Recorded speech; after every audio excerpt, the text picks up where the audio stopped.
Hello. Oh my God, it's too bright. The camera's too low. What's going on? Whoa. There we go. Hello. What's up? Hi. How we doing? Welcome. Let's see. Boop. And we got a Daniel Grace. Hello. That means that the chat is working. Let's go. Oh my God, that's exciting. Of course, immediately the chat window is off screen on a weird screen because we're not ready, because we're not prepared, because I got on the phone with my mom right before stream and I was like, I have to make this a short call. I got to go to stream soon. And she's like, okay. And then we talked for 30 minutes. Because that's the Midwestern way, I feel. Let's see. Ooh, we're still getting a classy, not a number. So I'm just going to ignore the budget today. We're just gonna ignore it. Fuck it. Chat is more important, frankly. So I'm just going to tactfully, I would say, ignore that. Well, actually, it's strange. The on-screen chat is working, but the off-screen chat is actually not. What's happening? Refresh. Come on, come back. I'm gonna make some pancakes to the sound of Megaphone Man. I could be a pancake making soundtrack. I think I'd be good at that. I'm terrible at making pancakes. The only meal that I feel confident in my ability to make is I'm actually trying to think about it, trying to be honest with myself. I think it's probably I'm actually pretty good at other breakfast food. I'm pretty good at eggs. Lots of oh my gosh, I just choked. Lots of forms of eggs. I'm decent at. And that's about where I'd leave it. Bacon, I guess. I'm all right at bacon. Let's see. I'm bringing up the episode 70. How does Loot Crate obtain such exquisite geek and gaming treasures every? You guys heard it. What's up? Back to live. Let's go. I think this is the earliest I've ever been to stream. I think you're probably right. I don't know. I keep track, I definitely am aware of the most prevalent chatters, but I would not say that I am aware of like specific days and times that people are normally here. I used to not get how adults could be on the phone for an hour as a kid, and then some of my convos with family last like an hour 30. Yeah, it's... Oh, wait, let's see. Does the chat highlighting work? Hey, there we go. Perfect. Ah, sweet. And let's see. Does this work? Theoretically. All right, that's good enough for me. Let's see. Yeah, no, I agree. I really don't love talking on the phone. It's not my favorite thing in the world, but I do find myself getting slightly distracted with the course of the conversation sometimes, and that can make it go much, much longer. Let's see. All right, that's there. Perfect. Critical Role is looking strange, I won't lie, but I think it's okay. That because I was okay. Yeah, Matt sounds like he's drunk. That's perfect. And when next year be Year of the Barbarian, will you start to be your own Chinese calendar system? Maybe. I don't know. That's a good question. I guess that's fair. I haven't been live since both 2025 Year of the Bard and the Fantasy High reaction. So we can talk about those, especially since I don't normally do a takeaway for the mid-eps. Yeah. No, Bard was convenient because I was thinking about how I wanted to write a lot more, and that made me think of Shakespeare, made me think of the Bard himself. And then I was like, well, I want to write more and I want to be more creative, but I also don't want to embody the mindset of like a stuffy academic. I want to be out there. I want to be experiencing things. And that spoke much more Bard to me. And then I progressively kind of narrowed it down from there. On exactly what I wanted to be and what I wanted the themes to be for that. But also, if I just got way louder, that was my fault. But that might just be the way it is. I'll turn myself down. Let's see. But yeah, in terms of next year, I have no idea what next year will be. I don't start thinking about the New Year's themes until December. So I have been thinking about this one for most of December. But I always want it to be something current, you know? Now, I will say, if it happens to work out that Warlock or Barbarian or Ranger, if it happens to work out that those work, you know, be fun. It'd be fun, but I don't know. We'll see. Since I wasn't there for the God Talk, I'll ask now. Ooh, God Talk. In a world where gods can't change, is a god of change a paradox? I would say no. I would say that he is... I mean, I guess it depends on what you mean by change. You know, it's like... I would assume that a god of change would embody something like Sheogorath from the Elder Scrolls canon, or possibly, you know, more of like a trickster god, like Loki or something. You know, they would embody life and death and the changing nature of the world, while themselves never changing that embodiment. They're, even if you characterize them as having, say, a changing form, you know, they look different every time you see them, that is definitional to their being.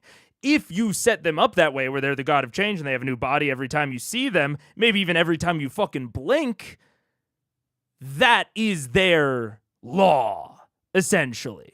They will never break it. You will never blink and see them in the same body. They will always be changing. They will eternally be changing.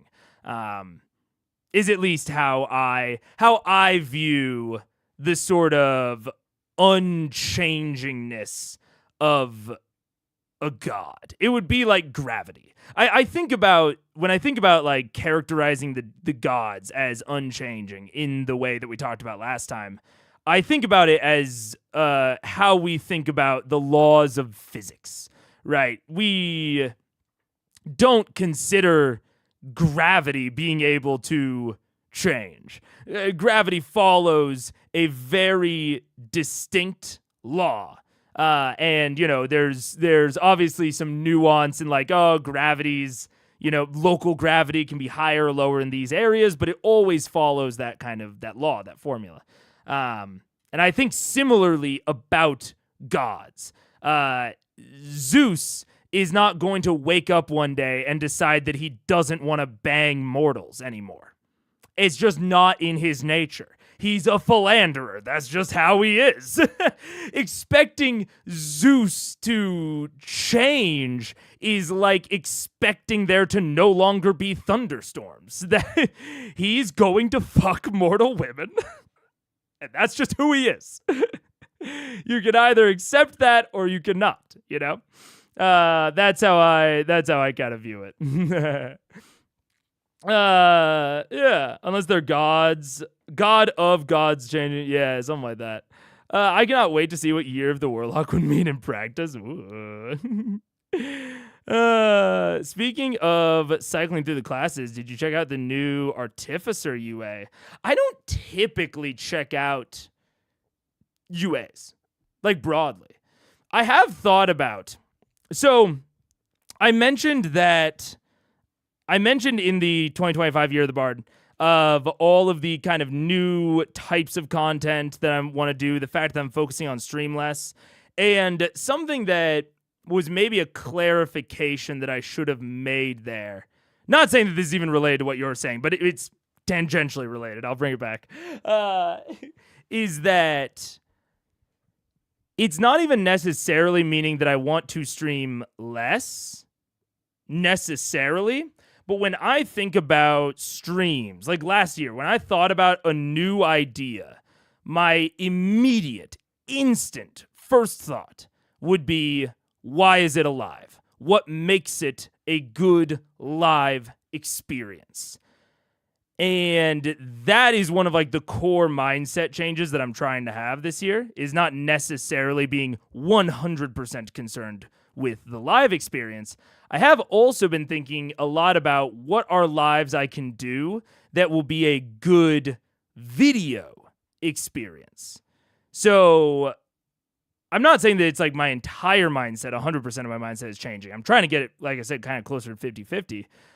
But considering what will make this a good video, even if the way that I go about filming the video is on a live stream. You know, that's not necessarily separated. So potentially more like single concept lives that can be easily transformed into a long might be in the future. And with that, something like I don't love like, you know, reading through Reddits or top tweets or whatever. I don't really like those concept of videos. But something like the new PHB live stream that I did, if I could fucking figure out a way to make those shorter, something like that for the Monster Manual or DMG, or potentially some new UA. Like if I had like a block of UAs that I wanted to look at on a live that could then be transformed into a video, I could very much see that being in the future, or potentially even just a generic like mega reacts segment where chat just like recommends things. The only problem with that is that a lot of things that chat would recommend are videos that I don't necessarily like feel confident that I could do on stream. So maybe. I've sort of experimented with some of that stuff, and I will be experimenting more. So, short answer is, I don't know. Long answer is, maybe I'll find out. Yeah, know what I'm saying? Change could also be more complete understanding. There was probably a time where when we knew gravity existed but didn't realize it would go to basically zero in space. True. Also true. Yeah. A god and a pantheon of gods are unable to change because their concept may manifest. The only way a god might be able to change is if the concept somehow changed. Right. Yes. Which is when you think of what I have nicknamed Gestalt deities. The concept of the god is what its believers think it is. When you think of that sort of deity, I think that fits very squarely into this. Of if you have deities that are based on belief, and even if you have natural laws that are based on belief, which is a separate rabbit hole, then and this is actually somewhat how the canonical Elder Scrolls universe works. When I say like the laws, yeah, Elder Scrolls moment, yeah. when I mention like the laws of the universe being based on belief, same brain cell, one brain cell. The gods or the nature of Elder Scrolls is that it is a dream of a single divine being, and achieving what they call Kim, similar to Nirvana almost, is essentially realizing in the process of realizing that you are nothing, that you are simply a figment of this divine being's dream and their subconscious, and somehow maintaining your individuality through that process. And it is the loose justification for how magic works, which is essentially that the laws of the universe are mutable through belief. And magical practicing is a systematic ritual of practiced belief. Magic works because people think it'll work. And it can modify the laws of the universe because we believe that those laws can be modified. Yeah. There's a lot of ways to take that in your world building. There's a lot of ways to play around with that, and I think a lot of room for shenanigans. Should you follow some of these directions into their natural conclusions, Yeah. Maybe God of Change is just a god of changing in mortals. Yeah, also that, yeah. Zeus is not the god of philandering. I believe that's part of his behavior, but he's the thunder god, king ruler of the sky. He's the sky. So God of Change can have whatever persona that doesn't have to match their behavior in myth anyway. Yeah, and again, this is all depending on. I'm not a anthropologist, so I am not an expert in real life, myth and the past religions. So I cannot, I shouldn't, comment exclusively like on Zeus and his nature, or his perceived nature in the past. But I think that this can depend. Even talking about personas, personalities, behaviors, the idea that a god's personality can change, because behavior is derived from our personalities, right?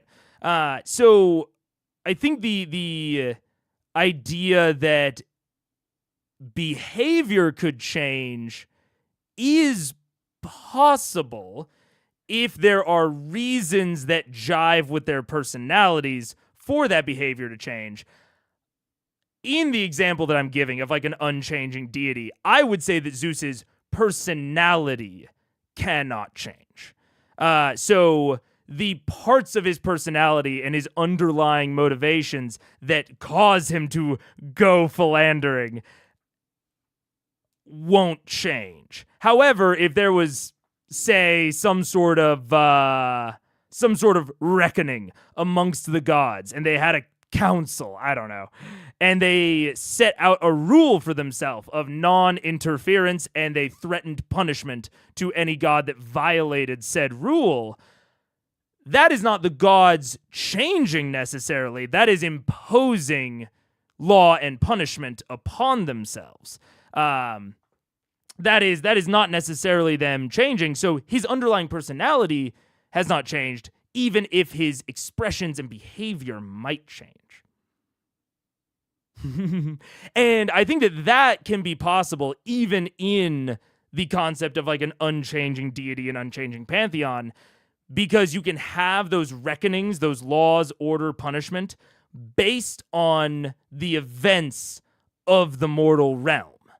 So I know, or I don't know, I shouldn't say, but I believe that there was some amount of change within the behavior of the gods during the Trojan War because of how their personalities each manifested, and that they kind of interacted in atypical ways with mortals during the Trojan War because of the Trojan War.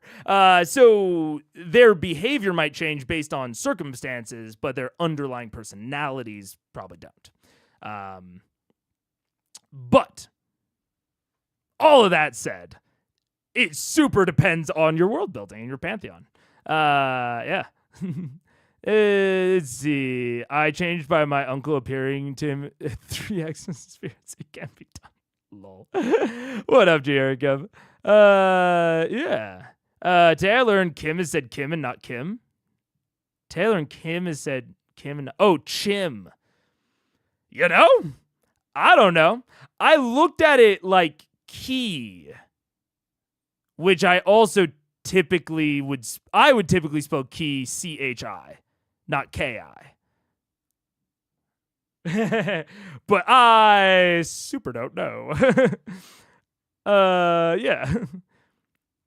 Not according to Mary, it's not necessary for that reason. I do think it's a fascinating thing to do in a game to lean into the idea of your created pantheon in a TTRPG has things to say about the story you're trying to tell. Yeah, and I mean, this all got brought up because I do believe that the gods in Critical Role in Exandria are an inherent part of the story that Matt is telling.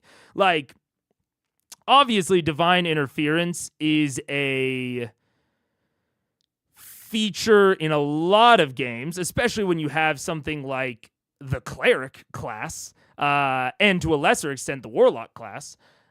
But I would say in Matt's games, it's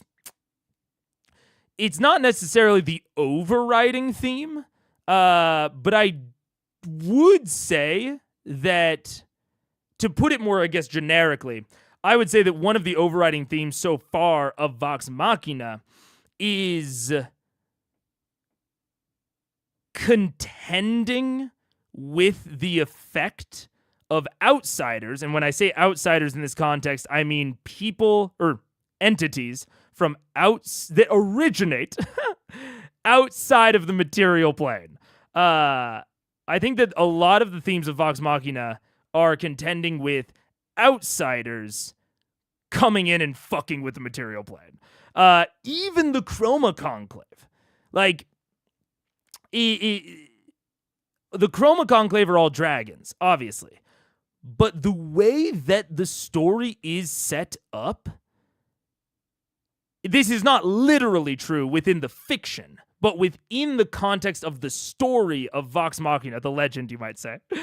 Within the context of the story, Thordak is an extraplanar invader, and he is even made different than the other dragons. The other dragons are of the material plane, they are from here, and within the literal fiction, so is Thordak. But within the context of the story, Thordak went out and came back changed. He came back with his mind altered, with his physicality altered. In a very real sense, he is not the Thordak that went to the elemental plane of fire. And now that he has been changed, made extraplanar, he is now coming back and fucking with the material plane and imposing his will upon it.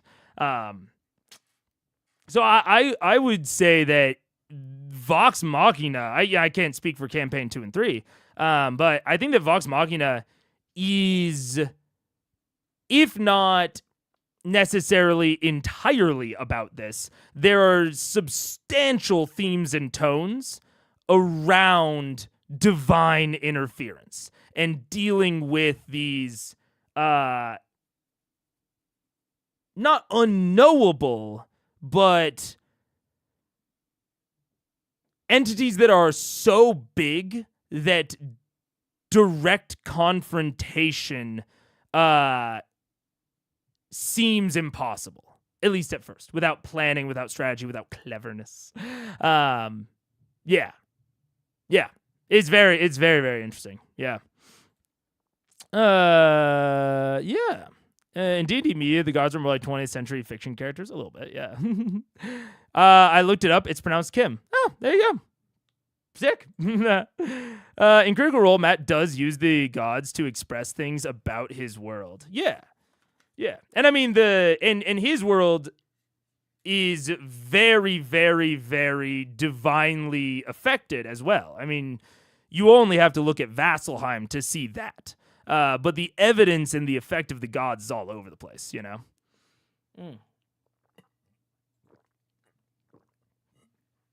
In Norse mythology, change in the gods is something that must come. At least a change in the guard, yeah. That's very fair. And I mean, I guess you could say that death in and of itself is a change. So that is fair. That is very, very fair, yeah.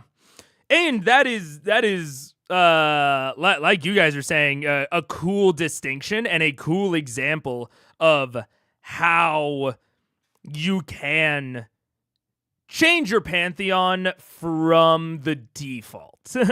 And that's one of the things to slightly circle back, I guess, to the year of the Bard, to 2025, and why. I said that I want to create more and consume less, and that is true, but that's also not the entire picture. When I say consume less of the same. I've definitely found my comfort stuff. And not necessarily saying that I want to like go out and, you know, like that I would say it's more wizardly to go out and consume opposing viewpoints and to like really self-reflect and all that, which is all great, but not necessarily what I'm going after this year. Speaking of G Hercup, just posted a new TTRPG that they found in the Discord, and that is the type of thing that I want to consume more of. I want to consume new artists that I've never heard of, and I want to read new fiction. I don't just want to learn about more details about the same things I already know about. I want to, in all ways, increase my breadth of expression, creativity, knowledge. I think this year, and probably the past like 2 or 3 years, I've been going very deep on a few topics, and I think that that's really good. But I want to, this year, focus more on a breadth of gaining new experiences and, how do I say it? Not value points, but like new things to consider, I suppose. Me and Ryan Immel were just having a conversation off stream about the value of playing other TTRPGs, even if you are confident that you won't like them as much as D&D. Like, just playing them for the sake of playing them, for experiencing new mechanics put together in a new way and seeing what is good and what is bad about that.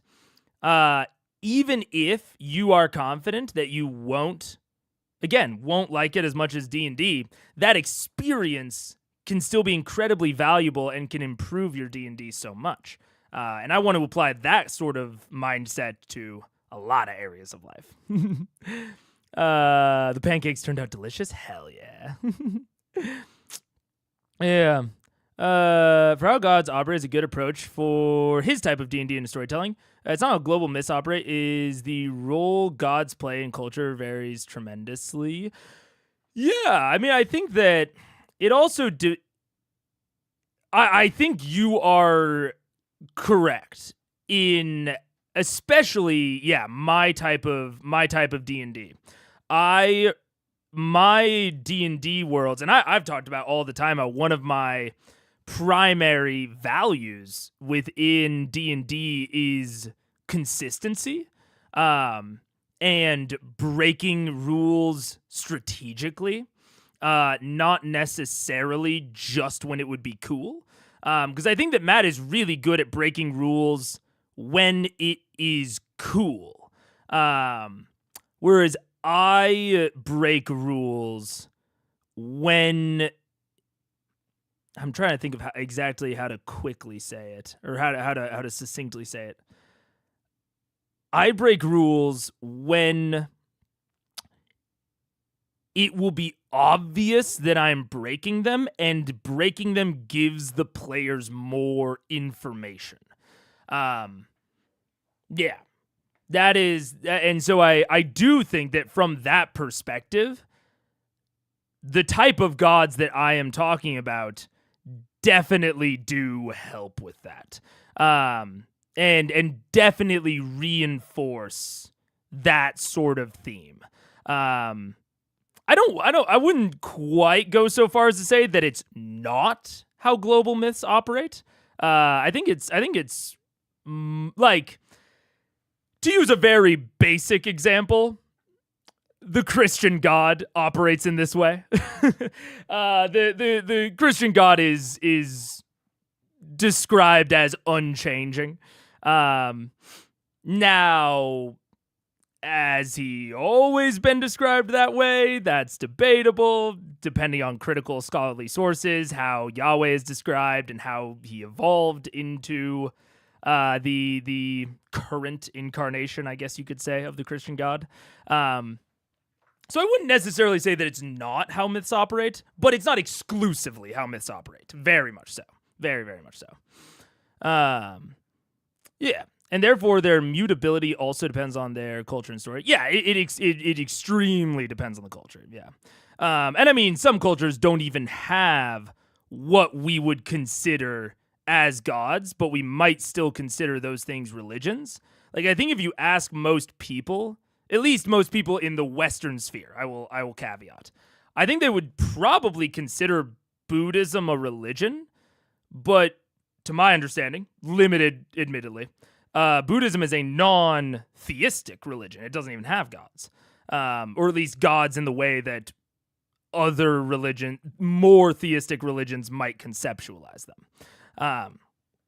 So even the question of what is a god and what needs to be present in a religious tradition is itself very mutable, you know?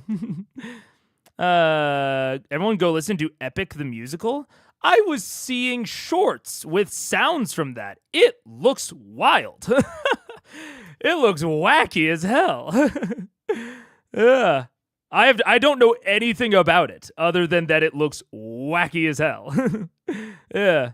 All know you are all theater kids. Lol.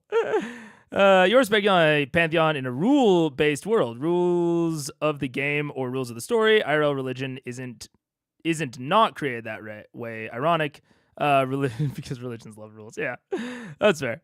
Most Buddhists would say it was not a religion. A strict definition gets tricky and pedantic. Yeah, I mean that's where it gets very tricky.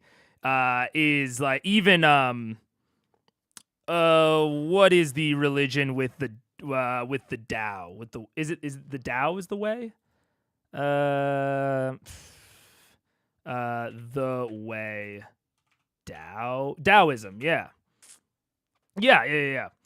I believe that Taoism is another religion, big asterisks, where practitioners of Taoism might not themselves consider it a religion, but it would, I guess, smell of religion, to put it strangely, I guess, to a Western or Christian audience. And just in general, when you get into non-theistic traditions, we'll say, to put it broadly, it can get tricky to define what even is a religion. Like, does a religion necessitate theism? That is a matter of personal interpretation, I believe. Yeah. Epic is fantastic. Hell yeah. Yeah. Isn't bad time. Yeah. A lot of people say that religion isn't a religion. It's a relationship. It's an experience. It's not having the same thing all the other kids are having. Lol. Yeah.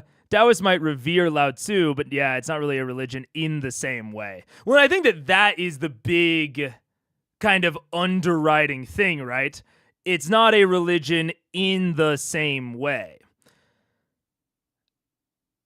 But also D&D religions are not religions in the same way. Like even we were talking about like ancient Greek god worship.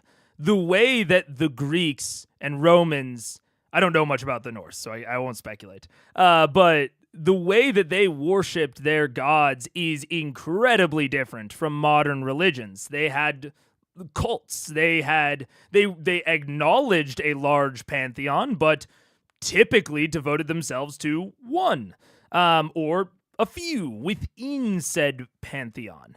And even that is obviously that is an oversimplification. But that sort of practice we really don't see a lot of in something like D&D, which is, I think, very interesting.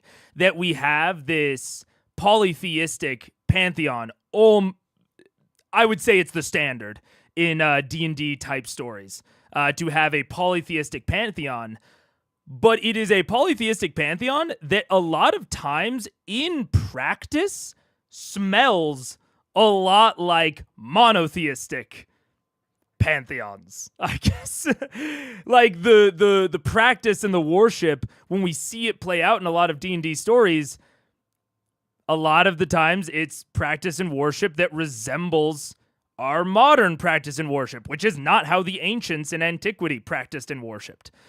It's incredibly different. The closest that we get is often temples where individual acolytes really commit themselves to a specific god.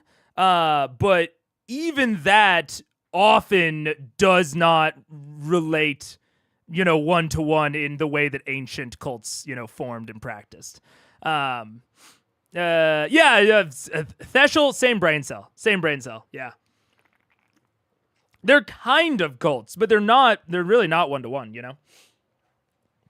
But yeah. Anyways, I think all of that is to really, really say that this is a deep well that you can, I think, infinitely mine for your worlds. Like, if you are, I don't want to say out of ideas, but if you're looking for something to spice up your world building, if you're looking for something to make your world unique, considering the gods, considering how many there are, considering their divine nature, considering not only their, you can, I think a baseline template, right? Because I can broadly say, hey, consider them. That'll be useful to you. But in a more specific advice, coming from a Christian background, the Christian God is said to be omnipotent, omnipresent, and omnibenevolent. Obviously, omnibenevolence is kind of thrown out the window immediately in most D&D settings. Evil gods are there. However, those first two, and I would say the third should get more attention and should be more, considered in D&D settings. But considering just those three factors, I think is a really good direction to go when considering how to make your pantheon feel unique, is considering those three factors.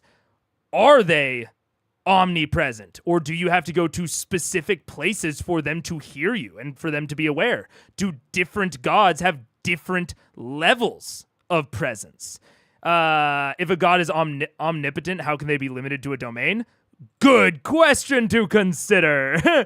Are they omnipotent in their specific domain?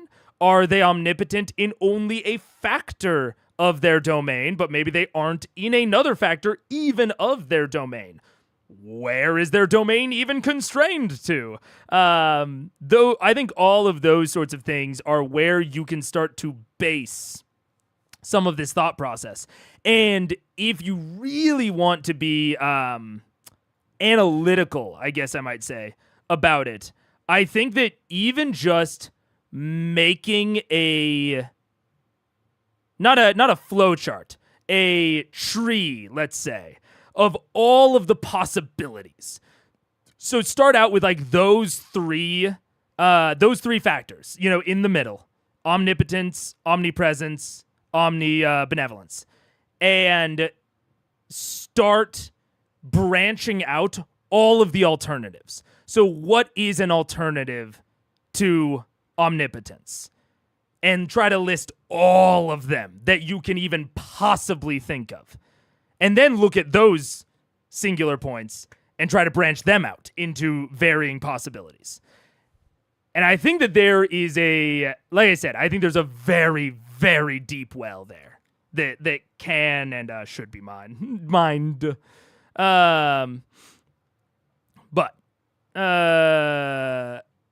I would say that your experience with D&D Thism differs from mine, Mega. Yeah. I mean, that's very, very fair. My games have pretty genuine polytheism. The modern influence is more in ideas of rituals or our notions of antiquity ritual. I mean, that sounds like your DM and or players are possibly concerned with that sort of thing, which is cool. Because I think that in general, broadly, how I think that D&D will kind of fall into a base case where we replicate a lot of pop media, except in ways that we are interested in. So it's kind of like when Matt goes through a travel sequence that I think is pretty boring. And I've, finally had to say to myself, look, Matt's just not interested in travel. It's like, if your games have genuine polytheism, I think that is possibly, I could also just be in the minority, but I think that is possibly a reflection of you and or your DM and or the other players being genuinely interested in the intricacies of religious practice. Which is cool. Which is very, very cool. Yeah.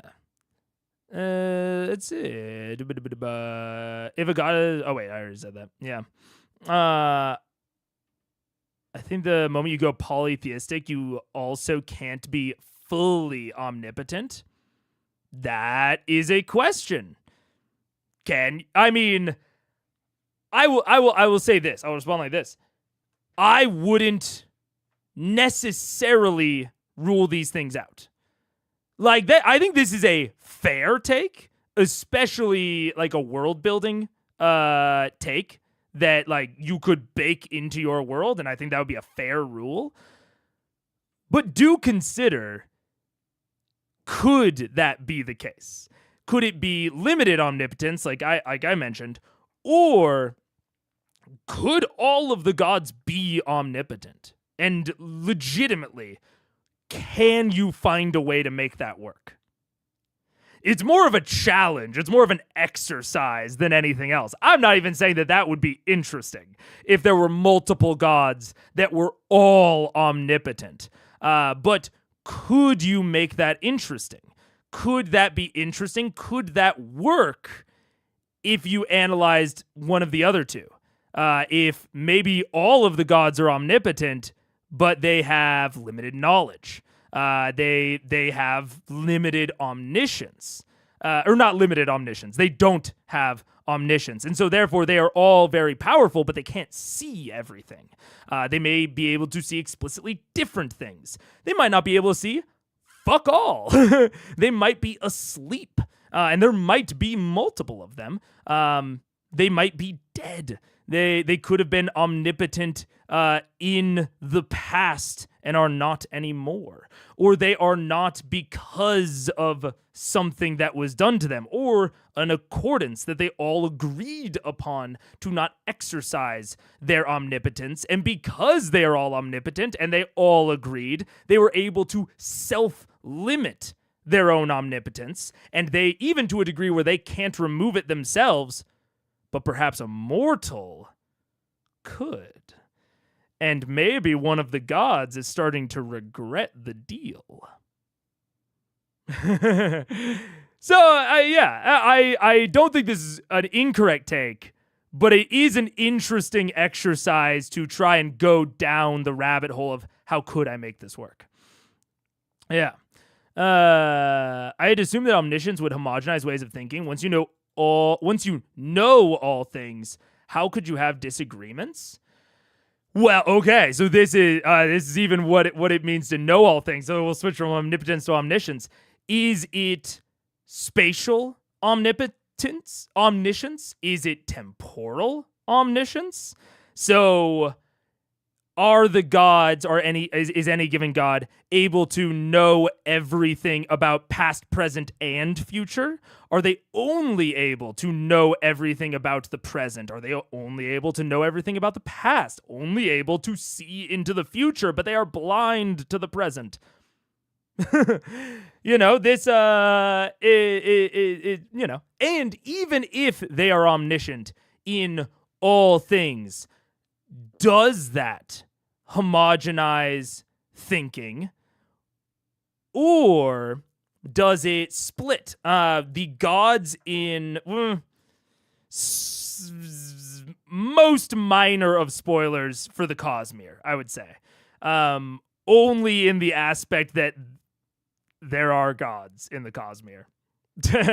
But the gods of the Cosmere have, I would say, limited omniscience, and they can see into the future, but they describe it as cloudy, as layers of glass that the further you look into it, the harder it becomes to see. And they explicitly describe some gods being better or worse at looking into the future and into the possibilities. Now, that also, even in that description, the omniscience is a little bit funky. Talking about possibilities, there is this sort of implication inherent in that of free will, in that there is not one singular way that the future will go. There is an implication there that the future could go many ways, and that the gods see all of them in this cloud. So there's, even when we consider the problem of omniscience, there is an underlying assumption of how time works in your setting. Are we looking at the A theory of time? Are we looking at the B theory of time? Are we looking at a sort of implied multiverse? Are we looking at a situation where there is no free will, where there is one line of time and we merely move along it? There is no deviation. Any implied deviation was already baked into the formula from the very beginning. And this is what I mean when I say make that flowchart. Consider all of the possibilities of the different ways that you could world build this, There's a great series called Practical Polytheism on a blog by a classical historian that gives great world building advice. Ooh, interesting. People generally believe in the religions they follow. It's a good point. That is a good point. Weird amount of fantasy that has large people who live in religious societies but are like, God's never done anything for me. That is fair. That is a consideration that I've never thought of before. Yeah. Interesting. Yeah. It is interesting how in polytheistic worlds of D&D, clerics by default are inspired by monotheistic Christianity. Yeah. I mean, it's weird, but at the same time understandable. But I think that we can now start to recognize and break it down, or selectively keep it. If it works for you, it works for you. And if you find it interesting, then yeah. Thing that you don't see in a lot of D&D worlds is worship being wrong about the god they follow, like their personality, powers, beliefs, and the like. To an extent, and I think that this may be. I think I'm in the Sarah seat at the moment of. It's not necessarily how my D&D worlds have gone and the ones that I've seen and experienced as a player, But I think that's mostly because a lot of my tables, and especially my table, have this big focus on consistency and strategically breaking rules. So a god not operating how someone expects them to operate is a very classic subversion in one of my games, where people are wrong about how a specific god operates, and the surprise when they operate in an unexpected way is a revelation and a point of drama within the story. So I think that, like I said, I think I'm in the Cersei right now of like, that's not my experience, but I can very much see that being a common experience. A thing couldn't not be captured in your thoughts, but your thoughts being reality would imply that you have omnipotence to change your thoughts and therefore reality. Oh wait, what? Okay, this was in the middle of my point, so I'll try to figure out what this. A thing couldn't not be captured in your thoughts if you have omniscience. If you have, omniscience. But your thoughts being reality would imply you have omnipotence to change your thoughts and therefore reality. I will say that I think that this is a fair take, but it's not necessarily the only take. And I think that a lot of what people are saying are all very fair takes, but not necessarily the only way that these things have to be. But also I understand that specifically the words omnipotence and omniscience and omnibenevolence have literal meanings, but I would claim that those meanings and definitions are maybe not as strict and rigid as we might like to think. Fun story, Hooks. Yeah. It's always being D&D, but gods in D&D shouldn't be all-seeing and all-knowing if you're polytheistic for the sake of the player's actions mattering. I mean, I think all-seeing and all-knowing, but potentially not omnipotent, is an archetype that you could play around with. If the gods are severely gimped, or even just one of the gods is severely gimped and like can't do anything, and even potentially contacting them is an entire challenge, is the core challenge of an entire arc. I think that these two could work together. And I'm not saying any of this. Whenever I'm, picking these out and presenting alternatives, that is not to say that these are unfair or invalid takes. I'm doing it more to demonstrate that there is a wide world of possibilities to play around with here in terms of deities, and also very specifically in terms of deities that exist alongside themselves. Every deity does not have to have similar abilities. Some deities could have varying levels of what's the core of omniscience? Omniscience? They could have varying levels of seeing, varying levels of power, even without. I think a lot of times these sorts of pantheons are sort of categorized into a hierarchy of like gods, minor gods, lesser gods, major gods, titans, whatever.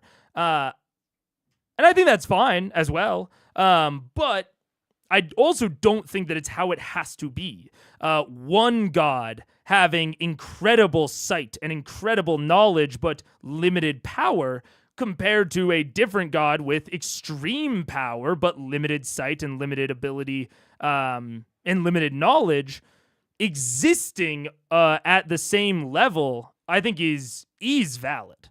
It could be interesting. I personally like limiting both. That's fair.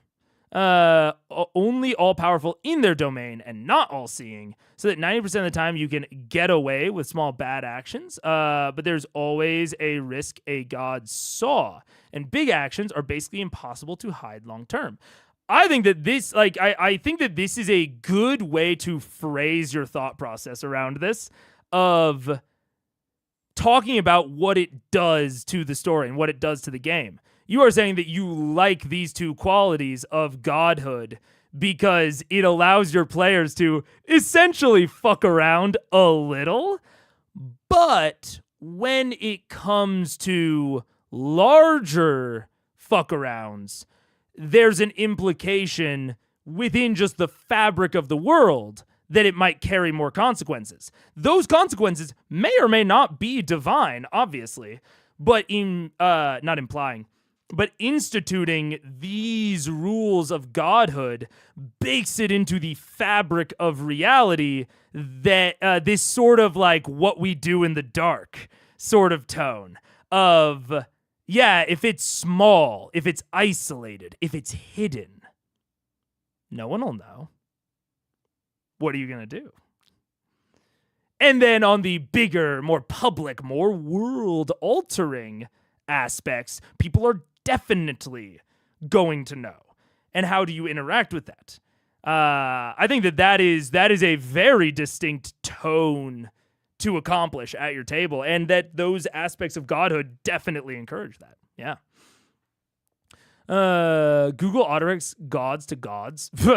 Yeah. Yeah, send it to the Pope. Send it to the Vatican. Send it to the 2 new players of BG3 in the Vatican in 2025. something John Titor, something World Lines. Yeah. But also because you believe something and say that you follow certain things without actually abiding by the rules of the religion and twisting certain things. Yeah. I don't know. May I skip my comment? Ivo missed the context. Oh, damn. Well, what are you going to do? I've been trying to get better at not reading every comment because we've been at the point where there are too many comments for me to read individually. I'm glad that no one, I haven't seen anyone be like actually like salty about it, and I'm glad. It's been a transition for me, but hopefully I'm handling it all right. I don't think you were complaining, by the way. That was just me thinking out loud. Godhood is as a hat that is passed around between different god vessels from time to time. Makes the world change in cycles. Ooh, people can predict the next god by keeping track of history? Yeah. That's cool. That's very sort of Dalai Lama-esque. I mean, there's a distinct I would say that this provides a distinct distinction between the concept of power and identity, which is a distinction that is not always drawn in a lot of fiction and a lot of stories, and in real life often. I think that this would be very interesting. It would encourage a lot of historical looking and knowledge. It would encourage the players to learn about the history of your world, as well as establish a tone of you are separated from your power. Very warlock almost, of you are not necessarily the thing that you are born into. You are not necessarily the station that you are given. You are a separate person from that, which is very distinct from what I was talking about earlier with Zeus and the Greek pantheon and their personalities being unchanging, etc. At least I think that's one interpretation of the type of tone that this establishes. I think this does a lot. All of these ideas do a lot, to be clear. But that's one really interesting thing that I see from this. There are times when I think my comment wasn't good enough to warrant reading, but I also understand you can't read them all, so I never cared enough to complain. I guess let me say it out loud. The reasons that I do or don't read a comment are varied. And sometimes I will explicitly read I will read a comment that I explicitly want to read and think is good and think is interesting. but I know that it will not be conducive to the stream to read it out loud. Either it'll send me down a tangent, or it will spark conversation that I will want to be a part of. But we've been talking for a while now, and so I don't want to continue that. All those sorts of things. Or it will diverge us into, it will progress the topic as I'm bringing it to a close. A lot of things like that. There's a lot of reasons that I do or don't read a chat beyond its, I guess, quality. Run ads. Ooh, are we gonna run ads? Yeah, we'll run ads. So we're gonna run ads in a minute. But yeah, so that's to say it out loud and to be clear. Oftentimes, I don't read chats that I like and that are very much good enough. The God of Harvest will take his place. We shall be sated for years. Oh, sure. That could also be very cool. Yeah, I could very much see that. Very much Chinese Zodiac, no? I mean, not exactly, but similar. I might be wrong about that. I don't know too much about it. Or even if it's called Zodiac. But similar. Have you read the Hitchhiker's books? A long time ago. And I know we're about to go into an ad, so I'm just going to read until we're in ads. As an ASMR, I'm so offended. Yeah. I have read them, or I read the first one a long time ago, and not.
What up, hello?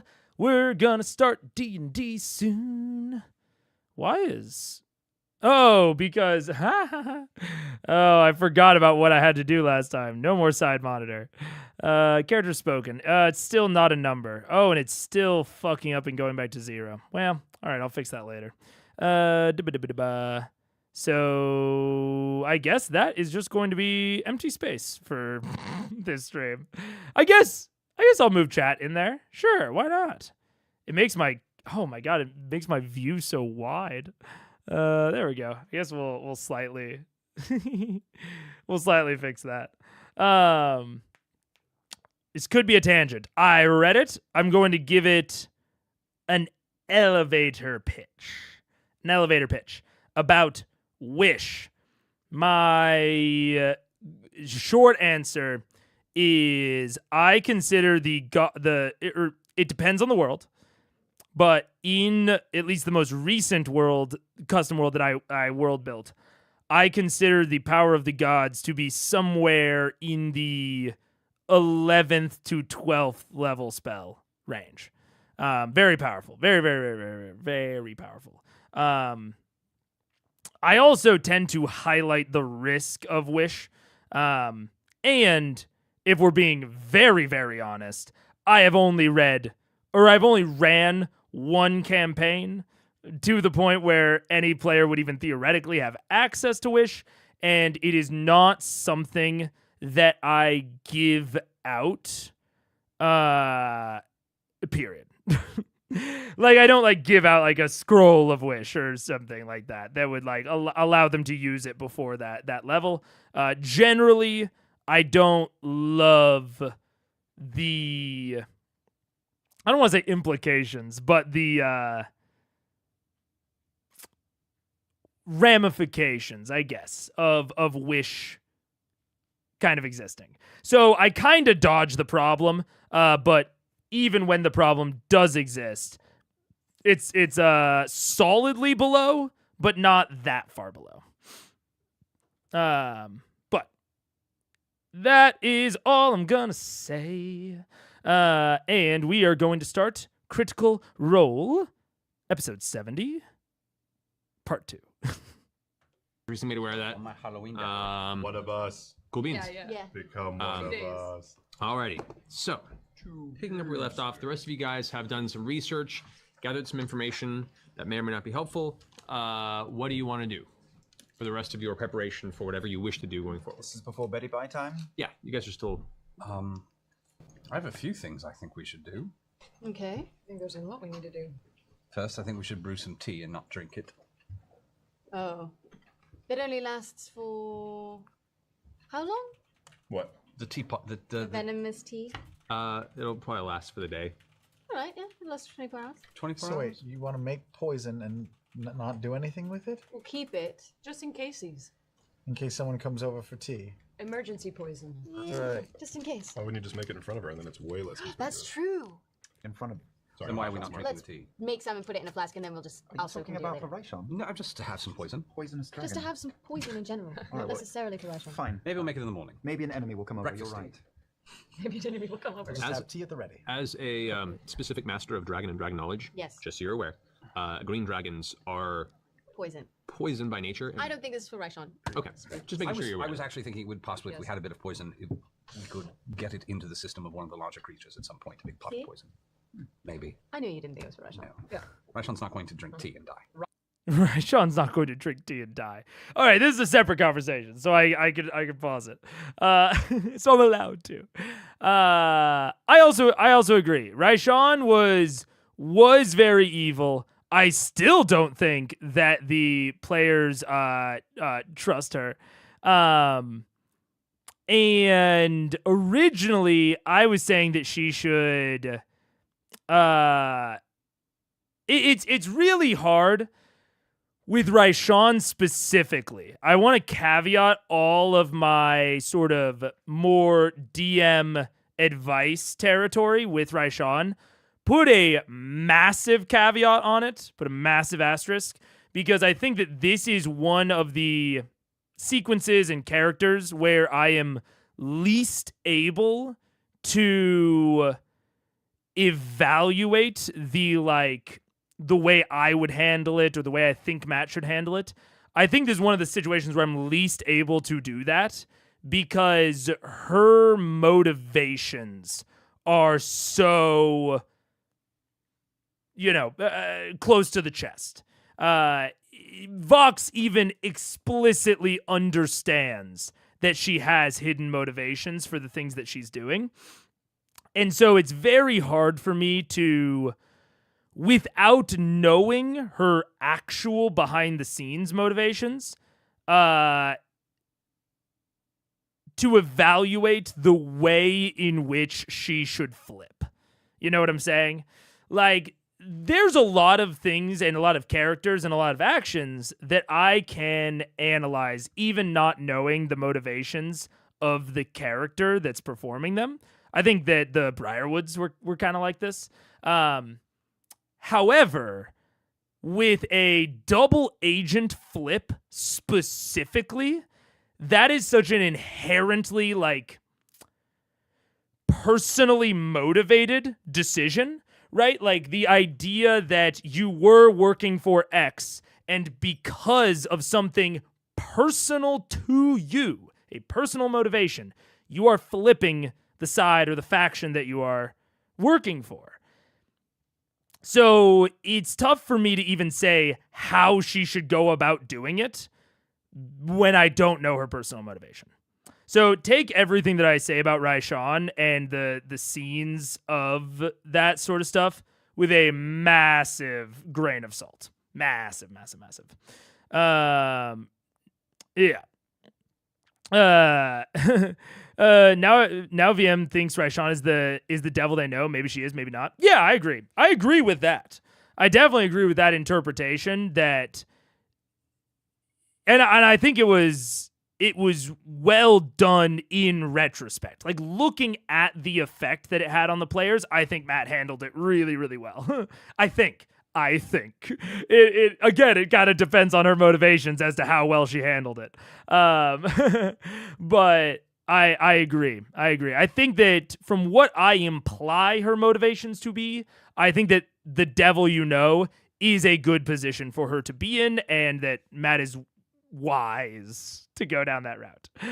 I gotta ask, Raishan, Delilah Briarwood, and Ripley, who is gaslit, who is gatekept, and who is girl boss? I mean, I'd say that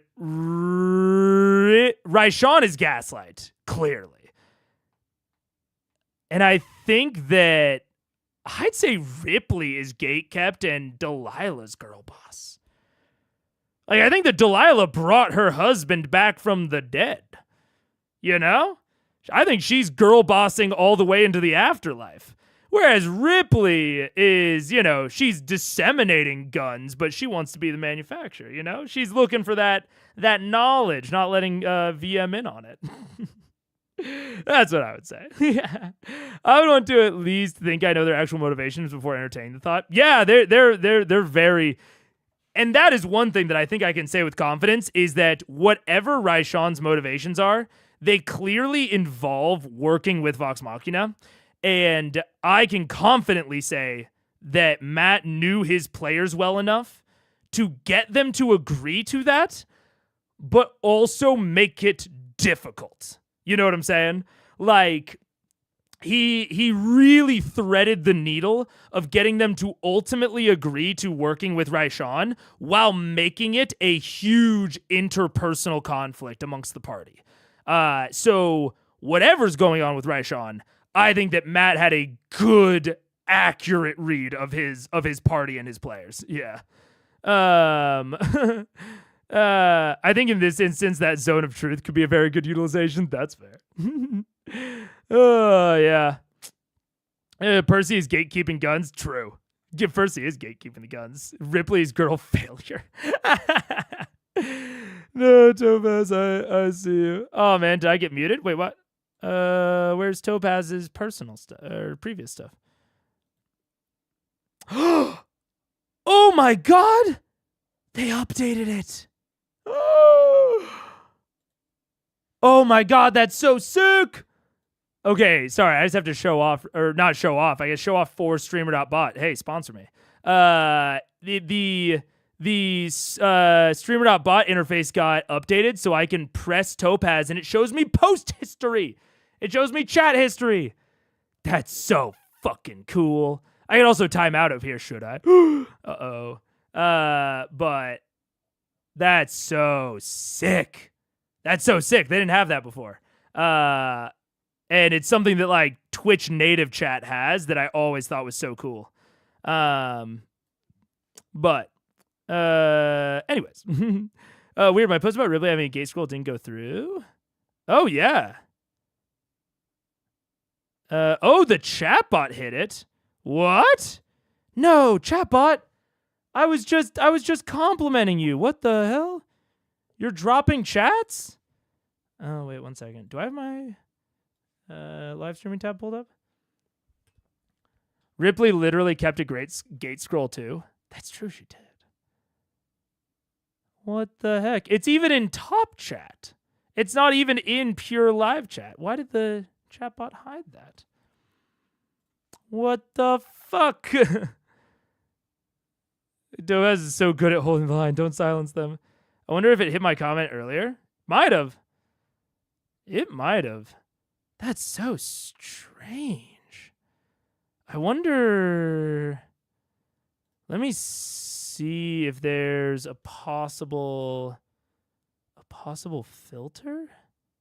No. Strange. What is that? Okay, I don't know what even that is. Yeah, strange. I don't know why that happened. I might have to look into that. Chatbots gatekeeping things. Yeah, strange. It's bringing in enough chats to where clearly it's not like noticeable most of the time. Strange. And it didn't give me any sort of notifications, and I don't have any sort of like purposeful filters set up on that. It might also, I know that Streamer.bot has been having some issues with the YouTube quota, like overloading the YouTube quota. So it could be related to that. I don't think it would be, though. My understanding is that their issues are like they hit the quota and then they can't get any more. So it wouldn't be like this selective filtering. I don't know. That's very strange. I might report it to the Streamer.bot team and see what they say. It might be a known issue. Anyways. Chatbot is gatekeep. Chatters are gaslight. Make his girl boss. Hell yeah. I'll take girl boss. I'll take that. I'll take that more than gaslight. Anyway. Oh, wait. I wonder. No, I don't know. Anyways. All right. I'm going to play. White internet. We knew it wasn't for Raishan. Don't let us. All right, so Yeah. I want to go downstairs and look at the gun. I want to look. Well, I suppose I want to see if Grog will give me all of the guns to go upstairs and look at our giant cache of guns that we suddenly have. All the guns. All the guns. That reminds me. On the What is this stream all about, Sharkiene? I should actually, I've never thought about the fact that I should probably put like a short summary in the description. That sounds so silly, but I've never considered that. Basically, the elevator pitch is I'm a longtime DM, never seen an actual play before. Well, now I've seen quite a bit of an actual play. We're on episode 70 of Critical Role Vox Machina. And so I watched through it live, talk about DMing strategies, talk about theories of what might happen later in the story, talk about story construction and strategies. So it's a kind of a half or like a third, I guess, like video essay, a third react, and a third film theory almost. So that is the short elevator pitch of the series. I really should put that in the description at some point. So yeah. And I'm really into maps as well. walk home with Grog, I turn to him and say, "Oi, Grog, Yeah, got any of those guns?" I do. How many? Like 2 pistols, 2 rifles, really long, skinny guy, and I got a great sword. Great sword. I A should great personally sword. have all the fun. What say you and me take a pistol each? Just as a backup plan. An insurance policy. I don't want a pistol. How about you take one? Take 2. You don't want a pistol? No, You'd look so cool. it's not as intimate as what I do. You are about the personal touch. I need the connection. What are the actual chances that he will even You're not here, shut up. operate it? I'm not talking to either of you. I'm talking to the powers that be. Yeah, that's a good question. Be like a little G.I. Joe handgun. You want a pistol? Do you have any ammo? I do. I have 180. I also think I'm probably going to turn up for this segment, because we just had the big Raishan moment. I think the rest of this segment is probably going to be, if I had to guess, a lot of time for them to decompress, plan. Very, very at dawn we plan. So I think I'm going to go up to a higher speed. And I do think that it's good to give them that time. This is not a critique of that in any way. I think it's good for Matt to give them some time to discuss such a huge reveal and discuss, Percy being back to life. They've barely even talked about Percy's not death, but Ripley and how Ripley died, what she was doing on the Glint Shore. They haven't talked about Animus at all, which is we noticed something last stream of there being a familiar name on Animus, which I do wonder if any of the characters will ever catch. I don't know.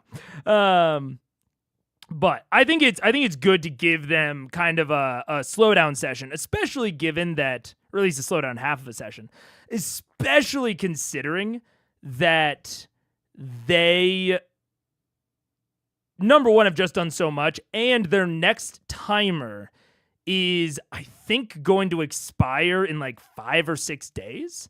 I said before that I would just give them downtime, but I actually don't, in retrospect, I don't know if I agree with my past self. I actually think I would probably keep them in real time so that we don't rush through this downtime.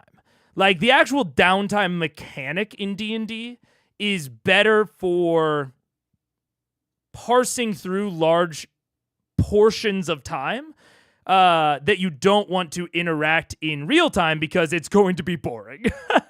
You know what I'm saying? It's a way to like ground your series, to have your characters be able to work on these large projects, to have it not feel like everything is happening all at once. And it accomplishes that by making all of that time much, much shorter, and in a way reducing its like restorative value as rest. Right? It's not nearly as restful for the literal players' minds to go through a short stint of downtime and right back into the action. Now, a lot of times with downtime, that's very desirable. Like, you're wanting to skip through those large chunks of time, or not, maybe not skip through, but abstract. But in this case, I think that giving them a decent chunk of real time just to kind of chill out is a smart decision after everything that they've just been through, Yeah. They did make it so firearms are illegal in normal D&D play. Yeah. I think they're musketeer, or it's very like musket coded. Which is like, I'm not personally someone that loves guns in my fantasy, but also I'm a fan of, especially with something like guns. I don't necessarily feel this way about like rules, like strict rules text. But with something like guns or armor or potions or scrolls, I think it is fair to include things that are incredibly popular. So, like, and I think that you can include them as variant if you want, but so many people liked guns and used guns, and they are individual items that are fully under D&D or DM control as to like how many to include, the supply. It's like plate armor. Like you're not just going to go tripping over plate armor in every single store. Probably similar with guns. So I think it's very fair of them to add it, even though I won't personally probably use them. As long as you have martial weapon, yeah. I can't believe the longest running B plot is probably the prank war. Probably, yeah. At this point, yeah. I don't think Dallison has seen Animus yet. Yeah, that's what I'm saying. They need they just need some time to talk. Yeah. In a world where Raishan didn't confront them, I think the downtime would have worked. Now they have choices and discussion. Yeah, I think so. I think you're right. I still might have hedged towards real time just because of the Percy death, but especially with the Raishan confrontation, I think slow it down. Yeah. They already added it when the artificer. Yeah, they also did kind of add it in essence, yeah. As a DM, you can just not have guns in your world. How else would your PC get them? Yeah, precisely. So I especially like it with guns. I'm less inclined towards just like go with the popular interpretation for something like, say, skill crits, right?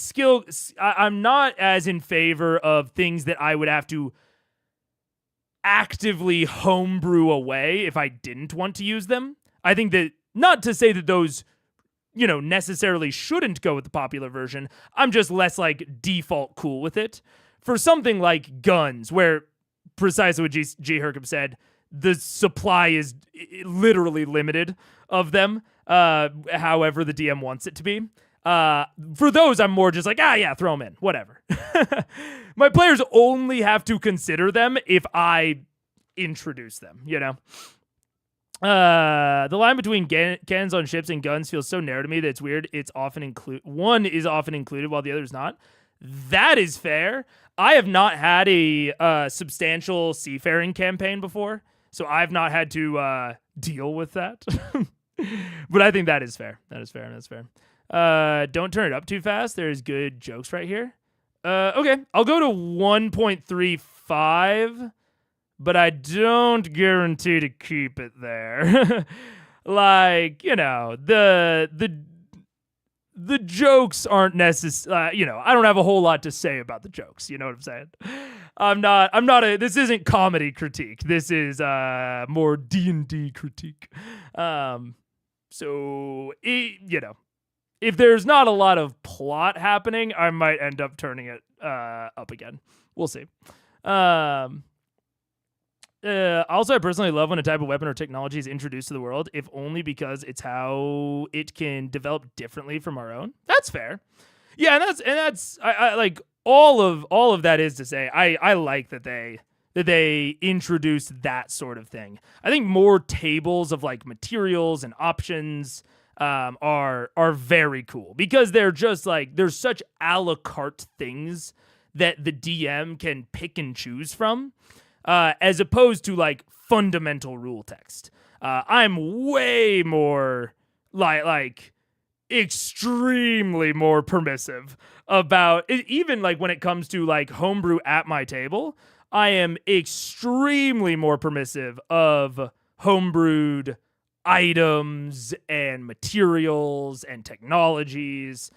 I'm way more permissive about all of that than rules text, because rules text cannot, in a lot of ways, in a lot of situations, can't be avoided. It can't be ignored.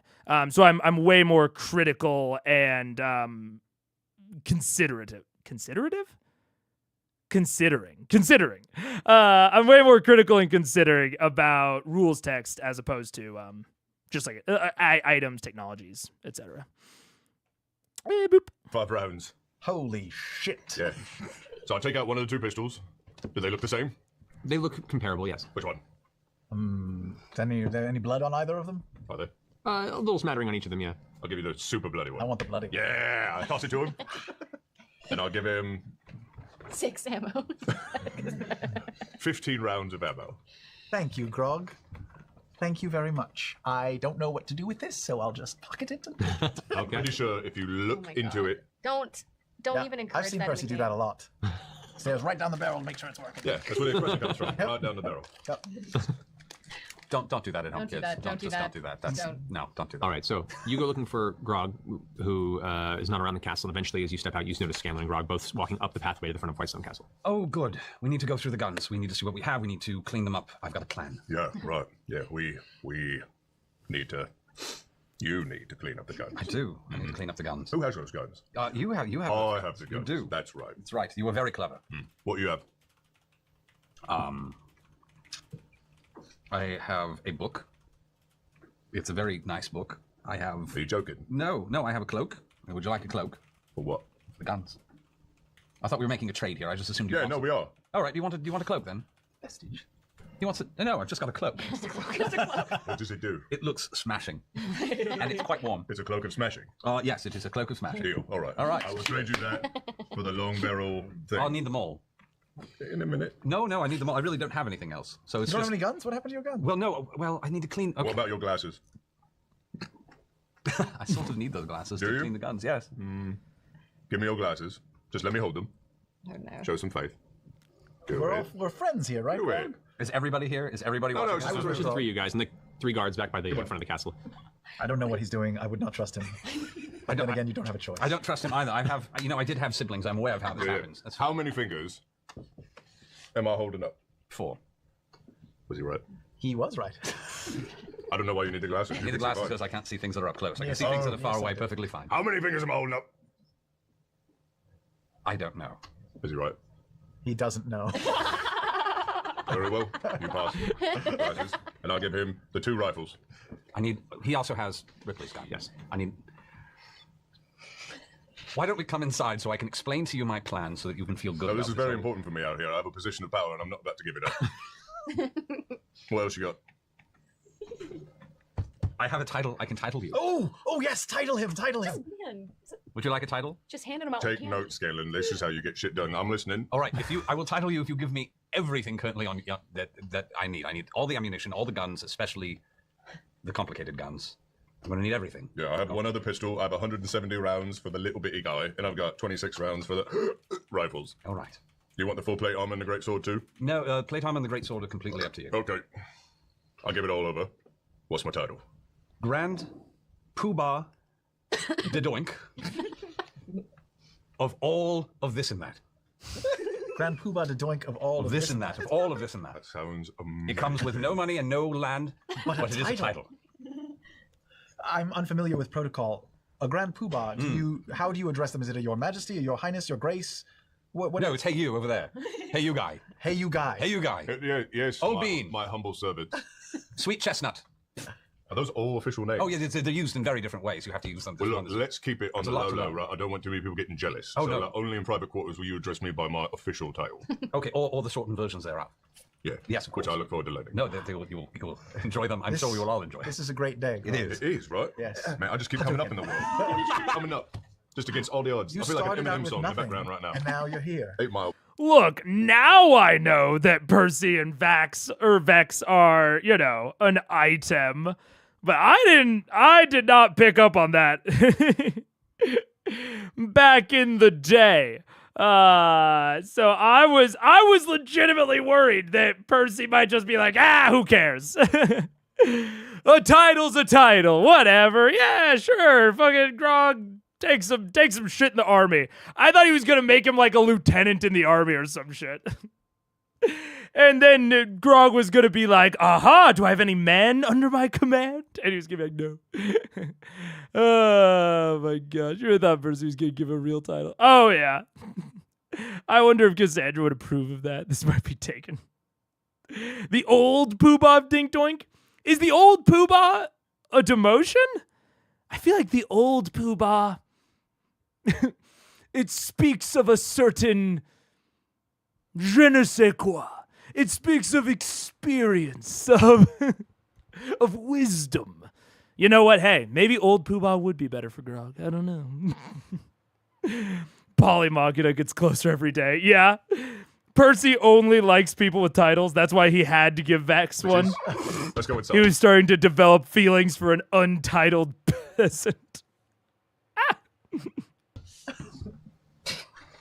Didn't even bother to insight check, did you? That's great. That makes me so happy. Percy, don't forget, you promised me one of those guns. I would actually have to teach you how to use it. You are aware of that. Maybe you can teach me first, and when I've learned, you can give me one. Maybe we'll have that conversation. I'm going to take a look at their various levels of repair. I want to take a look at how they look, how many of them need work, how many of them are at least functional. I mean, most of them need work. A number of them backfired during the actual battle, and the other ones were not taken very good care of. So you're probably gonna need to run a few repair checks on that. You have the materials at your disposal. You have your workshop. So I'm going to do this not in private, but I'm going to be, and then I want to look at Ripley's. okay. You take a good solid look at Animus. Get a feel for it. Oh, thank you. What? Thank you, Travis. Yeah. Ooh. Wow.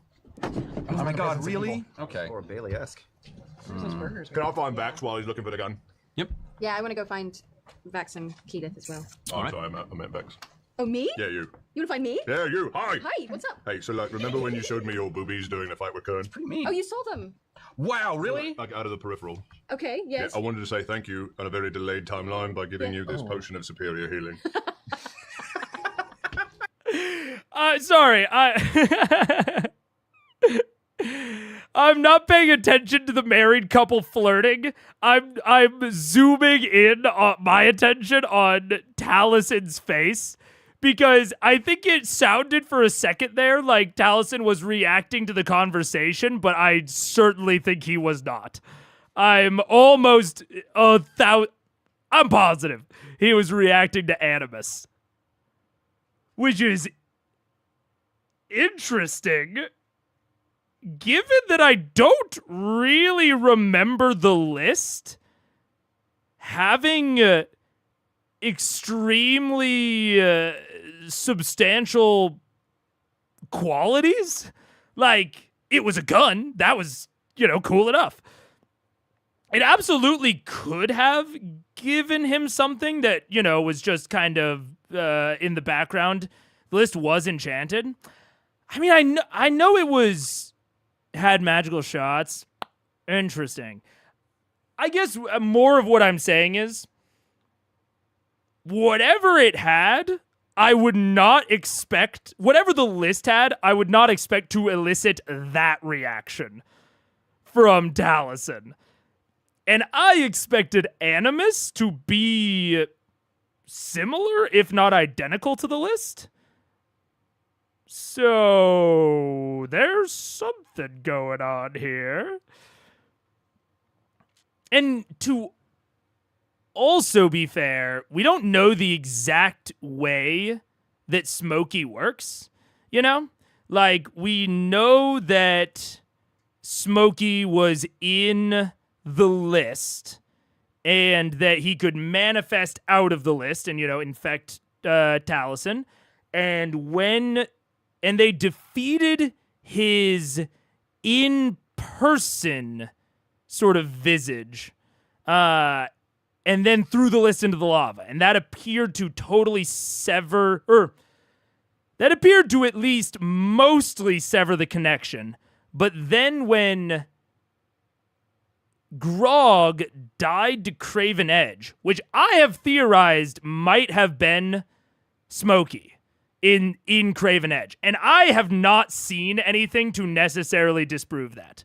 Other than a lack of recognition, like, it seems as though the smoke, and when I say Smokey, for reference, I'm referring to Orthax.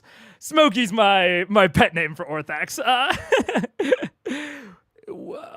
It seems as though the thing that was in Animus was probably the same thing that was in the list, which, number one, means that destroying the list did not destroy the entity, which means that whatever they do to Animus, or did to Animus, is not going to inherently destroy Smokey, which is new information that we weren't quite sure about. And then it's also not entirely clear, I would say, if Orthax necessarily recognized Percy. And I'll explain why. And why I claim this. Orthax seems to be, and I'm purely guessing here, don't correct me if I'm wrong. If there's anyone new in chat. No spoilers. No need to correct. But to my eyes, so far, Orthax seems to be somewhat of like an embodiment of revenge. And he clearly has some degree of like mind reading or soul reading, because the fact that Orthax is able to manifest the personal names onto the list, I would argue, indicates that he has some amount of, again, like mental reading or soul reading. And I think it could have been assumed at one point that Taliesin like said the names out loud, but we saw Cassandra's name appear on the list, seemingly without with absolutely no like will of Percy's. So it seems more accurate to me that the names on the list are a reflection of Orthax's reading of their soul, and he is using those names as temptation to get them into violence and vengeance and revenge. So all that said, I'm not, because of this sort of imprinting aspect of Orthax, I'm not entirely convinced that each individual piece that we have seen of him is like, has a full memory or has a full like connectedness. I think it's very possible, maybe not necessarily probable, but I think it's very possible that the Orthax that we saw in Animus recognized Percy because it was tied to Ripley. I think it's possible, and we know how Ripley feels about Percy. I think it's possible that if Orthax was embedded within Craven Edge, it would not maintain any sort of memories compared to the list Orthax or the Animus Orthax. So I still think there is a possibility that Orthax was in Craven Edge and that was a piece of Orthax. I still think that is possible. Even though the piece that it was in there interacted as if it was totally independent and had no pre-existing relationship with Percy. It did not appear to have any sort of pre-existing relationship with Percy. But I would argue that Animus's appearance of a pre-existing relationship with Percy could just be a reflection of Ripley's. So, all of that said,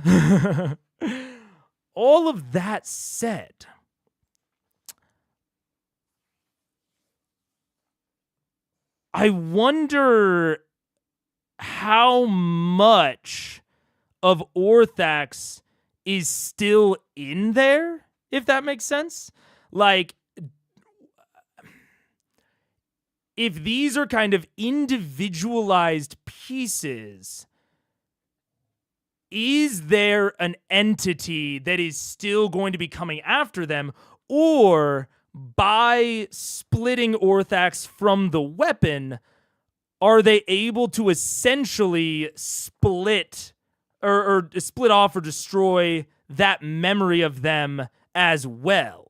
Is it going, like, in comparison to something like Hodis, where they killed Hodis, but Hodis clearly maintains a memory of them between deaths? I wonder if Orthax is similar and how much they need to worry about that sort of thing and that sort of maintained influence, because they threw the list into the lava and they chucked Craven Edge into a pocket dimension. So sending it to another plane of existence, that's enough to sever a lot of magical ties, so that makes sense to me. But with Animus, it seems like they killed the in-person visage of Orthax, and then they went inside the gun and seemingly cleared Orthax out of it.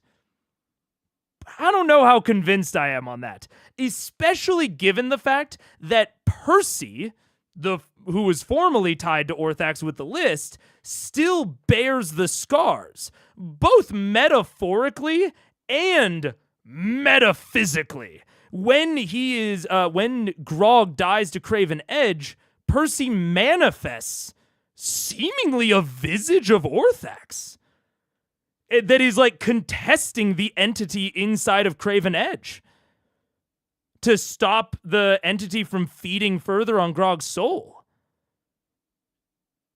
So it's So if there can be these lingering scars of Orthax in Percy, what's to say they can't persist in a weapon? And how dangerous are those scars? Like, from a tonal storytelling sense, it's very cool when it's with Percy. But from a gameplay sense, with the item, does that have any implications? I don't know. I'm gonna read chat to see what you guys think. Let's add 2 barrels enchanted, fire and ice respectively. Oh, interesting. Yeah, Craven Edge was yeeted into Dread Emperor's domain. Yeah. Does a god or spirit have to be omniscient or soul reading if fate just makes things work around them anyway? Well, I guess that's fair. That's also an interpretation. Yeah, it's just like the passive power of Orthax. Orthax might not have even consciously written Cassandra. It is just the connection to this power manifests those sorts of things. That's totally fair. Orthax might not have been cognizant or even know why Cassandra's name came up, which leads me even more down the rabbit hole and down the line of the individual incarnations of Smokey that we've seen possibly not having connected understanding and connected knowledge. Yeah, I agree with that. Yeah. An interesting thing is that Orthax is a demon chaotic, not a devil lawful. Yeah.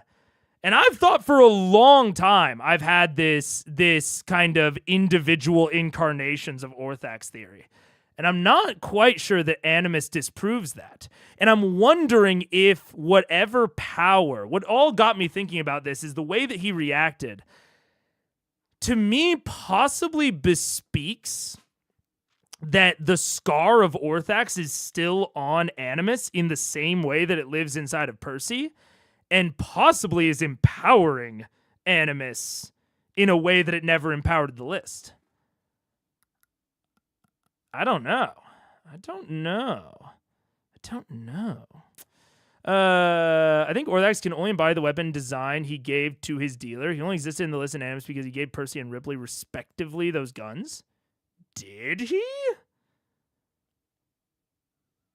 I don't know if this is utilizing future knowledge or not, so don't clarify it if it is or not. My interpretation was that, and I mean, I guess this is possible, but I did not necessarily interpret that Animus was given to Ripley. I interpreted that she built Animus and separately made a deal with Orthax and like gave Orthax a place to live inside of Animus. I'm not sure if that's clarified later, but just based on what I've seen, I don't know, and I don't feel like I know enough to say one way or the other, which is necessarily the case. That is possible. That is also possible given what I have seen. I'm truly not sure. I'm truly not sure about Animus's origins, because we know that Ripley was trying to build a gun for a while, and it's possible that she has cracked the code. You know, if someone transitioned, does the name on the barrel get corrected? If someone gets married and changes their last name, does it change on the gun too? I would assume so. I would assume so. Yeah. I feel like the Death Note would make more sense in his setting name ceremony. Imagine if Percy just gave Animus to Grog like he did with Craven Edge. Just keeps handing Grogs the cursed weapons. Yeah. Yeah. I haven't finished C1, only the CC arc. My interpretation was that Ripley could only make a fully functioning gun with Orthax's help. That's a fair interpretation. That's possible. And it doesn't necessarily disprove anything. It does, yeah. That's very possible. I'm not sure. I think that's a fair interpretation, but I truly just don't know. I don't know. Yeah. Anyways. Yeah. Interesting. I'm very, very interested to see what Animus does. You want to find me? Yeah, you. Hi. Hi, what's up? Hey, so like, remember when you showed me your boobies during the fight with Kern? Pretty mean. Oh, you saw them. It's pretty mean. Wow, really? Like out of the peripheral. He said, that's pretty mean. Wow, really? Okay, yes. Yeah, I wanted to say thank you on a very delayed timeline by giving Yeah. you this potion of superior healing. Thank you so much, Grog. Yeah, so if they ever get jacked up again, heal them, because I'll fight better with boobies around. I'll remember that. Okay, cool. All right. Deal. Thank you so much. This is mean. That was spectacular. I just missed everything. I watched it on the preview because this is Isn't it Breast Cancer Awareness Month? It is, right? now I'm aware. Check your boobs, ladies. And vote. It's important. Don't let me get jacked up. You don't want them to get okay. choked up. Grog. All right, I'm going to do my best to clean and work on these guns tonight, and at some point I'm just going to send a guard to find Vax. Okay. Well, Vex, you've gone and looked for Vax and Keyleth. Yes. After you guys had your conversation about everything, they've gone off to the business. Eventually, catch up to. Are you guys still together? Or are you off? Yeah. All right. Yeah. So you find the two of them. We're walking back. Hey, did you find anything? Sort of. I wanted to talk to you and probably Percival as well, but you as well. Yes. Well, I communed with my deity, and The Raven Queen. The Raven Queen. Yes. that's the one. And she said something that I don't know what she meant. Okay. She talked. I asked about this yank, and she said that everything we needed to know we saw on the way to the Sphinx. Which one? That's what I said. She didn't say. Okay. I'm drawing a blank. I don't know. Everything we need we saw on the way to the Sphinx. So I remember the more recent trip better. What happened the first time? Well, it I was mean, it's under here. the Slayer's take. No. Oh, Yes, right. under the Slayer's take. But there was a ziggurat as well. Yes. And then the second time, that whole shit. We went down a with the cavern and there was a yeah. name. Right, had to do the whole name God trial almost thing. drowned. So one, the first one was near where the Cinder Grove is. Right, and she worshipped the goddess of knowledge. Osisa Yes. was her name. You just spoke to her. She was the goddess? Osisa was the Gyno Sphinx who works the Slayer's Take. Yeah. The goddess that she worships is Ayun. Ayun. So maybe we need to... Okay. I'm going to write that down. Obviously, Matt could be controlling his language here, but Matt said Osisa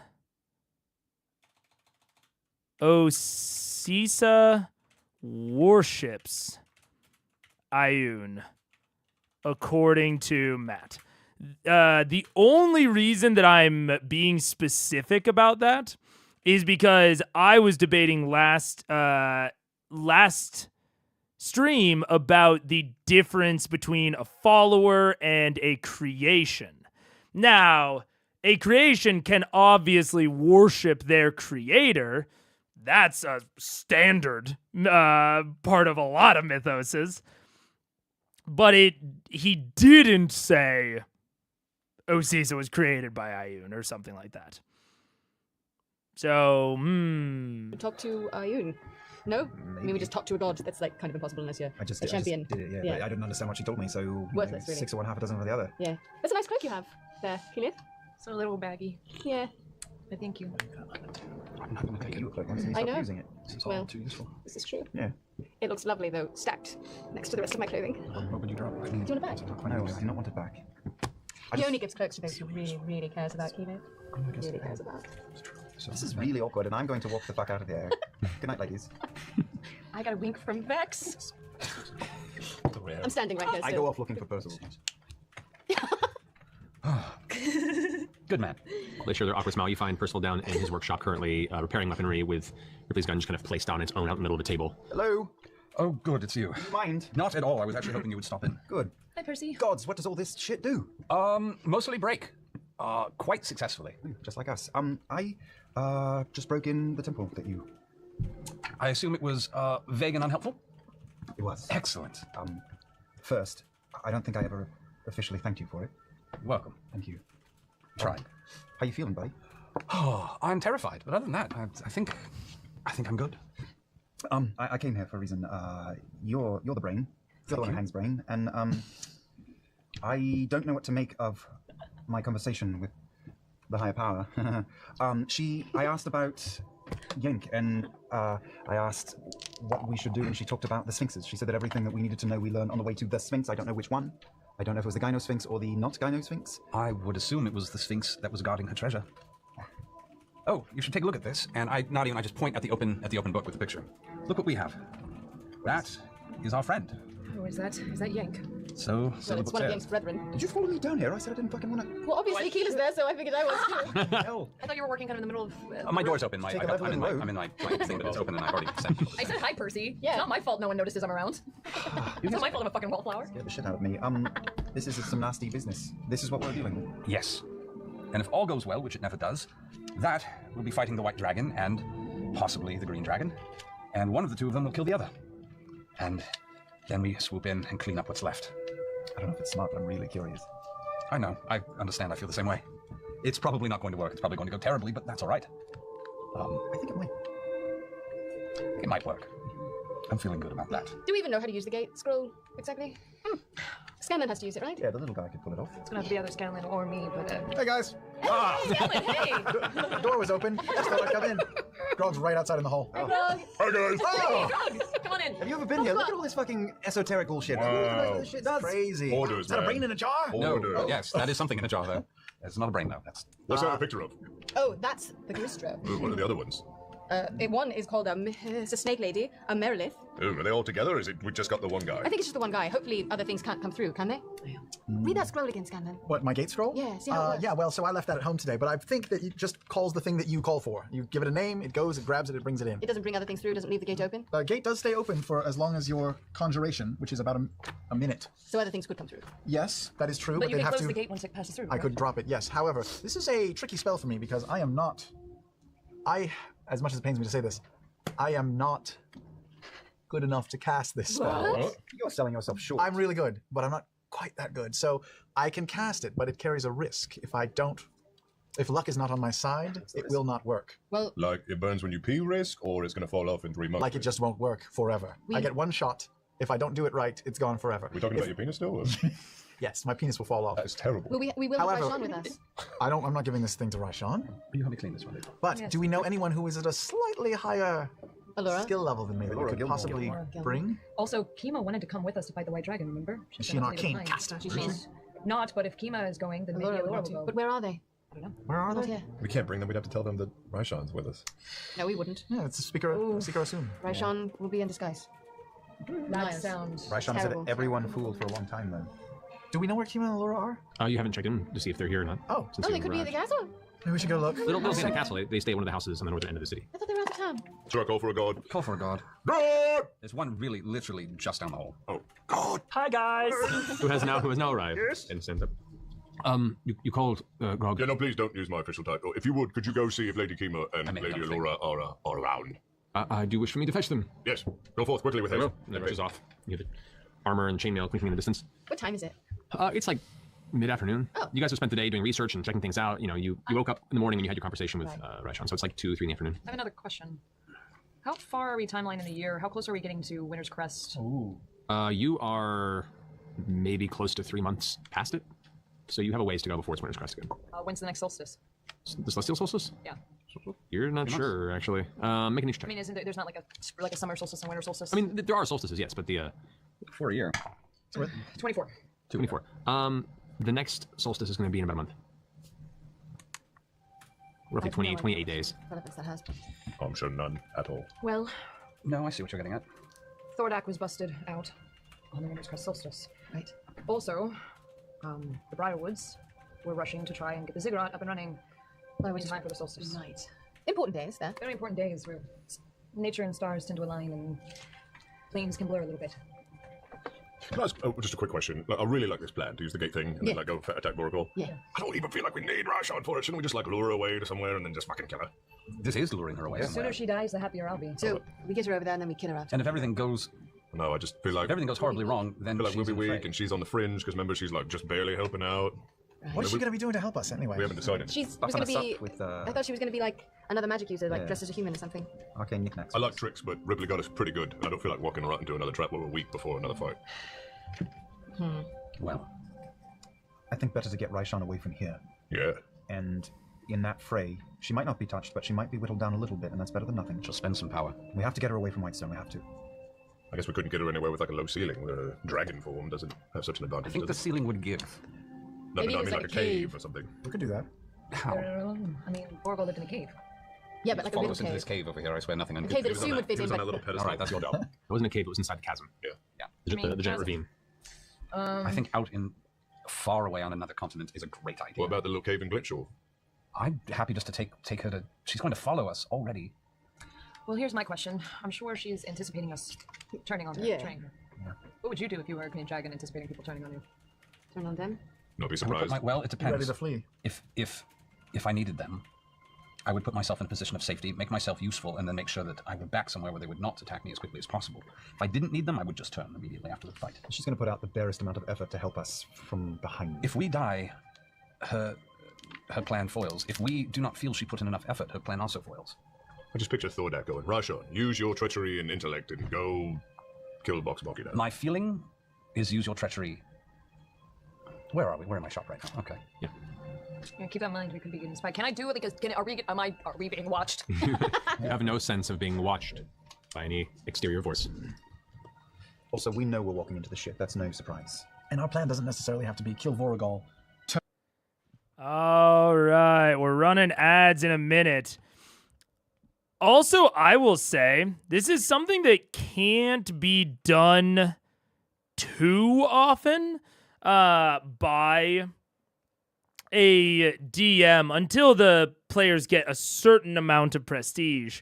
A lot of times players want to do things themselves, but I do like the aspect of a messenger or I guess, for lack of a better term, an errand boy. The fact that they sent off someone to retrieve ALLURA and Kima gives Matt, as the DM, a sort of lever that he can pull very easily of once the conversation starts to become circular or starts to become repetitive or boring, he can just have the messenger come back, either with ALLURA and Kima or more likely with neither of them. Or maybe just Kima. I don't know. We'll see. But it's a small thing. And again, it doesn't... I won't say it doesn't work.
What's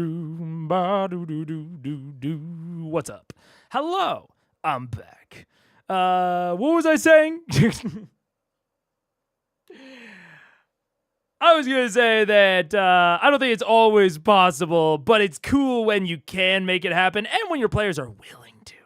I saw Dr. Ruby say that Animal Messenger isn't that high level of a spell, which is true. I think most of the reason that it's not more utilized is because the players, I think until they get positions of power, oftentimes just don't like utilizing them, unless the story conceit forces them to. But in this case, there was no reason that they needed to send someone to go and grab Allura and Kima. They could have easily just walked over there themselves, or even just had one of them leave the group and go and get them, off screen essentially, and then come back. But broadly, I think it's a cool player behavior that gives the DM some flexibility within the story, both in terms of pacing and in terms of what actually happens off screen, since the players can't directly see it. So it's not always the right answer. Sometimes it just doesn't make sense, or players just don't want to do it.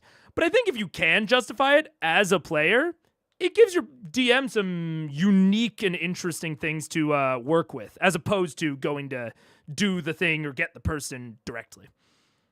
Turn and kill Raishan right there. We can keep playing with her for a little while longer. We could, She can sense lies. which is why I think So can I. All right, so we buck up. you can't We go through sense it. We go through with it. We go through with it. We made an agreement. I say we honor it until such point as it is All right, fine. deeply I'm inconvenient. I'm down. Can I go find Zara? You can, yes. That's your boy. Arguably so. Your boy. Oh, absolutely, G. Hercub. And that's like me talking about sending a messenger, to be clear, that's why I say it's not always the right answer. Often not the right answer. And I think why it is not often done is because you explicitly get less information as the player. So that's why I think that it only happens once they get higher level like this and have some assumed safety, some assumed power. That's why I think it doesn't happen as much at lower levels, because there is just more to be gained from going and doing it themselves, literally, in the fiction. But I would say, if all else is equal, like if you've already been to Allura and Kima's rooms as a player, it can be an out of game nice thing for the DM. But in fiction, it's often not the right or smart thing to do. What do they do in their free time? Yeah, absolutely. Yeah, this is a purely out of game consideration if all else in game is equal. It often isn't. Yeah. What gives them away as doppelgangers? You're so right, Jirka. I think that Matt said that Kima and Allura are living in the same house. Yeah. Yeah. I mean, we've known, we've known about that. I think it's literally in my Kima article literally says, yeah, friend and potentially former lover of Allura Vysoren. That is the very first thing that I noted about Kima. They're really good gal pals. Yeah, just like my cousins in the 80s. They're just roommates. I'm thinking of creating a company of shot for the castle with these guns. Do you think that would be a position that would suit him? Guards that would be forbidden from carrying these weapons outside the walls of the castle itself, and would arm the parapets if there was an attack from a dragon. I do. I don't know how good a judge of character I am. Probably a better judge than I am. I have face planted more than any of you, maybe. And I have with that boy. And I can see in his eyes. We're up to our elbows in blood. There has to be room for a little bit of redemption in this world. I'm a big believer in second chances. At least I am now. That's a good idea. I wanted to check with you. I thought this was something that I assumed you would have some insight into. Do we have time to teach them how these things work? He may already know a bit. He spent some time around them, which is also why I thought it might be helpful. You would talk to him? Well, I figured we would talk to him. I'm still not 100%. We are going to be fighting these dragons, and I am not at my best. Well, you probably need to get to bed, but why don't we go find him before it grows too late? I'll continue to work on these. Bring him down when you find him. I will. Thank you. Right on. Okay. Percy, I want you to... Sorry. So fast. Can you make 3 tinkering checks for me? Tinkering check? Yes. 3. Stop that. You said 3. It's 3 3. tinkering checks. There's 1. Where'd all my dice go? There's 2. The jail. Okay, apparently I have 3. You rolled me 20 as your dice right away. Dex proficiency, if I recall? Yes. Okay. That's a 29. Okay. A 27. And a 13. Okay. Rudimentary in their design, but functional. You managed to clean them all and repair the ones that are heavily damaged earlier and make them functional again without an issue. During that time, Keyleth, you mentioned something you said? And Zara. Right, what is Zara? What did you say about Ioun? And why is Ioun important right now? I mean, Ioun is god of knowledge. And spreading of knowledge. And was what the temple that Osisa watches beneath the Slayer's take is based around. It's also what the ziggurat beneath the city used to be, a temple to Ioun before it was corrupted by the Briarwoods. Right. Scanlan, do you still have those Ioun stones? I have an Ioun stone. Okay. Wait, Ioun is... I just want to clarify. Just want to clarify that again. What did you say about Ioun? And why is Ioun important right now? I mean, Ioun is god of knowledge. And spreading of knowledge. And was what the temple... It's minor, but I'm going to write it down. Ioun is the god of knowledge and spreading knowledge.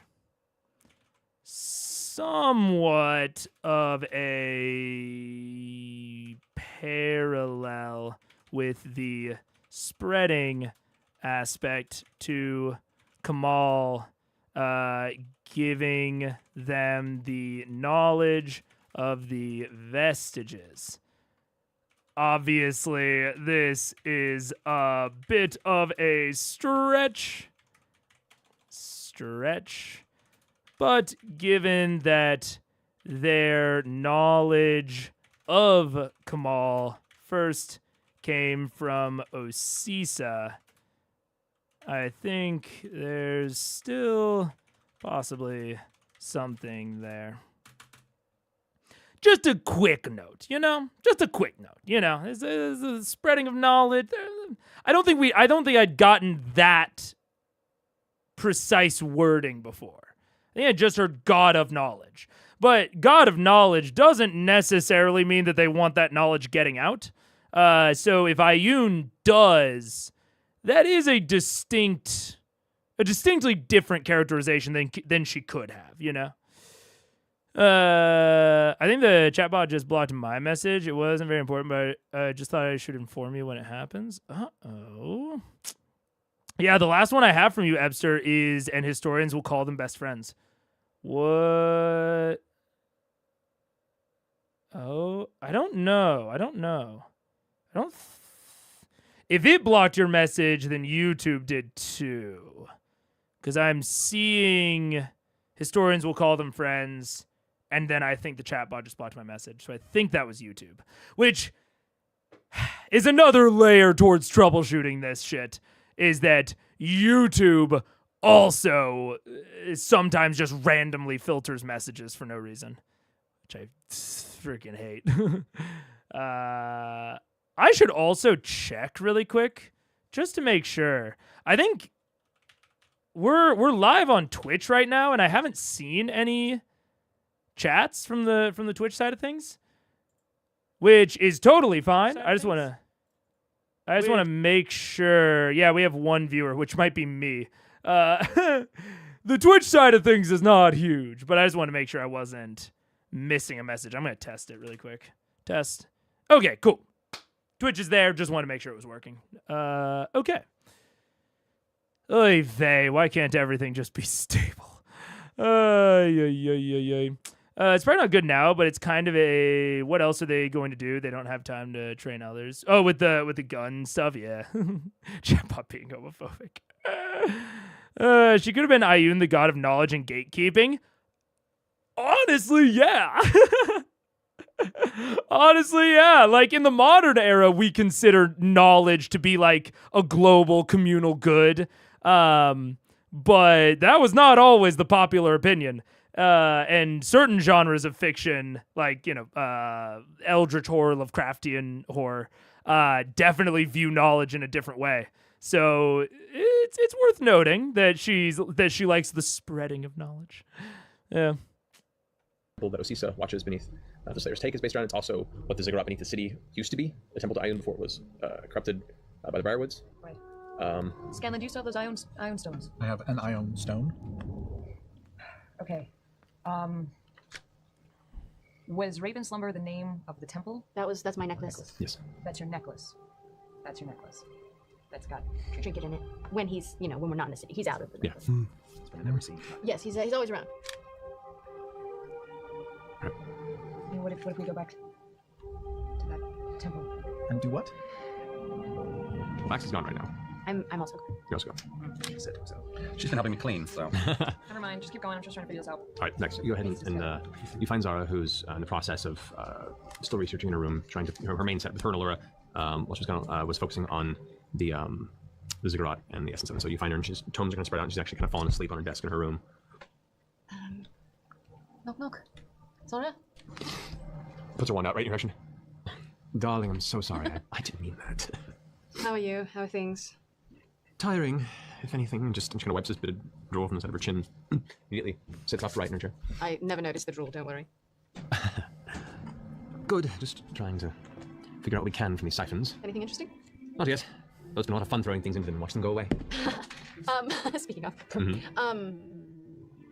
you've been very busy, I know, with all of your research, but do you remember what we spoke of before we left? Remind me. Arrows of dragon slaying? Oh, yes. Yes. I was able to muster one. Okay, that's wonderful. One is better than none. But that is all I'm able to get at that time. Of course. She pulls out the small case and opens it, and it looks a little rickshaw, not quite as perfect, but just the enchantment took. Wonderful. This is costly. What do I owe you? Oh, for this, let's find out. This isn't a lot. That's 5,000 gold. I think the price is... That one, that would come to roughly, on the market, about 30,000 gold pieces. But she made it, so that's not how much it would be. Right? Zara said it wasn't that much before. It's, I mean, it's mostly done. I could keep working on it if you like. And make it all done. Oh, okay. But that's 30,000 gold pieces? Well, for guns. Anything interesting? Not yet. Though it's been a lot of fun throwing things into them and watching them go away. Oh no. Speaking of. Whoops. I did not mean to go back there. Just a note that Zara and or more people have been actively throwing things into the siphon.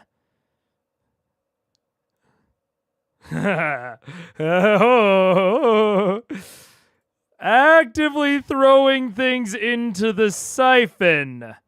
The thing that transfers extremely powerful raw magic and is used as a means of creating relics. I'm assuming that their assumption is that as long as we don't throw it in all at once, the ritual won't be able to succeed. You know? It's like, I think they're assuming that there's some sort of degradation on the other side as time passes. So as long as they don't throw too much in at once, it'll be fine. Seems like a dangerous-ass assumption to me. Seems like an assumption that we do not have good data about. Maybe they do. I don't know. But it's a part of science? I don't know. I don't know. It's like just tossing things into a nuclear reactor to see if we can shut it down. And like, as long as we wait long enough, it probably won't, it probably won't, melt down. It won't get too hot. Seems look, they're magical. They're magical science boys and girls. They probably know more than me about this. I'm just saying, seems like they are playing fast and loose with the death ball in the basement. That's all I'm saying. Wonderful. This is costly. What do I owe you? Oh, for this, let's find out. I hope this isn't a lot. That's 5,000 gold. I think it probably is. That one, that would come to roughly, on the market, about 30,000 gold pieces. But she made it, so that's not how much it would be. Right? Zara said it wasn't that much before. It's, I mean, it's mostly done. I could keep working on it if you like. And make it all done. Oh, okay. But that's 30,000 gold pieces? Well, for costs and time, I put it more about 12 for a friend. Jesus. Man. Better make it work then. Better wait. I'll wait. You just keep making this awesome. Okay. Sorry, dear. I haven't had a lot of time. No, I know you're so busy. Romance is over. Wow. Mark it back down to 1 and Zara, you're amazing. Back once you're sitting. No, that's great. It's super cool. We're going into battle pretty soon. You know, these fuckers are pretty dangerous, so I'm concerned. So should I bulk on the research and focus on... Keep doing what you're doing, if you find the time. Noted. Thank you, Zara. No worries. I should make some tea. She kind of rubs her eye a little bit. Gets up. Have a good night, Vex. Walks by, she exits the room, is he gonna stand there, her tail whoosh, kind of whips you in the back. I deserve that. Mary's gonna see this. Mary said it was only 5, okay? Mary says a lot of things. Did Kim and Allura show up yet? Kima shows up. Kima shows up? Yes. What?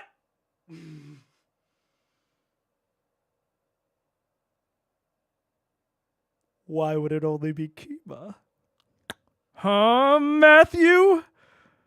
Why would only Kima show up? Could it be because Allura is missing?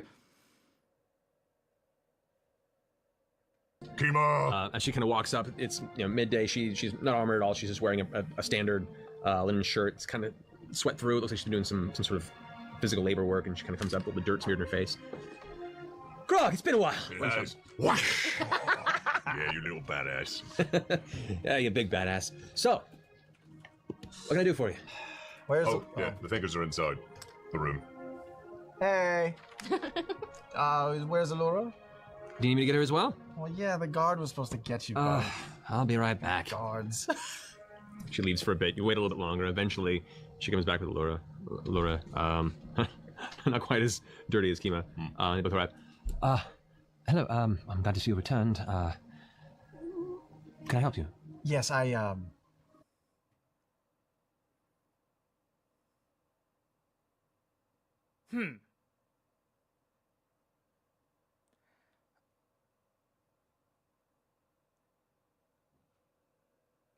would Kima be sad? Because Allura is missing.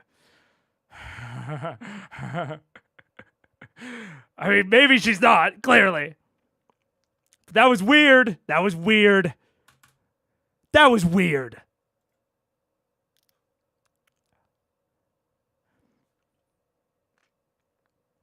Vox sent a guard to acquire both Kima and Allura.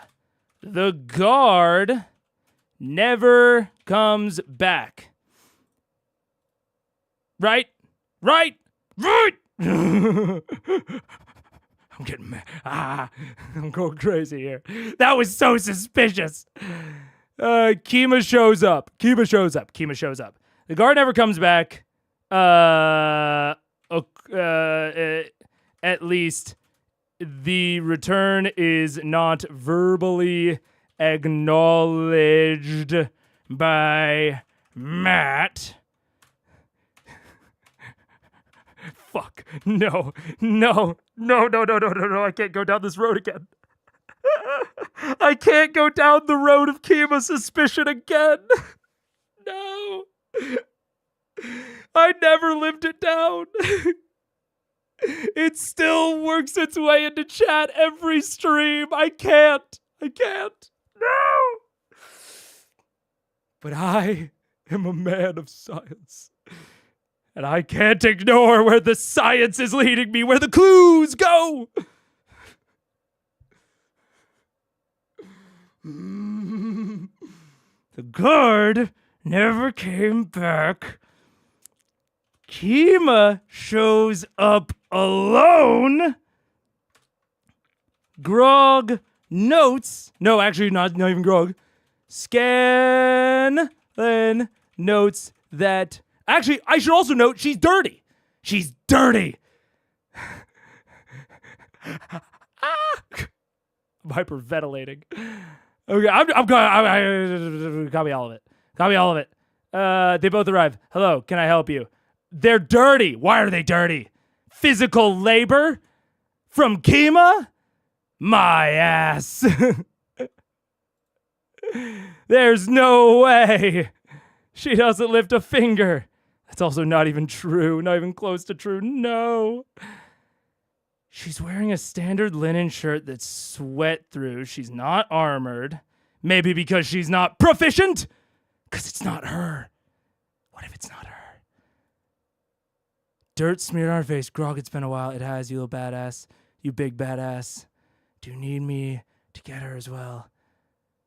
I'll be right back. She leaves for a little bit. You wait a little bit longer. Eventually she comes back with ALLURA. ALLURA's not quite as dirty as Kima. They both arrive.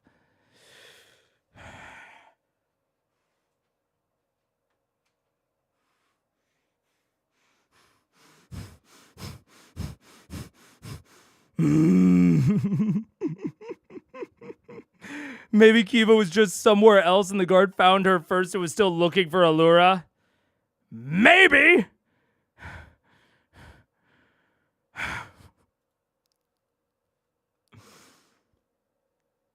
How long has it been since Hodis? I'm not even thinking that this is actually Kima. That's the thing about this. I've been too infected by the prevalence of shapeshifters. My mind is going to the fact that this is like Hodis and that he's come back with like a friend, Rakshasa. And at first it was just Hodis coming to see them, and then they're like, "You're supposed to have a second person." And Hodis is like, "Fuck, I was supposed to have a second person? Shit." And then he goes back and gets his friend to come back with him. But I think it's been too short. I don't think it's been long enough since Hodis was removed. I believe ALLURA said a few weeks, right? I think she said like a few weeks to a few months. So it can't be Hodis. Do I not have? Oh, it's an apparent enemies. I'm in allies. Where's Hodis? Hodis the Rakshasa. My transfer resurrected, which is apparently just a thing kings can do. Who would have guessed it? Attempt to assassinate. The assassins / Rakshasa knew enough to prepare for this attack, despite Vox not even really knowing where they were going back to Whitestone. So they've either just been chilling, waiting. Vox kills Rakshasa. ALLURA Viceroy indicated they will likely be somewhere between weeks and months. I don't think it's been weeks, but it could have been. If the timeline was actually like 2 weeks, that could technically be weeks, and I think that there's a chance that 2 weeks has passed. It could just be Raishan trying to get in their good graces and learn things. Hodis and his twin brother Schmodis. Exactly. You understand. Here's yes, he's reached the Kima part of the episode. No! What's the MTBKC mean time between Kima conspiracy? I don't think I've had a true Kima conspiracy. I think I haven't had a true one since their return to Vasselheim. I think I might have hit one during Briarwood arc. But since they've gone back to Vasselheim the first time, the Marrowglade Lock time, I think Marrowglade Lock was my official putting the Kima theories to rest. I feel like this episode is lasting forever and they're never going to fight the dragon. I wonder why you would be feeling that way. Not you, just the show. Yeah, I mean, I will say that from a show perspective, managing downtime and like slow segments is tough. I think that this episode feeling like it lasts forever, especially the second half, is appropriate for the player feel, but it is certainly debatable whether it's good for an audience. I know it's kind of meta, and I'm not talking spoilers, but TBH, Matt, putting two deceiving imposters back to back to confront the party would be mind blowing. It would be something. Dude, Kima's actually Bahamut. Now I'm getting Devosa flashbacks. She calls herself a paladin of Bahamut, and she's actually just Bahamut. She's not, or maybe a platinum, just metallic dragon. She's just a totally separate metallic dragon and doesn't want to reveal herself, so that's why she conscripted the party.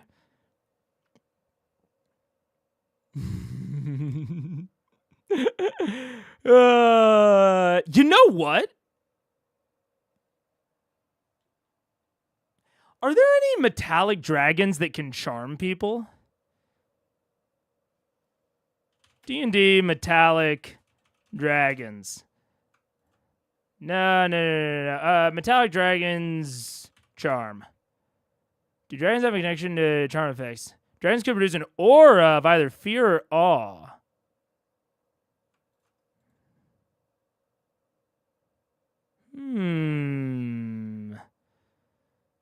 They were also spellcasters by default instead of a variant rule, and spells that dominated the lesser races were popular. I'm only saying this because one of the things that initially drew my suspicion to Kima, one of the very first reasons that I ever suspected her of anything suspicious, was the way that they found her. And I'm just wondering if there's something to the Devosa. I don't think she's a chromatic. If she is a dragon, I would never say that she's chromatic, but I don't know enough about dragons. Is the true bottom of it problem? Well, this is in Fizzbands, so I was about to say aspect of who now? Is a bit of not a great worm. Ancient gold dragon. Gold is chromatic, right? Or gold is metallic. Tail, weakening, fire, frightful presence.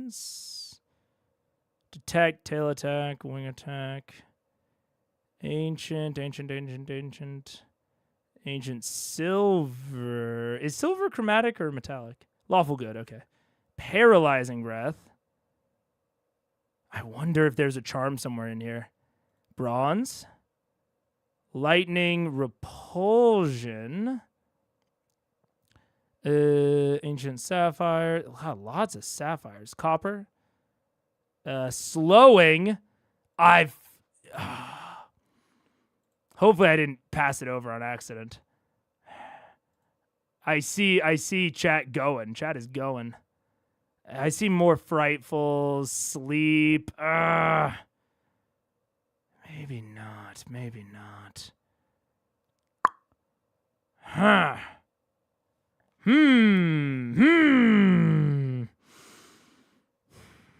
That applies to past versions of D&D. It does, but I would not even remotely, not only would I not put it past Matt to use stuff from past versions, I would quasi-anticipate it. So the fact that it's from past versions is not a deterrent to my theorizing in the slightest. Didn't ALLURA send them in to find her in the Underdark? Yes. Their original quest to find Kima was from ALLURA. Yes. Listing medals and asking if they're battalion. They're also colors. Gold's a color. No. That's so D&D. Metallic dragons are metals, chromatics are colors, chroma equals color. I know that, but like silver is also a color. I guess it's like if it's only a color, like red, blue. And then, yeah, it's confusing. I think it's a little confusing. They're like, when are the Electrum dragons coming? I wonder. I don't know. Something is so massively fishy about this. And maybe I am fucking jumping at ghosts. Maybe I'm jumping at shadows. But the only finds one of them, or yeah. Only Kima showing up is so massively fishy to me, and I can't even fully articulate why. I don't normally need to ask for help with magic, but this gate scroll that I have here, is this something that you can fix it? Do? This is beyond my magic. Forget I ever showed it to you. It doesn't exist. No, this is incredible. This is very really powerful cool. magic. You shouldn't know about it. It's bad news. I think it has quite a bit of utility, to be honest. Well. Well, do you need this? Or could I? Oh no, I do need it desperately. Yes, it's very vital to our mission. All right. Wait, like, do you have a use for it in mind, in particular? Well, I mean, this is the kind of spell that I could copy into my spellbook, and once I'm able to utilize it down the road, it would be at my disposal. Would that make this scroll inactive, or? It would destroy the scroll, but I would be able to utilize the spell. A few years, maybe. Wow. How long does it take to copy down a scroll? Like a couple seconds? Yeah, but it destroys takes a few hours, maybe. What's this voice I'm hearing? I just wandered back. I'm done talking to Zara. Hey, the door's open. You keep it. Be careful with that. That's from what I can glean from the enchantment. It offers you quite a chance to pull pretty much anything at your side, but no real bindings on what you pull through. Yes. Anything I think I understand how it works, but I don't know. I just don't know if I'll be able to do it when the time comes. No bindings on what comes through. Like, you might get more than you bargained for. Oh, there are many a mage who ended up trying to bend something to their will, and well, they weren't seen ever again. I think what she's referring to is once we pull the thing through, it acts of its own volition. We can't tell it what to do. Yeah. We stay clear. Yeah. Okay. Not like it and its friends come through. Probably not. Probably is good enough for me. All right. Once we pull it through, I mean, how do we keep it in place long enough for... We don't. We pull it through right in front of... How do we get in front of... I can be invisible. ALLURA, thank you so much for your time. Please don't let us disturb you any longer. Oh, no worries. I'm about to ready, continuing to strengthen the veil with Sean. Also, I don't know if you'd heard, but Tiberius fell.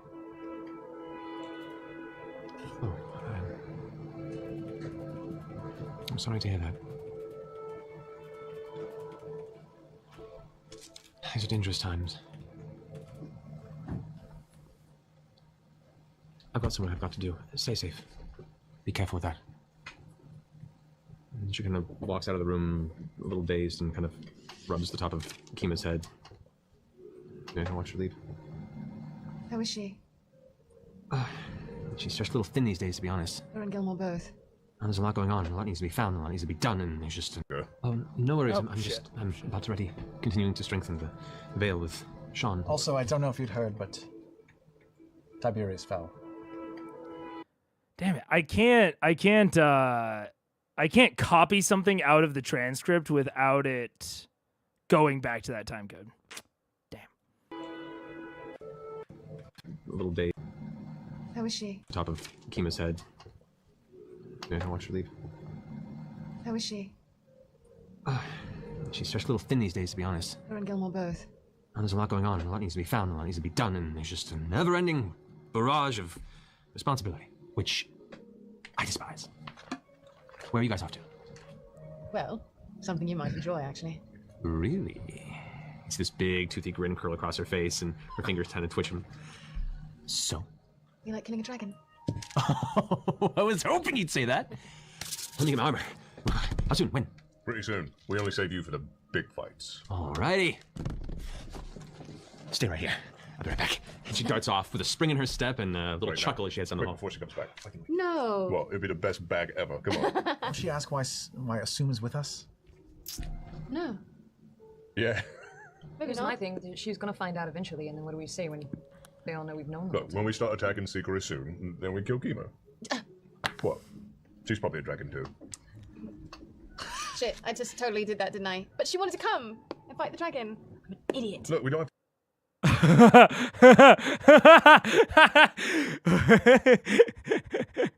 Mega is Travis. Wait a minute. Wait a minute. I've never been able to talk directly to Matt. I gotta watch his reaction. Wait a second. Then we kill Kimo. What? She's probably a dragon too. Shit, I...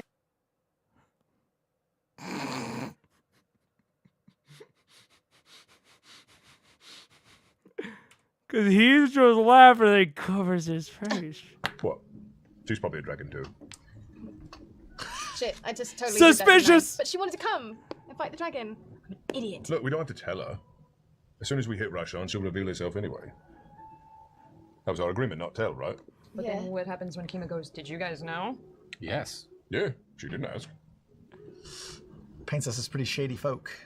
These are the people we need to trust us. They're our allies. She has kept secrets from us, and we have a perfectly legitimate reason for not telling. That was also We're protecting her. ago. No, we have that was fine. We still have a perfectly reasonable reason for not telling anyone, which is that if we tell people, the city gets destroyed. And they get destroyed. You are welcome to tell her, and then we have to deal with the city being Plus, destroyed. Kimo's a total bash brother, and if she gets to find out she gets to kill 2 dragons instead of 1, I don't think she's going to be upset. I don't know, we're putting her in a lot of danger. Yes, we are. As opposed to staying here. And we were aware, and we could have told her. She's going to be angry at not telling her the full. Oh wait, let's try something, Crazy Smith. One of the possible commands should just be exclamation point. Wait, let me confirm it. I don't think a chatter's ever actually used it. Exclamation point, check playback speed. See if that works, because it should. And that should, even without pausing, that should, yeah, sick. So if you guys ever want to, it is on a cooldown. It's on like a global, like, I think 20-minute cooldown. So it won't like do it over and over and over. But if you guys ever want to check the playback speed, and it's not on cooldown, yeah, I think it's like a 20-minute cooldown. Yeah, you can just do it in chat. It's the first time that it's ever actually been like relevant. She will. Yeah, did you see her though? She's like sweaty. She's like working on outside This is houses. not someone we want to lose our trust. Oh, but she's like doing she could stucco in a she field. could help protect the city. She could go under siege. She's a soldier. They're I used to guess- not being told things. No, she is not a soldier in our manifested army. She is our friend and ally. There is a difference right now. This is a different duty and relationship. I feel like I got us into this, and I'm really sorry about that. We can get her out of it really quickly. You can tell her not to come. I can just tell her Maybe that we it tell her never not happened. to come. You saw how excited she was. It's her choice. If she's our friend and ally, let her choose. She'll choose a fight every time. Yeah. But she will choose a fight unaware of exactly what she's getting into. Well, we can make that clear then. We'll tell her that there are aspects of this fight that sadly must remain secret. It's far more dangerous than we can possibly even explain. Yep, what he said. and that things may go completely tits up. This is Lady Chemo we were talking Well, about. I know. She is one of the most hard-headed people we know. She is going Which to is push why- until we tell her what happened. Even if we tell her the truth, she's still going to want to come. So then either we tell her the truth and trust that she can keep a secret, or she doesn't come. She's gonna find out, and I don't want to lose her trust. I don't want to tell her. Percy? Oh, no, I'm happy for her not to come, because I don't want to tell her, because I don't trust. I don't trust anyone right I now. barely trust us to keep this secret, let alone another person. Oh my god, honestly. All right, to a vote. What? What are we voting on? Oh. Whether we bring Kima or not. She's gonna be mad at us either way, so it just depends on if she's mad at us now or Okay, she even can more hit angry me. at I us wanted later. to fight a dragon. All those in favor of Kima not going to fight a dragon, raise your hand. All those in favor of Kima go. Dude, first sassy grog. I'm a fan. I'm a fan. Cause this, I'll be real. This is kind of a stupid debate. In my opinion. Like, I get it. And I do think that I noted a lot earlier in the in this sort of once the Chroma Conclave started, I know it, I think about midway through the arc, that the just speed is enough. No, speed is not enough. There are other things that have the word speed in them. So anyways, either way. But so I noted earlier in the arc that I think that Matt has set Whitestone up as this piece of potential collateral damage that he can threaten even if he can't threaten the players themselves. And it's a good way to make threats against heroes, is to threaten collateral. It's why so many villains in fiction, and I guess in real life, kidnap families, that sort of thing. Because threatening collateral is very often easier than threatening the actual person. That said, there's also a level of analysis paralysis that I think we're in right now, and I am glad that Travis is pushing through it. I'm very, very glad that Travis is pushing through it in favor of just like, come on, let's stop talking about this. It's one person. You know what I'm saying? I think that's still on cooldown, Crazy Smith. I think it's something like a 20-minute cooldown because I did not want people to be able to spam it. So let me see. It's 1200 milliseconds or 1200 seconds. Yeah. So 1200 over 60. 20 minutes. So it's on a 20-minute cooldown. I thought it was like a 5-minute cooldown. No, 20 minutes. Like I said, I did not want it to be like a consistent thing. Just, I have not changed the speed since the last time we checked. So you might have to rewind. Yeah. I'm glad that all that is to say, I'm glad that Grog is pushing through this. Going to fight a dragon, raise your hand. Well, this is an What are you idiot doing? plan. You're not there. abstaining? I'm not here. Oh shit. I grab my earring, I'm like, Maxwell, you can hear me. I'm sure I'm more than 500 feet away. Yeah, I'm fine with it. Fine. Well, look, I mean, she's then gonna wonder why we uninvited her. We are lying to her no matter which way we take No. now. If you want, I can wipe her memory of that. I'm just going to unfriend. Oh my god. If she finds out, she's gonna be really super pissed. I'm okay with this plan. Yeah, I actually- removing I like that an plan. ally from a fight. I feel like she should come. I'm okay with that plan. Taking one of the guns and just going, nah. Remember, Want that gun to trust me. dragon. Look, I want her there more than anything. I just don't want to lie to her, and I also don't want her dead, and I don't want to drag her into a situation she could have known more about. I defer to the Grand Poobah's will. I will change my vote to yes. There could be ears listening. I know. Don't worry, I'll wipe their minds too. Let's bring her. Gosh. You really won't. Let's do it. So we're bringing her? Yes. Yeah. All right. Now, what's our plan? Do we go to sleep and wake up and go? Yeah. How do we get there? Kill Go it. in the morning. Yeah. How are we getting? Dude, fucking Sam also getting fed up with the debate, I would guess. there? Tree stride.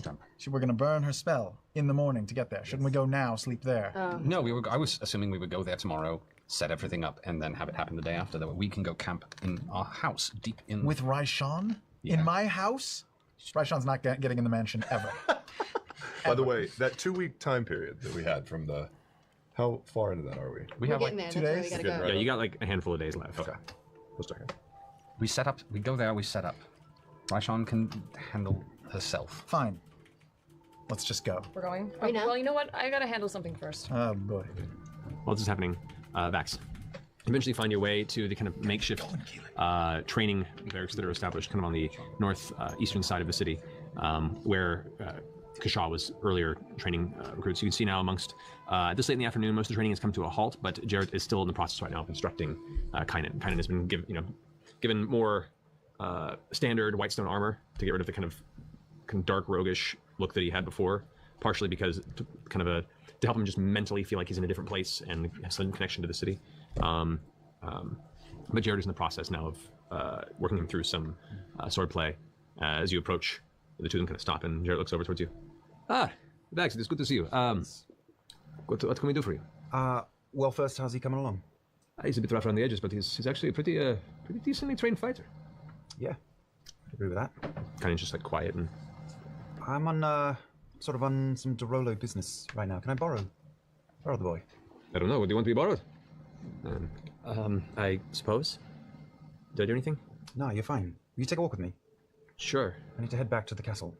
Let me just... He hands the blade over to Jarrett, who takes it and kind of sheathes it in the side. Jarrett, he'll be back tomorrow for a little more, all right? All right. I shall prepare. Don't do anything stupid, boy. He kind of smiles and comes up and starts walking with you, but he's still keeping like a good 1.5 to 2 feet between the two of you. He seems to still be putting a boundary there. Hey.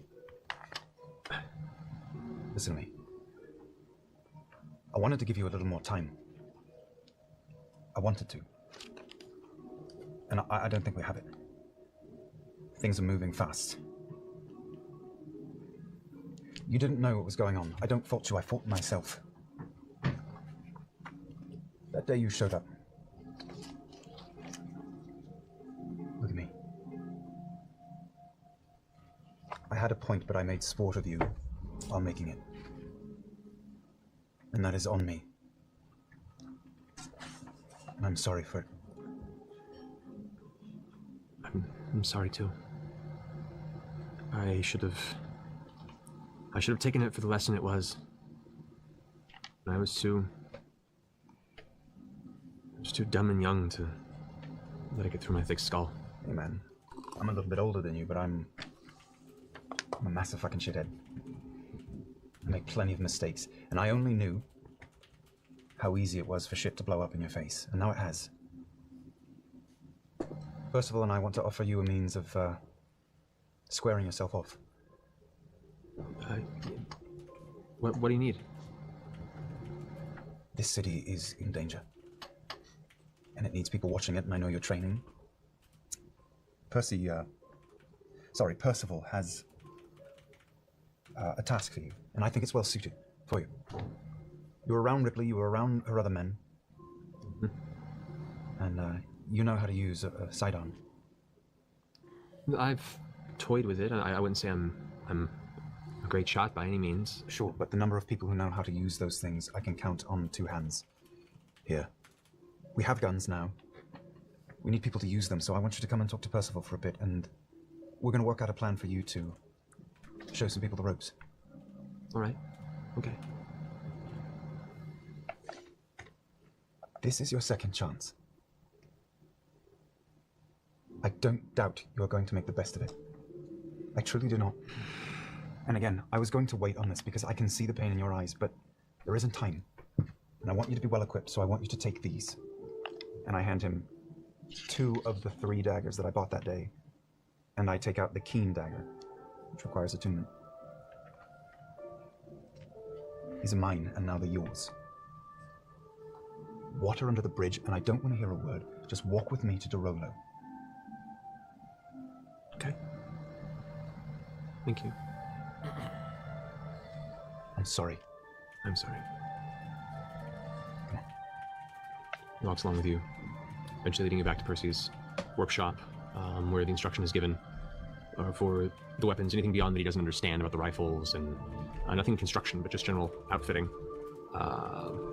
He seems to be more of an adept student than you expected. He's got some intellect to him, at the very least. He can pick up the details pretty quick. Quick learner. When he puts his mind to it. About this time, as you're having this discussion, you hear the bounding of armored feet. And bursting through the partially open door, you see fully armored, eager, hair pulled back in a tight braid. Big old maul kind of scraping on the stone behind her. All right, so when are we doing this? Tomorrow. Tomorrow. Have to be tomorrow. Why? What are you doing tomorrow? It's really quiet here. I'm getting extremely bored. Oh, you want to go now? I mean, whenever you need to. I'm just saying. Could go now and can't last Now, night. I'm ready. That'll give Kika a chance to replenish. Yeah. It's true. I don't see any difference in Raishan being able to kill us in our sleep here or there. She could stay in the shittiest room in the mansion. Still. She's not getting in the mansion. She can go sit in the fucking snow and go to sleep for a while. Okay? I'm very confused by now. Oh. Do the thing. just But it's only 10 minutes now. It's only 10 fucking minutes. the whole shebang, or just what we just said right now? Do the thing. Just what we just said right now. Just great. No, wait. Might as well test the waters. Okay, yeah, good. Oh, Jesus. 9 minutes of Okay, counting. whoa. I need some clarification here. The hammer slams down in front of the stonework. She rests her hands Shut on the the door. pommel. Lock it. This is not how I wanted this to go down, but apparently this is how it's happening. Wait a minute, Good job. Your boy's gone by now, right? We sent him out. I don't know. He's gone. No, you guys were teaching him about the guns when she came back. You never know when it's out of character or in character. Mind you, he just seems largely confused and doesn't seem to know what's going on. I'm going to go take the boy for a stroll and show him how this is going to work and explain to him everything. Gentlemen, you actually plan how we're going to kill dragons. Excuse me. Give me strength. All right, quickly, Kima. We need to talk to you about something. To be partially fair, I think that this argument is rooted in almost in an intellectual versus emotional memory of the conversation with Raishan that just happened. Like, the emotional reading is, if you tell people about me, I might have to kill them.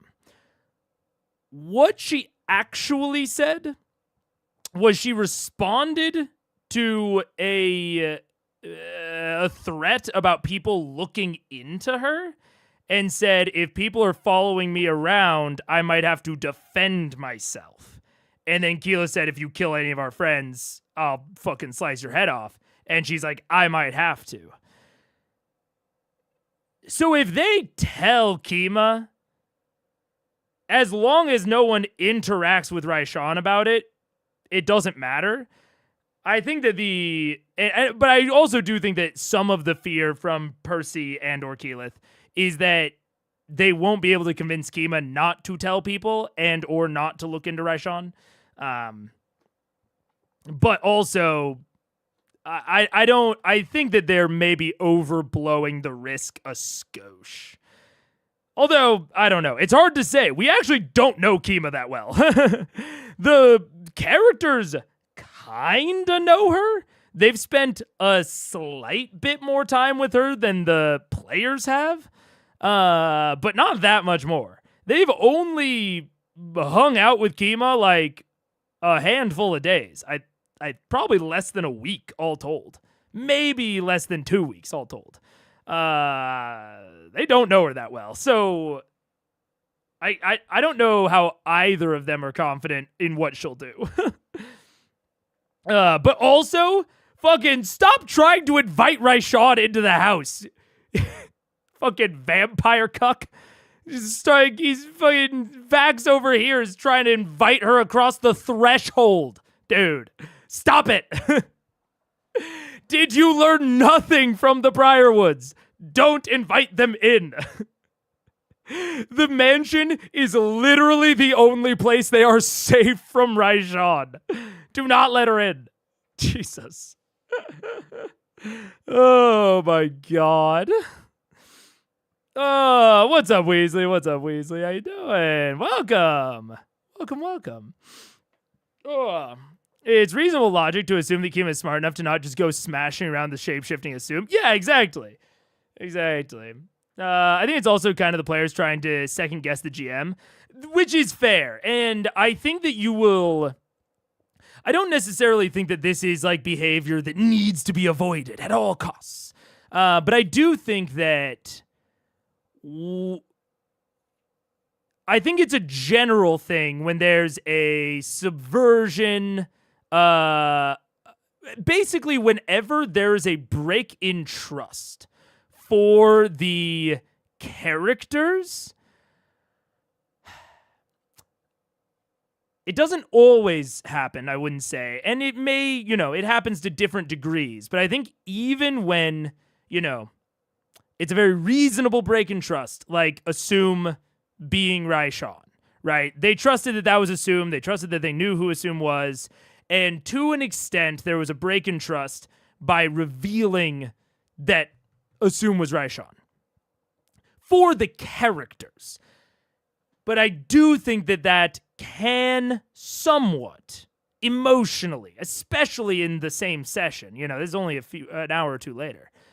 I think that can spill out into the players' thoughts about whatever the DM is presenting them. Stopping necessarily trusting the things that they have assumed. Nice. Up until now, right? It's ad time. It's almost ad time. So I think that this sort of behavior of them going back and forth, of them not trusting anything, of them being so hesitant, this sort of analysis paralysis, even though they're not worried, like, oh no, what if Kima's a shapeshifter? I think that lack of trust and that hesitance is just, it's a bit inevitable after that sort of reveal of assume has been Raishan this whole time.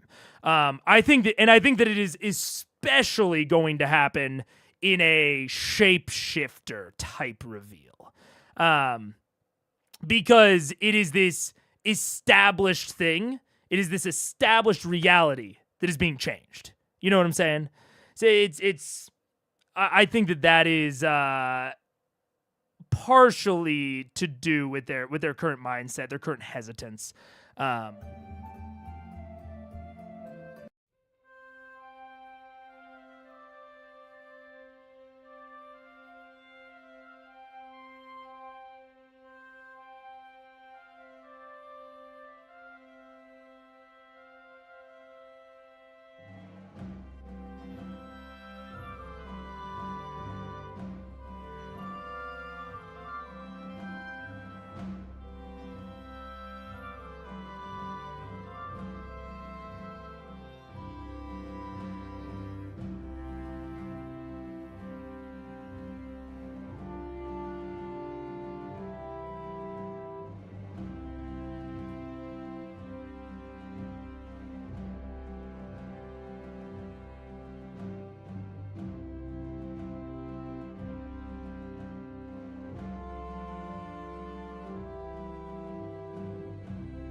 What's up? Hello. We are back, and that was a tiny bit longer, and I was quiet for so long that the dogs thought I was done with stream. And now, oh no, they're all sad. But we're back to it. Very important, and if it doesn't go well, Scanlan's going to erase your memory, but...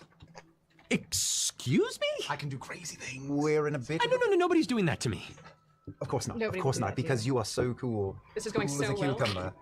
We're in a bit of a predicament. We are going to Draconia so that you can fight not one but two dragons. Here's the thing. One of the dragons is here right now. He's coming with us in disguise. Immediately We're the gonna mall tell gets you- grabbed. Here? No, I think you're doing it wrong. I think you're doing it, Scanlan. That's right, we got 8 more minutes. No, 8 more minutes. No, we don't. Lady Kima, we, in order to kill one dragon, are entering into a deal with another. Before we kill it. But then we're going to... Crazy! Oh, no, that's what I said. Pure stupidity. Yeah. Obviously, yes! Hear him out. Hear him out. If we do this, it could help us kill the dragon that killed Tiberius. And you think you can trust this dragon? No.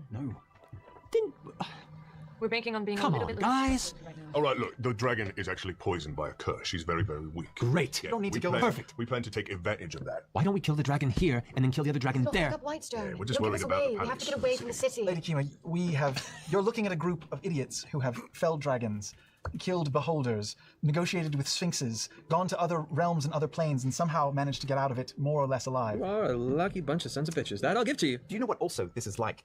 I'm keeping an eye on the time. Think time. No, I'm actually. She leans on her hammer now. This is what this is like. This is just like the Underdark with one exception. We worked with that fucking arsehole thinking he might have some redeeming qualities, and he didn't. He turned on us, right? And who told you that? Who told you that was You going to did. happen? But Who, at the this very time- first moment you showed him to me, said, "This guy's going to try and kill you." Well, but on the side, he helped us get as far as we did, but then he got shot to the heads. But this is water under the bridge. It's water under the bridge. This time, we know that we're dealing with a fucking piece of Polishes shit. their holy symbol. We're going to turn on the piece of shit and kill her. The whole plan is to get them all to turn on each other, and then we mop up the messy bits afterwards. 7 minutes. 1 dragon or 2 dragons?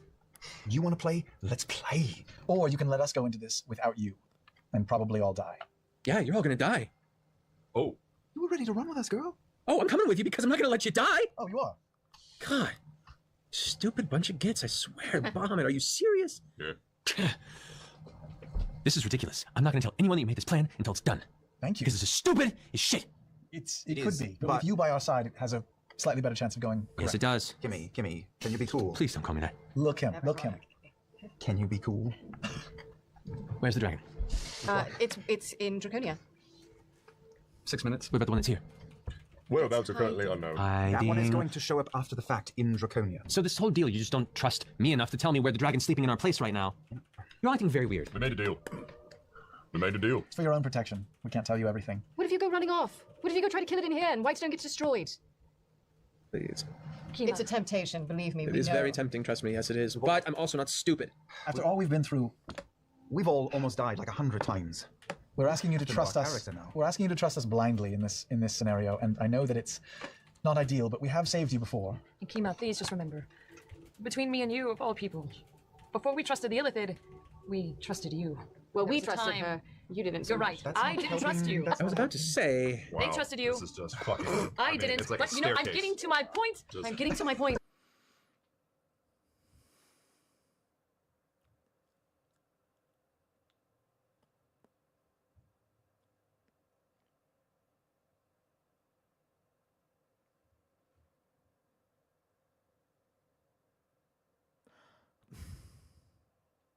What?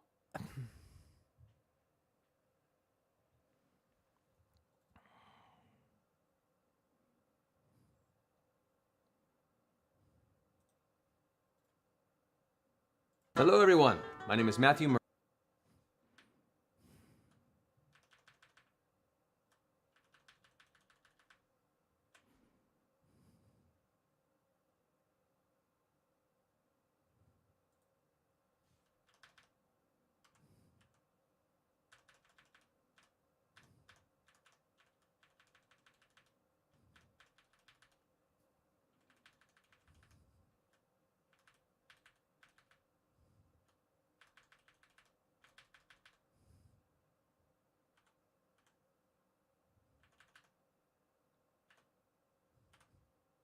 Really enjoy it immediately as one of their good friends and allies, Arcanist ALLURA Visorin of the Tal'Dorei Council came to them requesting the aid, saying that a longtime friend of hers, Lady Kima of Ord, who is a very well-known and very well-respected halfling paladin of Bahamut, the Platinum Dragon, had been gone on pilgrimage for a while, essentially a vision quest that is part of her own development as a paladin. As part of this, she let the information go to ALLURA that a dark vision had come to her, saying that some sort of evil root was beginning to breed beneath Craghammer and the mountains within. Craghammer, of which is the nearby dwarven civilization that you guys have previously not been allowed entry to, because you to acquire the necessary documentation, offered you a very substantial reward should you find the whereabouts of Lady Kima of Vord, and hopefully bring her back safely. You left. Wait,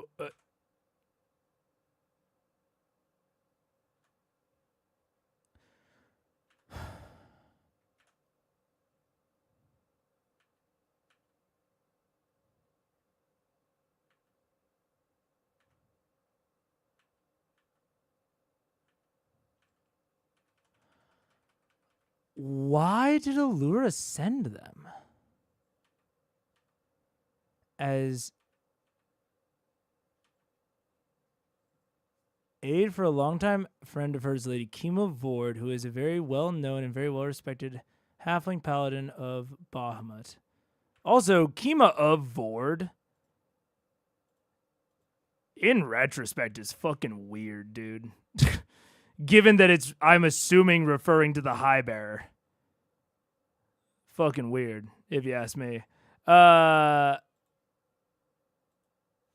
Just because she'd been gone for a while? She let the information go to ALLURA. The dark vision had come to her saying that some sort of evil root beginning to breed beneath Craghammer. But she got that vision beforehand.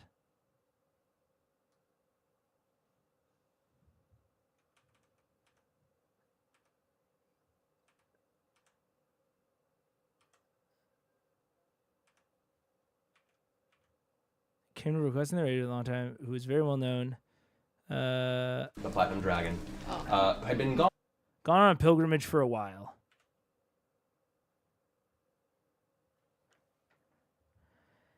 Because Kima had been missing for a while. Yeah, it's an...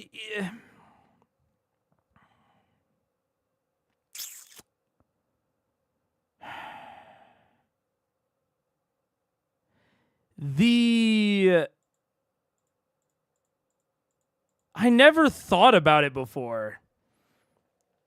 But it does seem... I don't know. In my memory, for some reason, ALLURA had more evidence that Kima was in trouble. In my memory of this situation. Because she hires Vox just because she'd been gone for a while on the pilgrimage. I wonder if I could find evidence. I'd probably have to rewatch the first few episodes, or at least skip through them, or search the transcripts, I guess, for how long she was gone.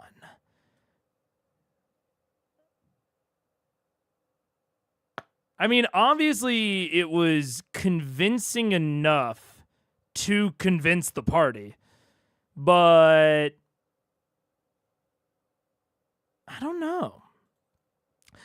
Something just kind of, yeah. When I was talking, making this kind of joke of ALLURA's Bahamut, Kima's the lover of Bahamut, it was then like. My brain then started going down the rabbit hole of like, oh, then ALLURA would have sent Kima the visions about Kavarn. And then I was like, wait a second. How did ALLURA know that Kima was in trouble? If she isn't Bahamut. And then I was like, I don't actually know how ALLURA knew that Kima was in trouble. And I still don't really know. Interesting. The OG reason that ALLURA sent Vox after Kima was simply because she had been gone for a while. I don't know. Something about that. This Kima Talk is a great example of your point in D20 video about Matt's naturalistic style of NPC engagement versus Fantasy High having stylized NPC scenes. It's true, yeah. Like, just slowly discovering Kima's personality. Because I did not really experience a lot of this.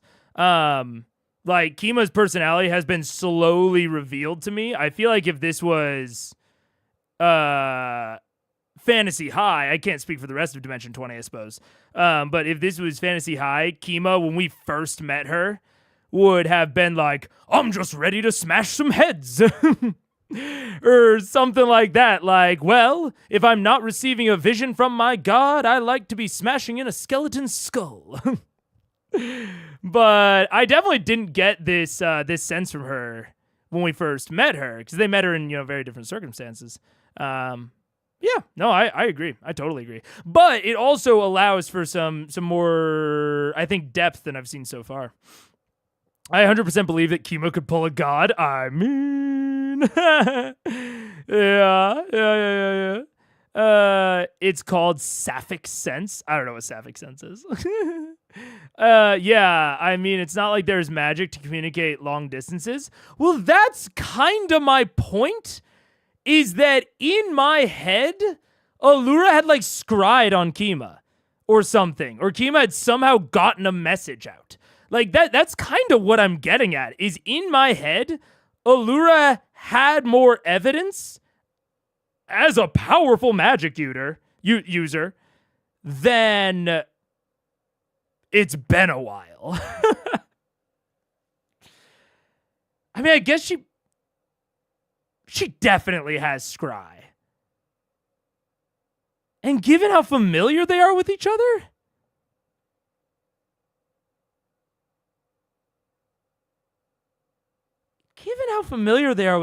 I feel like ALLURA almost certainly would have scryed on Kima. And I don't think there was anything blocking her from doing so. I don't know.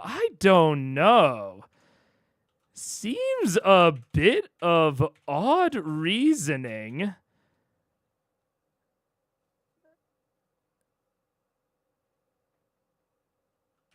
Given ALLURA's ability to scry/do sending, she didn't mention the lack of these working, at least as far as we know from Matt's Ep 1 recap. The real problem with taking any of this to the bank is that we were not there for the conversation. Matt's paraphrasing what happened. So it's very possible that a lot of these worries that I have were addressed in the original conversation, and we just never got to hear it. That's the only tough part of this. Maybe she was scrying, doesn't want to admit because it's a bit stalkery. They scry all the time. I don't know if they would be worried about it. Literally said ALLURA is Bahamut earlier in the chat, and now you're actually down this theory. I mean, there's something there. I don't know. Sapphic equals female love. I see. Yeah. You can feel when your partner's in trouble. Right.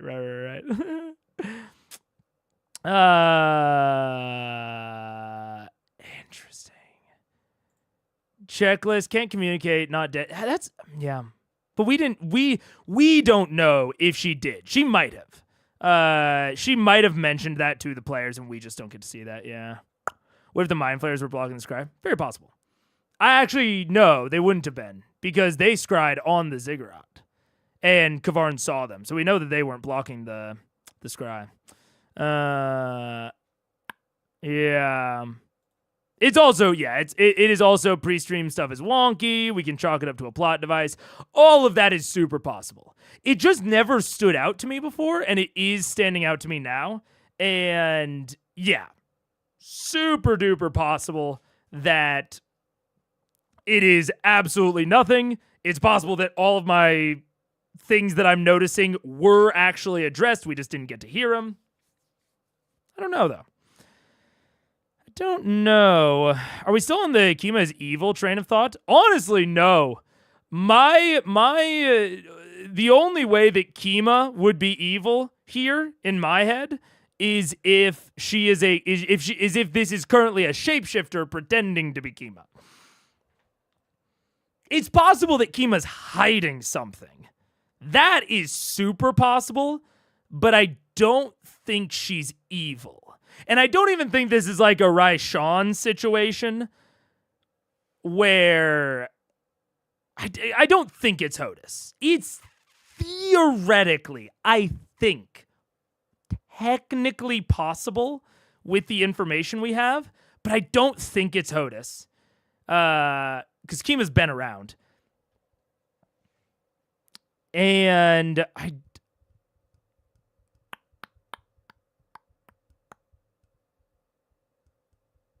although it is interesting, ALLURA said that she was going to go help Sean shore up the dome. Yeah. Continues to strengthen the veil with Sean. And then later, after they tell her about Tiberius, she just says, I have something I need to do. After they tell her about Tibbs, she says, I have something I need to do. Despite her having already said what she was about to do. Although, obviously, the news of Tiberius could have changed her plans.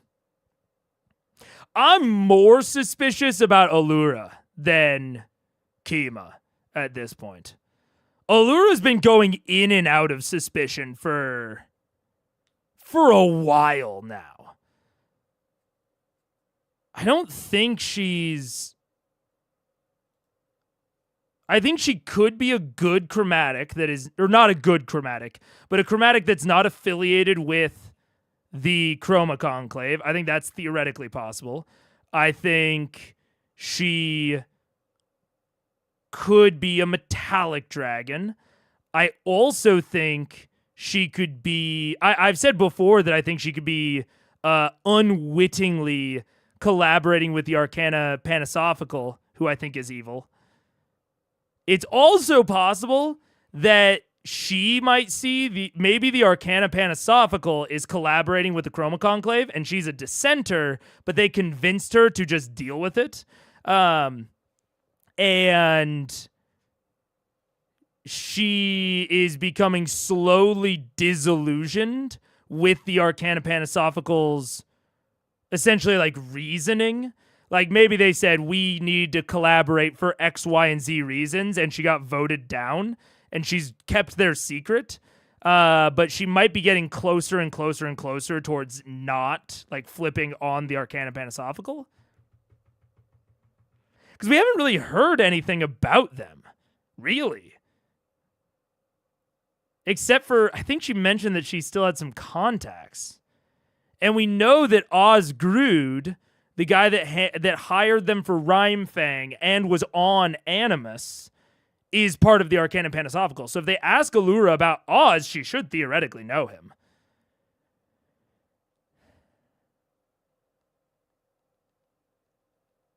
I don't know. There's something going on here. Because ALLURA was gone. They haven't asked her about it yet. They have not addressed it, where she was. ALLURA was gone. We know that. Gilmore said she's gone. And we don't know where she was. And after Raishan, I am not just letting that shit slide. After the lack of information on Raishan's whereabouts being part of the puzzle, I'm not letting it slide that ALLURA was just not in Whitestone for a little while. Totally unaccounted for, and we're not going to discuss it? No.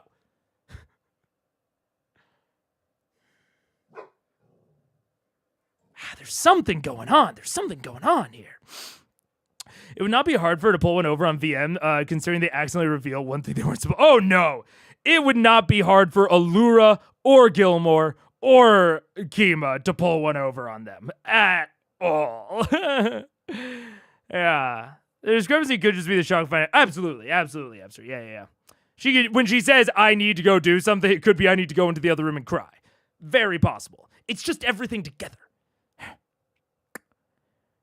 If metallic due to her color scheme would have to be silver. I had a theory about that at one point. I don't remember. I would argue ALLURA could be a good chromatic, considering she was introduced in the arc where VM took down Barim's scythe, and she was a big help in that, I think. It's possible.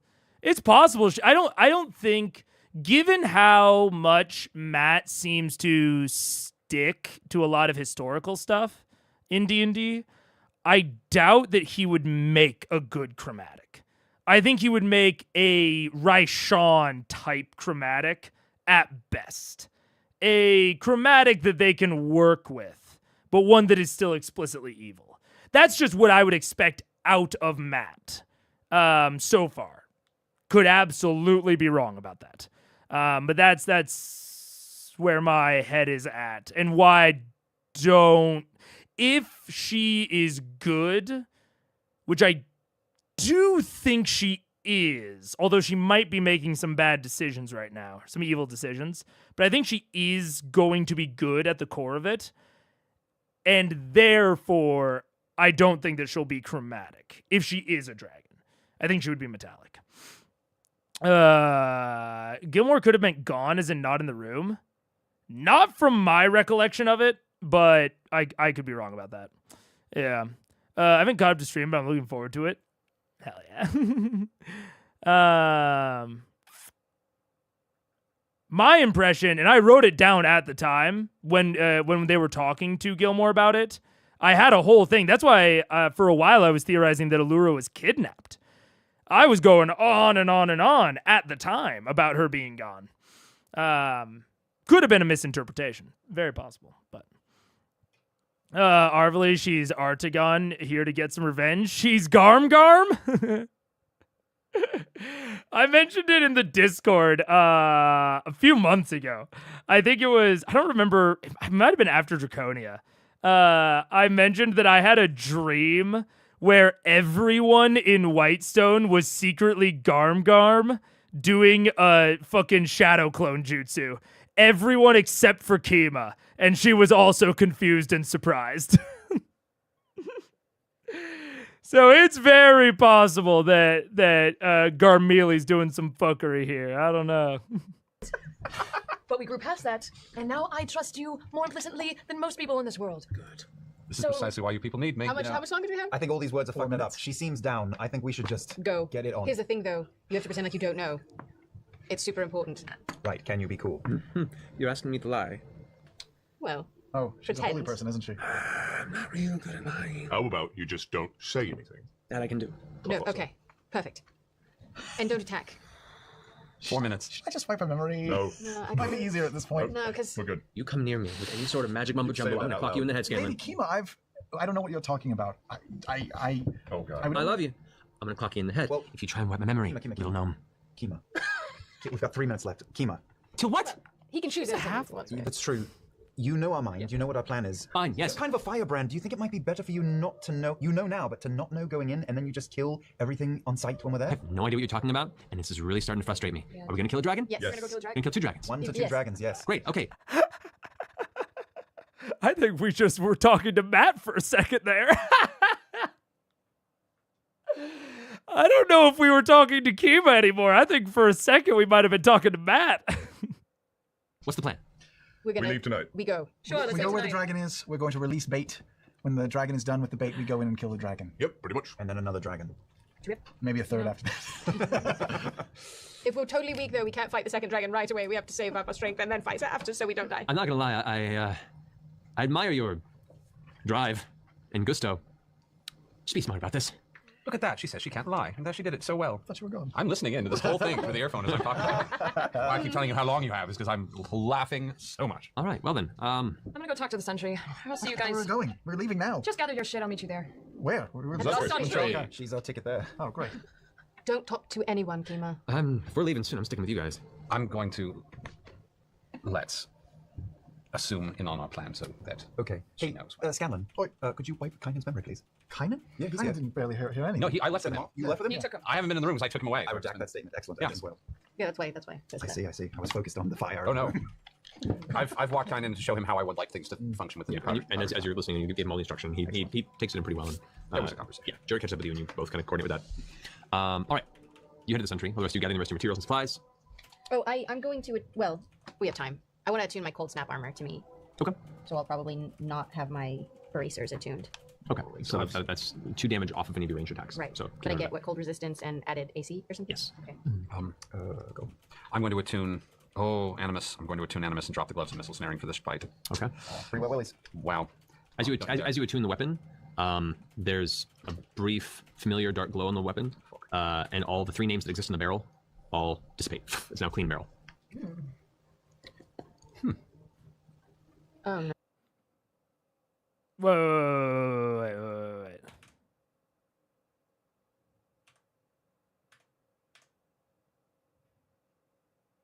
The 3 names?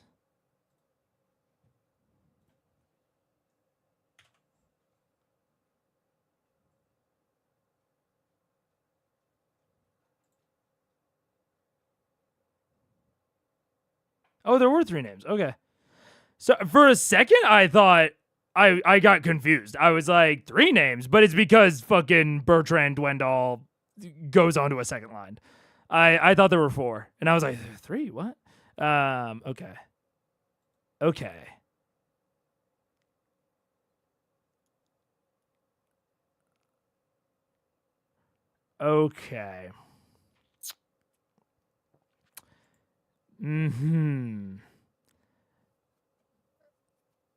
Percy's disappeared with his death. Oh, fair enough.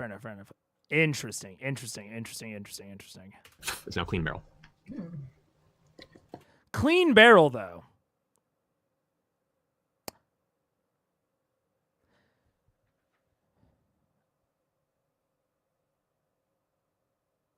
Did Cassandra's name disappear from the list when... No.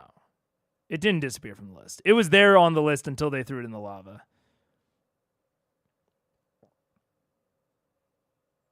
This is very interesting. Because there's a cool opportunity here. Even if Orthax is still inside of Animus, there's something interesting with it being potentially a clean barrel. Like, if no other names get added, that's a cool symbolic moment. If like, you know, Laura and like they're all observing and they're like, oh no, they see it, you know, get retuned, and then they all watch, and a name like there starts to be like a scratch, but they're just like lines. Like they're like, or like it starts to try to write, but then it stops and erases, and then tries again and then erases. All of that to symbolize Percy having overcome his vengeance and his hatred. I don't know if that will work with what is actually going on with Animus. I have no idea if that like would make literal fictional sense for that to sort of thing to happen. But if it would, that could be a very cool moment. You know what I'm saying? Yeah. Clean barrel can mean so many things. Very nice casual statement to chew on. Super nice. Super nice. Yeah. Interesting. Oh no. Well, all right. We'll have to have a talk about that. Is it all right if I let Assume know what our basic plan is? That we're leaving now. We're leaving now. Yes. We'll be heading there. The fight will be tomorrow. There will be a creature that we will lure and bait the White Dragon with. We will attack at the end. We expect to see her participation. If we are not acutely aware of it, all deals are off. Sounds good to me. I relay that information. Okay. Do you go to Wisdom's room? I also just realized the clean barrel statement is a lot to chew on. I need to write it down. I can't believe I'm not right now.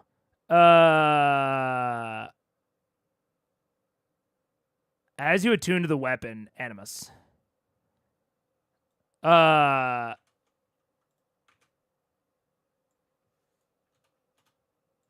Important to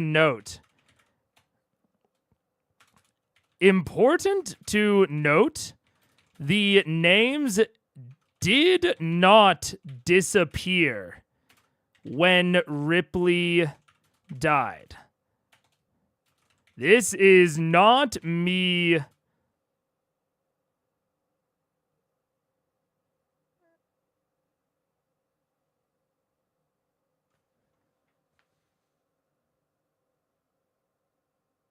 No.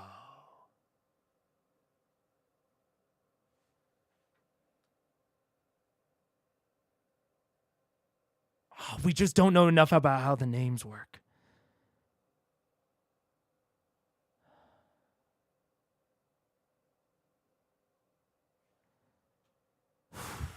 Okay. This is not me saying that Ripley is not dead. I think she's super dead. She had the most on-screen death you can have.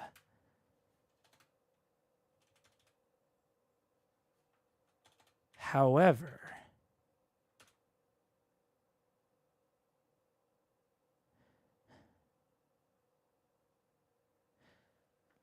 we're going back to episode 1. We're going back to episode 1. Good friends and allies. Where's Percy's backstory?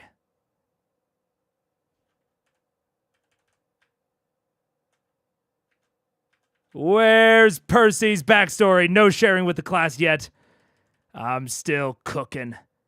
Red Dragonborn. List of artifacts. Sorcerer's Right. Fellow Gnome. Yeah. For the next 2 years, as he slowly made his way as far south as possible. Then one night, Percy had a dream. A roaring cloud of smoke offered him vengeance against those who destroyed his family. When he awoke, Percy began to design his first gun. Oh, you... Okay, so it was just a dream. It was just a dream. It was only just a dream. I'm thinking about her. Okay. However,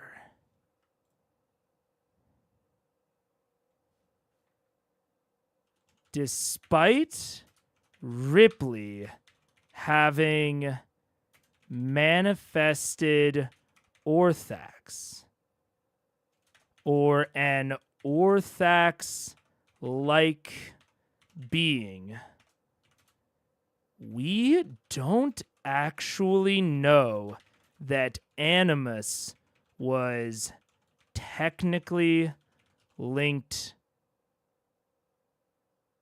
No, this is ridiculous. This is ridiculous. I'm going to write it down because maybe there's a kernel of truth in there somewhere, but I'm already seeing a problem with the theory. We don't know that it was technically linked to Ripley herself. I was going to say, theoretically, it could have been linked to someone else. Someone who is still alive, which is why the names didn't disappear upon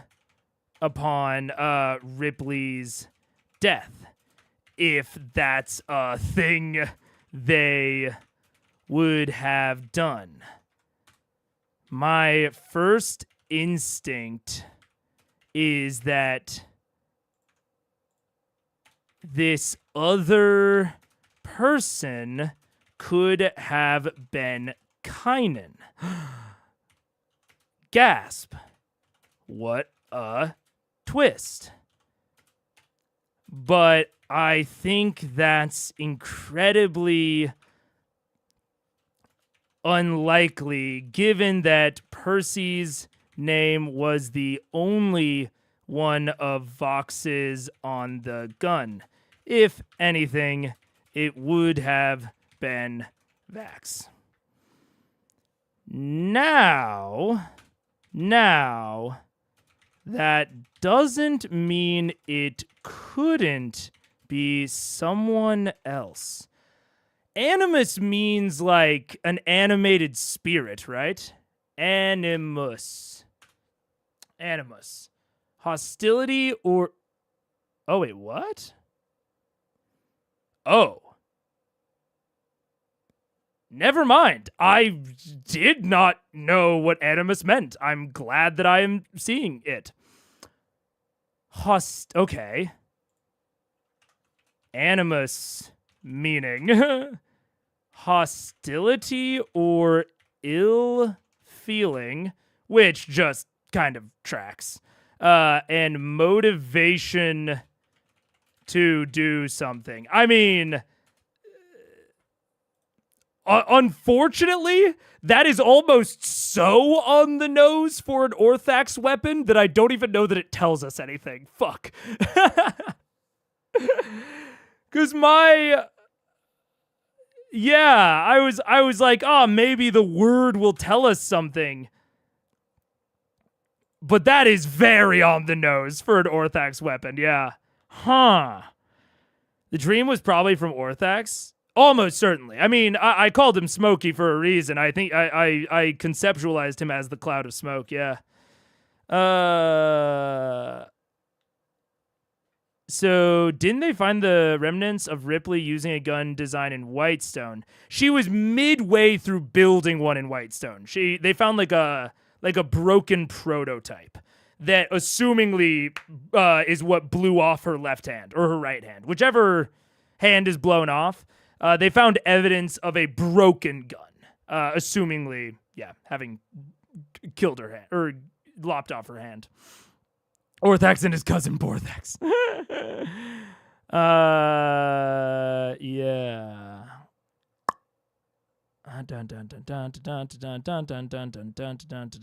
Yeah, like animosity. Yeah, that's interesting. If I recall, it's also close to Latin for soul. That was how I had thought about it. Let's see, is there more? Oh. Jung's term for the masculine part of the woman's personality. Okay. A rational mind. Oh, the rational mind. Also, possibly, historically, the rational mind.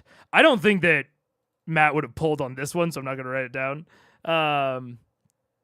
Yeah. The old Latin is spirit, mind. In Latin, it is spirit or mind.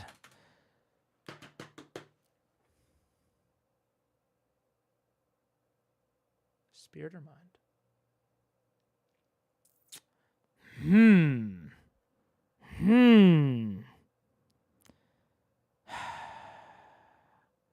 Low-key ironic for Percy's arc, yeah, honestly. About Percy, that wouldn't IMO be a spoiler, but it wasn't revealed until the campaign wrap-up, so I can't let myself. That's fair. I'm sure there's a linguistics connection between animation, soul, arousal, activity. Probably, yeah.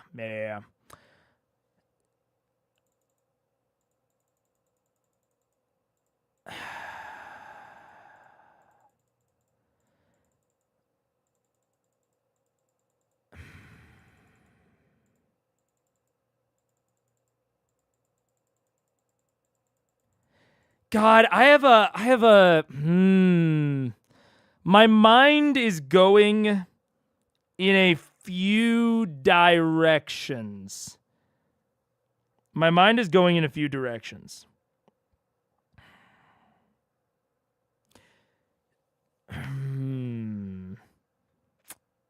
It makes sense that she would name it Animus, and it makes sense to Smokey would name it Animus. It does, Dragon. It does.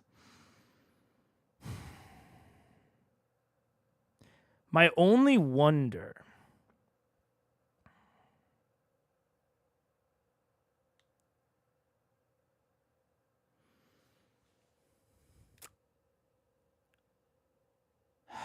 Okay.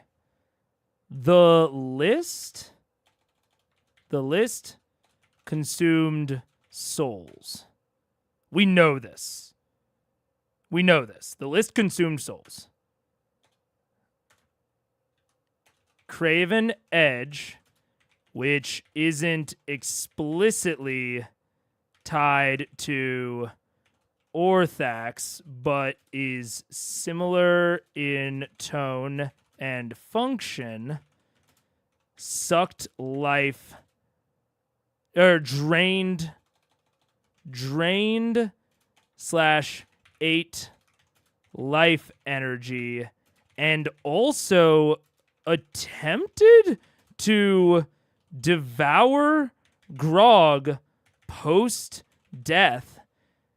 Devour Grog's soul post-death, despite him being the bonder, in the same way that Animus attempted to devour Percy's soul.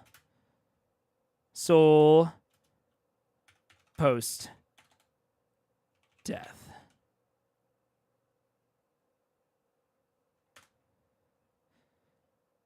It could be assumed very easily that Animus not only... Well, actually, no, it can't just be assumed. It's known. Animus is capable of storing souls.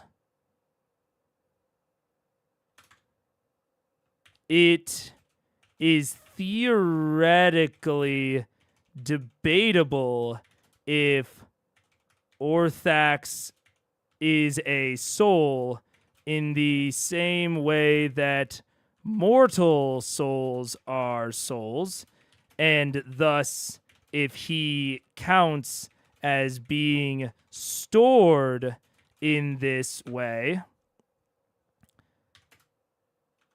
But it could clearly hold Percy's soul while it devoured him, just like we saw Craven Edge do to Grog.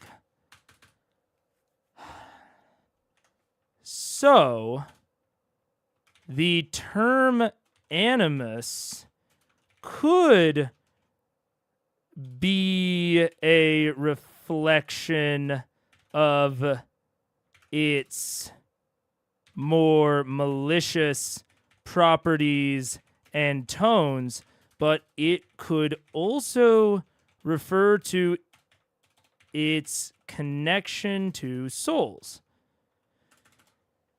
Keep following me down this.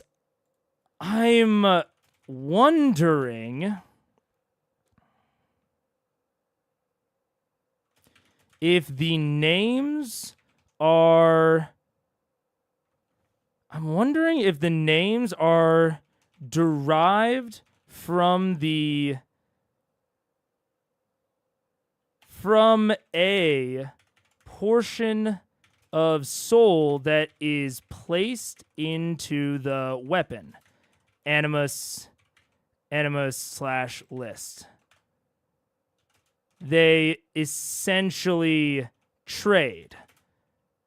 The bearer receives a bit of smoky soul, and the weapon receives a bit of their soul.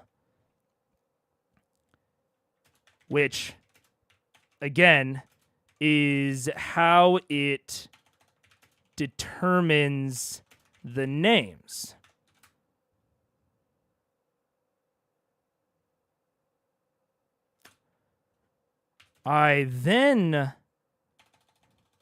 This could explain why Percy and I'm going to say metaphysically, not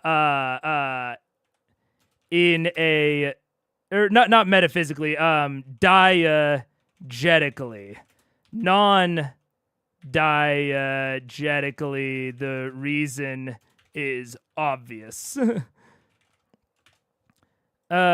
I'll explain that in a second. Why Percy manifested a smoky-like thing when contesting Craven Edge. I did not spell diegetically right. Diegetically. Diegetic is something that is part of the fictional world rather than external to it. So why I say that non-diegetically, the reason is obvious. Non-diegetically, the reading of why Percy can still manifest an Orthax shadow is clear. Orthax left a symbolic scar on Percy. I talked all about this in that Craven Edge killing Grog death scene. Like, the non-diegetic reading is obvious. But I do legitimately, and a lot of times when the non-diegetic reading is so obvious, I try not to look for a diegetic meaning because oftentimes that is an exercise in futility. Because that thing exists to be symbolic, not necessarily to make in-fiction sense. So it's sometimes a exercise in futility to look for it to make in-fiction sense. And it kind of misses the whole point. That said, I'm wondering if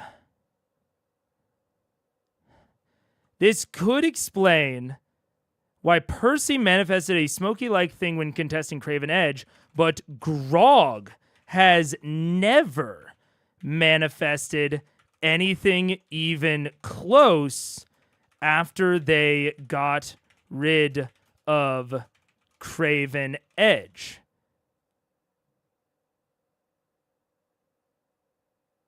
His bond with the weapon was broken via magic. His bond with the weapon was broken via Pike's magic, I believe. Pike's magic. Assumingly, or possibly returning the portion of his soul before they hucked Craven Edge into the pocket dimension. Percy never broke the bond. They just threw the list into the lava. In this case, it's possible that the piece of Percy was destroyed along with the rest of Orthax. And thereby, he still carries that Orthax piece where Grog does not. All of that said, I feel like Ripley is not the type to bargain her soul. she was not nearly as desperate as Percy. So, I wonder if the soul that she bargained, the soul that empowered Animus, was not Ripley's at all. I wonder if it was someone else's, someone that is still alive and wanted Percy dead. The only ones I can think of that would have that fit that are the generals under the Briarwoods. Unless someone got resurrected.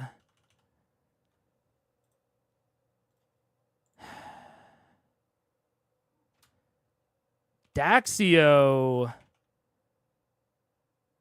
did distinctly promise that he would be back. And it is possible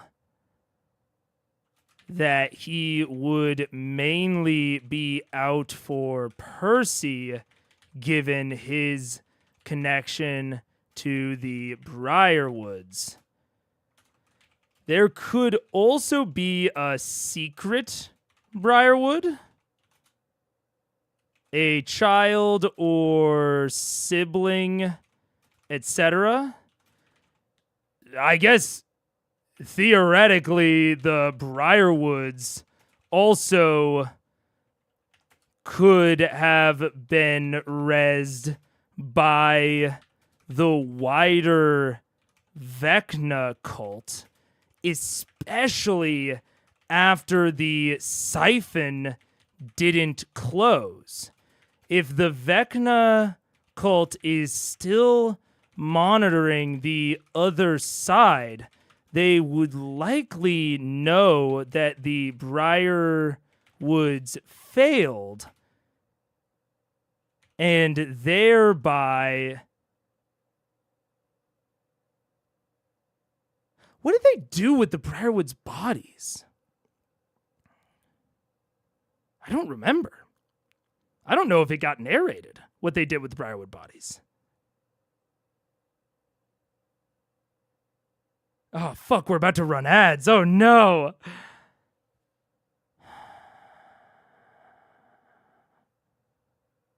Because it is interesting, the child or sibling. I don't know about the Briarwoods themselves being rezzed. A child or sibling, etc. For such a... Oh, also, I need to actually run the ads. Yeah. There we go. Okay, they're going to run in a minute. For such a power couple, it is interesting that they were also dinks as far as we know. Especially after the siphon didn't close. If the vending close is still monitoring the other side, they would likely know the Briarwoods failed. And thereby know that they are probably dead. I don't know enough, or we don't know. We don't know enough about the Vecna rezzing to know how much would be needed to bring them back. Or even if Silas even could be brought.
what's up? I had more thoughts in the bathroom.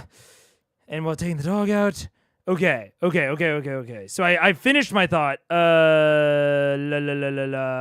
We also don't know enough about how the Vecna resing to know how much would even be needed to bring them back, or even if Silas even could be brought back. It's possible it's a second chance only sort of thing, no third chances, so it could just be Delilah.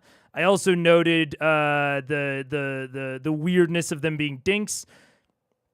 The last thing to get out of my head, one of the reasons I'm focusing in on the Animus as soul part is because souls have been hinted at having wider uses before. The list itself did this, but it has now become somewhat of an inciting incident when we learned Raishan's backstory. The druid at the Melora temple, the druid at the Melora temple, was killed on an altar and was able to soul curse Raishan. She used up her soul, or I guess we don't know. It was just the druid. They used up their soul in the process as fuel. So all of this, right? All of this is because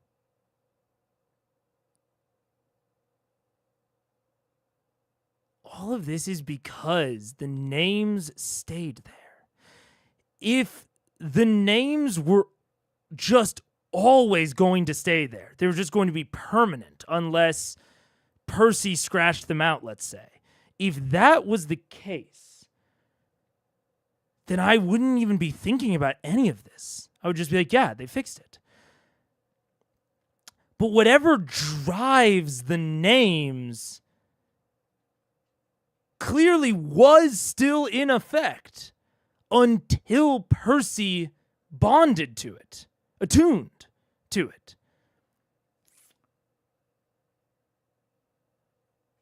So, why? Is it something that just sticks around unless there's something to override it? Maybe. I don't know, though.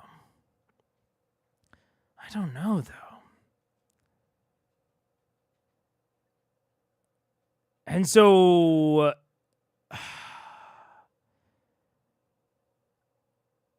And I don't know any of the other names. Let me look at them one more time. Animus. Richter, Wells, Osgrood, King Bertrand, Dwendal.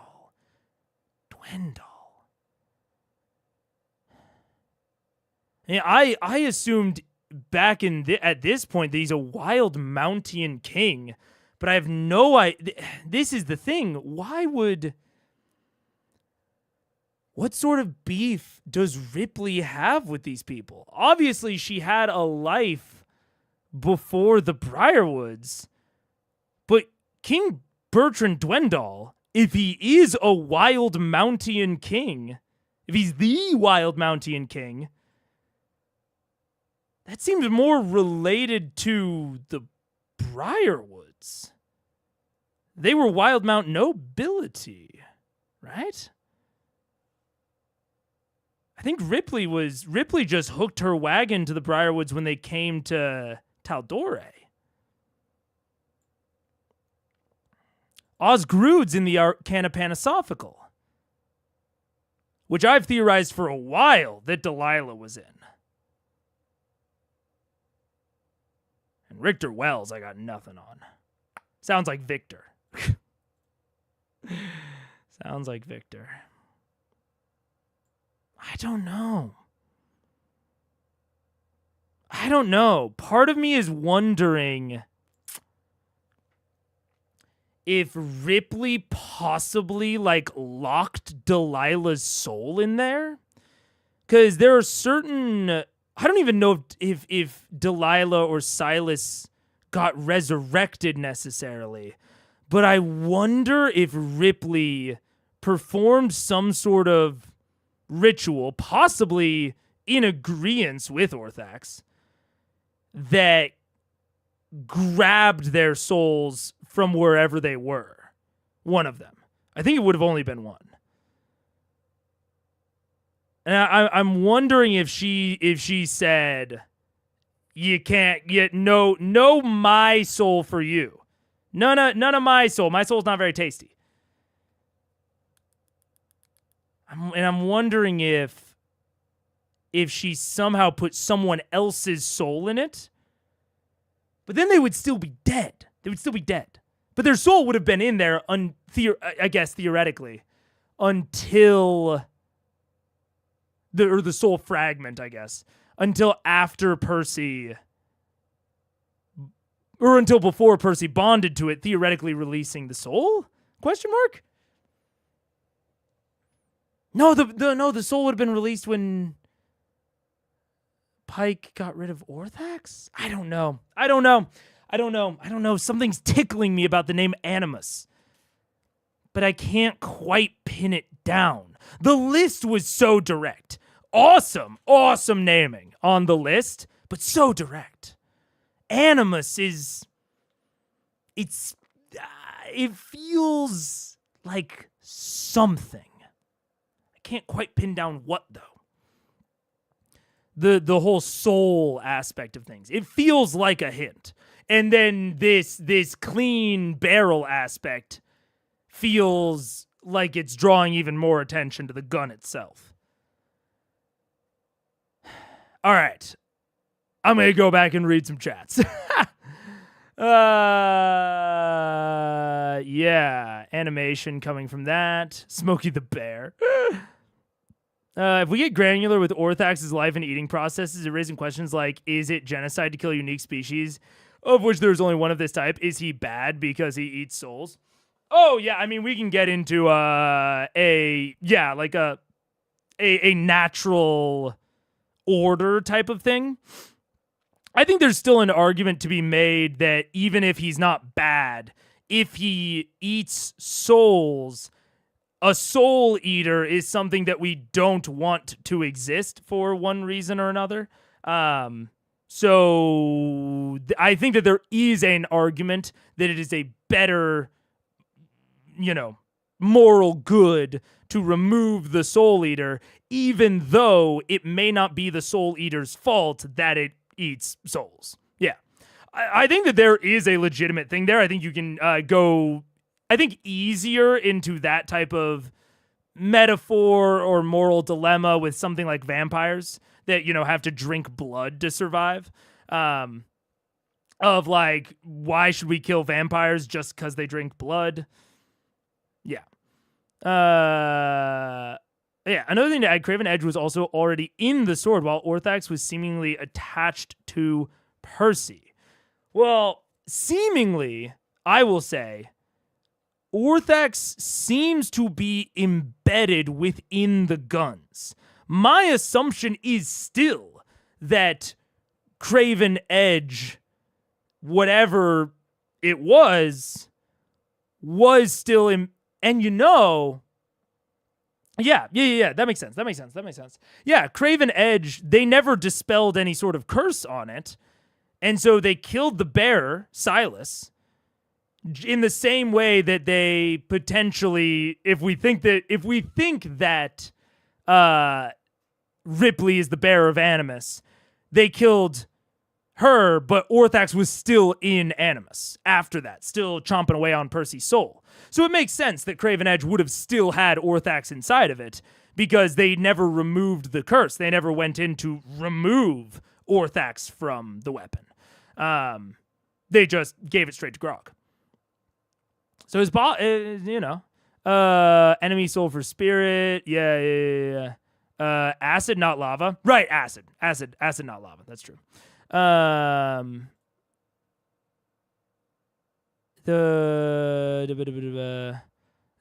also have a dilemma about hag group. Oh yeah, well yeah. And vampires. They were dinks. I don't know that slang. Oh, dinks. Dink is dual income, no kids. And I don't know. The Briarwoods don't give me dink energy. You know what I'm saying? I feel like even before I feel like before, even before Silas died, I feel like they would have had kids. But it's strange that they wouldn't have brought the kids along. Maybe the kids betrayed them? That's possible. Kid might not be evil, especially if it's from mortal Silas.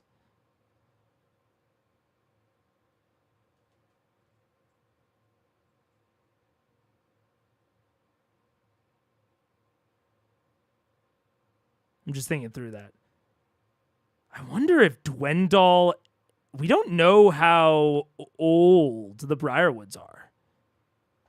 Like, obviously Silas was a vampire, so he could have been literally any age. And wizards are hard to pin down on age. I also don't remember what species Delilah was. She might have been elf or half elf, even. I don't remember. But even if she was human, wizards can be a bit difficult to pin down in age. So it's possible that they could have a fully grown adult son, i.e. Richter, Oz, or Bertrand. Any of which have possibly taken on a new identity. This is totally separate, by the way. Their kid could also be Daxio. No, that doesn't really make sense. He was in Tal'Dorei. Was he in Tal'Dorei? Actually. Because I know that Daxio was an orphan. This is going all over the place. I didn't note it. I remember that Daxio got adopted by the father. The father that Fort Daxio is named after. But I don't remember the circumstances around his adoption. Could be a Briarwood kid. Probably not. Probably not. But theoretically possible. Term animals could be... Oh, wait. What am I doing?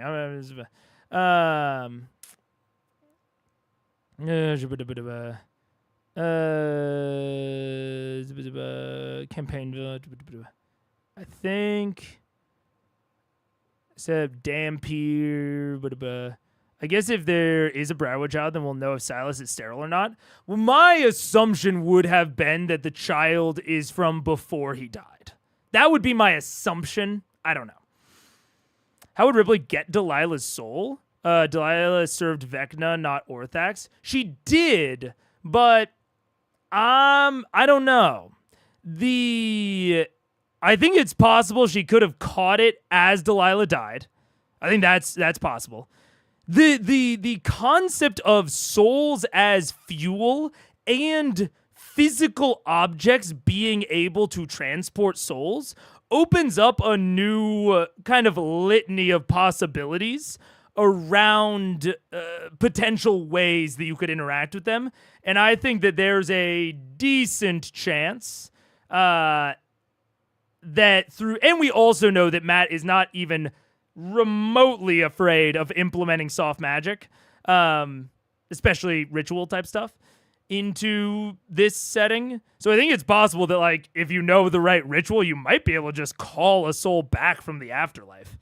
I mean, it seems like Delilah did it with Silas. You know what I'm saying? Like, I am assuming, this is a big assumption on my part, but it is what I'm assuming, is that Delilah and Silas were relatively normal before Silas died. And then in her grief, Delilah went and tried to look into resurrection. So assumingly she didn't catch his soul as it left his body. Assumingly she called the soul back through the Vecna resurrection. So I think it's possible that it seems at least somewhat possible that there are ways to forcibly bring a soul back. It seems like the resurrection that the party and Vox are aware of need willing participants. But I'd guess that a Vecna ritual probably doesn't have the same restrictions. So I don't know. Briarwood Child.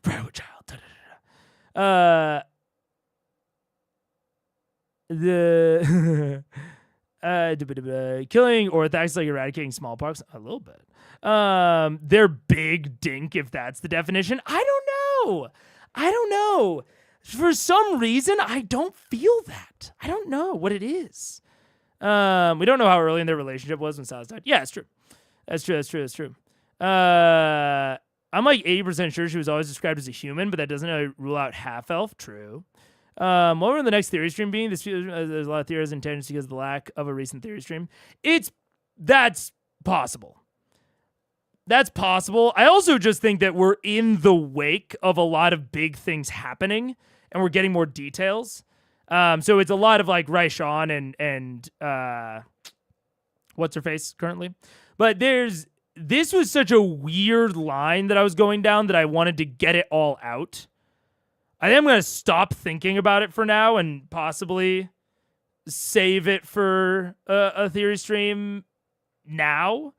But I just wanted to get it all out of my head because I don't think I would have been able to remember all this and like be able to track my line through, you know? Because this is a strange course of logic.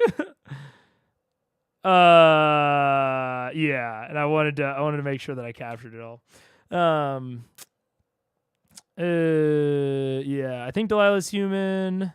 I always thought the gun has to kill the person for Orthax to get their soul, so Ripley can't have Delilah's soul. Right, I think Delilah's soul probably just went to somewhere. I think Delilah's soul went through the normal death process. But what I'm saying is, I think that Silas proves, because I'm assuming also that Silas's soul went through the normal death process, but Delilah managed to bring his back. So my assumption is that Ripley could go through the same, or if not a similar process that Delilah went through. Like, Ripley could do the same thing to get Delilah's soul that Delilah did to get Silas's soul. That's my vague theory on it. The Briarwoods are so ride or die that I don't think they could have a third person. Ooh, that is a good point. They might love each other so much that they don't even want a third person interrupting that. That's possible. I was assuming she was already a wizard because if she wasn't, how then would she even know where to look? Yeah, I also assumed she was a wizard, which is why I assumed she was part of the Arcana Panasophical. Yeah, I assumed she was already a powerful wizard, found out about Vecna in order to bring Silas back in a desperation sort of move. Yeah. The only other person involved in their marriage is Vecna. Yeah. Anyways. We'll see what the Sun Tree says. I knock. Knock on the door. Assume. A voice goes, shh. And you hear lowered voices from the other side of the door for a moment. I walk away, assuming that Assume will know where to find me. That's it. I go back to just gathering my things, pulling powder and armor out, powder and shot out of what was necessary. Wait, so she... Okay, wait. Going to Assume's room. Assume's room. I knock. Knock on the door. Assume. A voice goes, shh. And you hear lowered voices from the other side of the door for a moment. I walk away, assuming we'll know where to find me. That's it.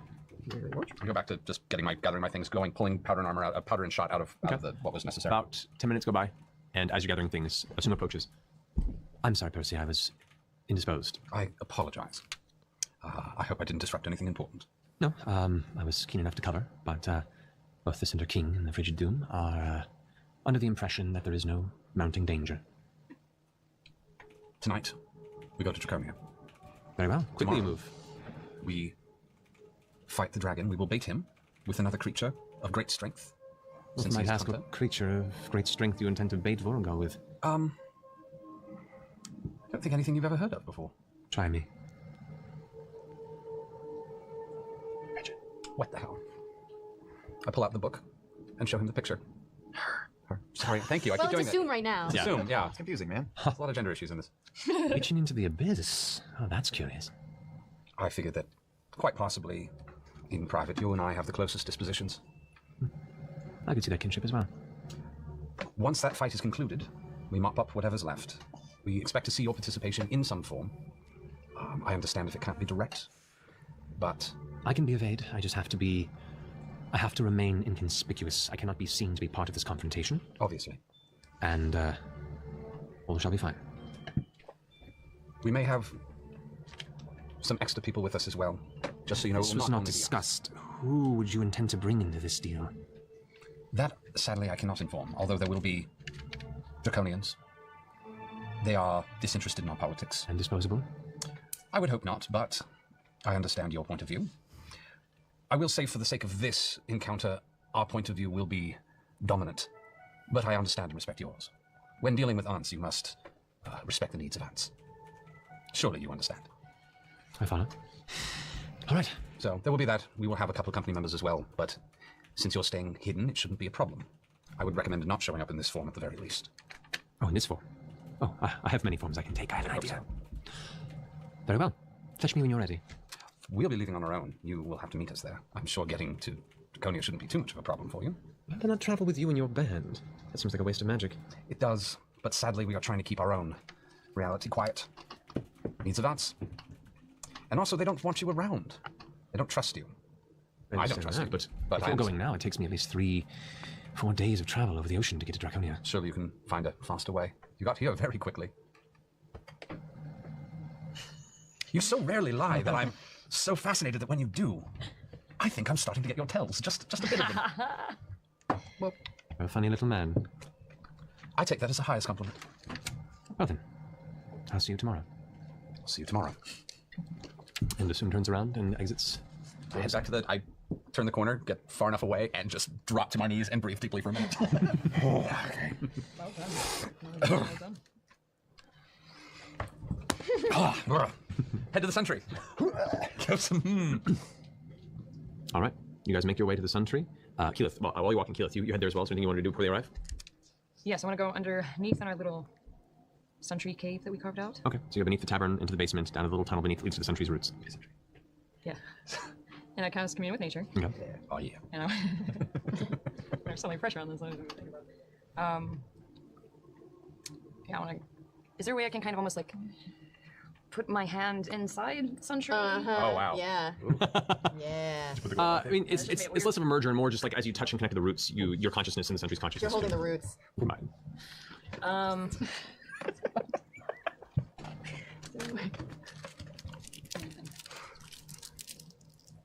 Dear diary. Today I touched the Sun Tree. Dear Sun Tree. It was so turgid. Turgid. That's appropriate usage of the word. Very well. Yeah. Okay, I'm going to cast Commune with Nature and try and connect with Sun Tree. You grab the roots and you feel the warmth flow through your hands, and there your consciousness connects with that of the Sun Tree, and you are both present in that same plant space. All right. Sun Tree? Hey, Keyleth. Fuck, you know. It's been a while. Hey, Sun Tree. Hey, Keyleth. Can I just, without burning a question, can I just personally ask you, just how you doing, man? Doing all right. Yeah? Still cold, but Sure? Whitestone. Do you, man? Yeah.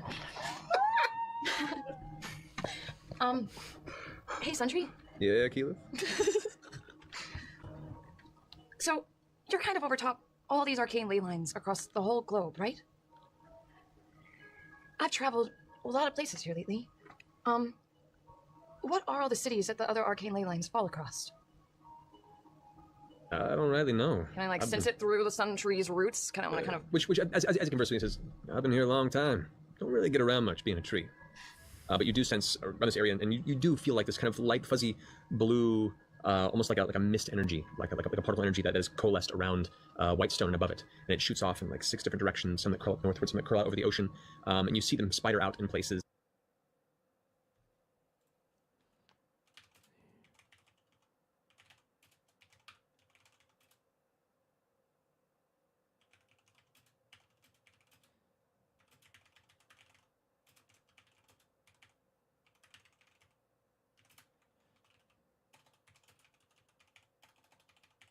Sorry. Just had to get that really quick. And it shoots off in like 6 different directions. He does say like 6, but I'm going to say 6. Some that curl, interesting choice of words, up northward, some curl out over the ocean. I'm assuming when he says ocean, he means the ocean to the east of Taldore. Because they're much closer to the Eastern Ocean than the Western Ocean. So that would be the ocean that separates Taldore and Wildmount, not Taldore and Othanzia and Marquette. Okay. Some that curl up northward, some that curl out over the ocean, and you see them spider out in places and then go beyond your peripheral. It only goes, the ley lines only spider out past the Alabaster Sierras. You can't see much further than that. But yeah. Are there any cities, any places of interest that I can see that we've been through before, where they happen to cross? Look at this specific human nature real fast. I'm kind of trying to see if I can use the sun tree to extend my vision a little further. Unfortunately, the spell lasts for about 3 miles. So yeah, you want to extend a little further. You sense that yes, these ley energies do travel much further and are surround the world in like a network of various magical pathways. But unfortunately, the sun tree and your vision right now doesn't go far beyond Whitestone. Okay. But yeah, there's a lot. It's a lot. So the ziggurat, the spinning orb of death that happens to be right underneath you. Are you in touch with what that might be feeding? Can't say I do. God damn it, Sentry. God damn it. Caleb, calm down. I'm happy to answer your questions, invite you to my space. Just because I'm not an all-seeing tree, don't be angry with me. I'm not angry with you, Sentry. I'm just frustrated. Angry in general, just chill. It's really easy for you to say, Sentry, okay? Yeah, it is. Oh, man. Okay, all right. Sentry. Yeah, Caleb. You're a tree from Paylor, yes? More or less. Have there been the attention of any other gods on Whitestone right now that you can sense? Or can I sense? I'm kind of asking the sun tree out of humor, but can I sense it? I mean... I'm assuming the tree doesn't actually know fucking shit. The tree may know a lot, just the right questions need to be asked. The sun tree says, to be perfectly honest, Keyleth, I mean, even Pelor's grace left this place hundreds of years ago.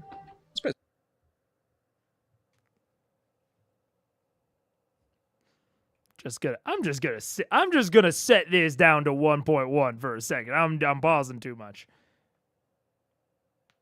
From the sun tree, even Pelor's grace left this place hundreds of years ago.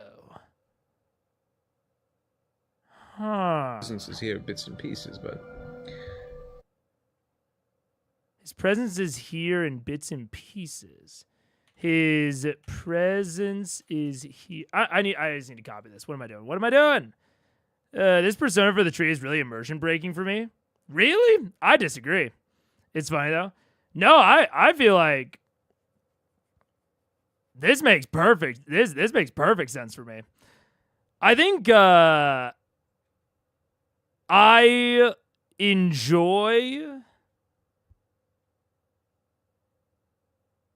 enjoy entities like this, like the Sun Tree, to be... I like for their personalities to be dissonant from their apparent surroundings. I think that it's it helps put them across as alien to me. Like, this sounds more like a tree than a person, which I think is good. I think that's good, yeah. I think it's his surfer voice, particularly, not the personality. Oh, that particularly? That just says sun to me. I guess I see surfer. I guess I see surfer. I was thinking hippie more, but I guess it is a little bit more surfer. But yeah, I mean, to me, that is part of him, of the sun aspect of it. But it's different strokes for different folks. Yeah, to me, it sounds very alien and sunny and old. Those are like the three things that it communicates to me, and I like those. But I can see not liking it. That's fair. Matthew McConaughey. He's like, hey, baby girl, want to catch the waves? Yeah. Yeah, to me, that feels right for a tree's personality. Yeah. I wish it was more alien or old sounding. I think maybe I should clarify. When I say alien, I mean I specifically and exclusively mean non-human. And to me, the dissonance of that tone and voice makes it sound alien. Like that helps it sound alien to me. And it feels right for a tree. I feel like a tree would be slow and relaxed. Yeah. Just taste. Yeah, just taste. I took it as hippie, but surfer is probably what Matt was going for. Yeah, I took it very as hippie, but that also might be because it's a tree, so I might have been inserting hippie there. I feel like an old-sounding tree is kind of generic, though. Yeah. It fits that a tree sounds high. Yeah, that's also true. I think that's also part of it, is that it does sound a little high. And so that to me all says tree. But yeah, it's definitely, in terms of like voices, it's very taste dependent. Yeah. Anyways. When I was first taking seed, the gods were much more present, much easier to read. Kind of lonely nowadays. I guess that makes So sense. sad. Oh no, Keyleth. I know. You got me, Suntree. I'm here. Shouldn't be lonely. You around, Keyleth? Nobody can be lonely. To be perfectly honest, Keyleth Impellers, his presence is much easier to read, kind of lonely nowadays. I mean, that sounds like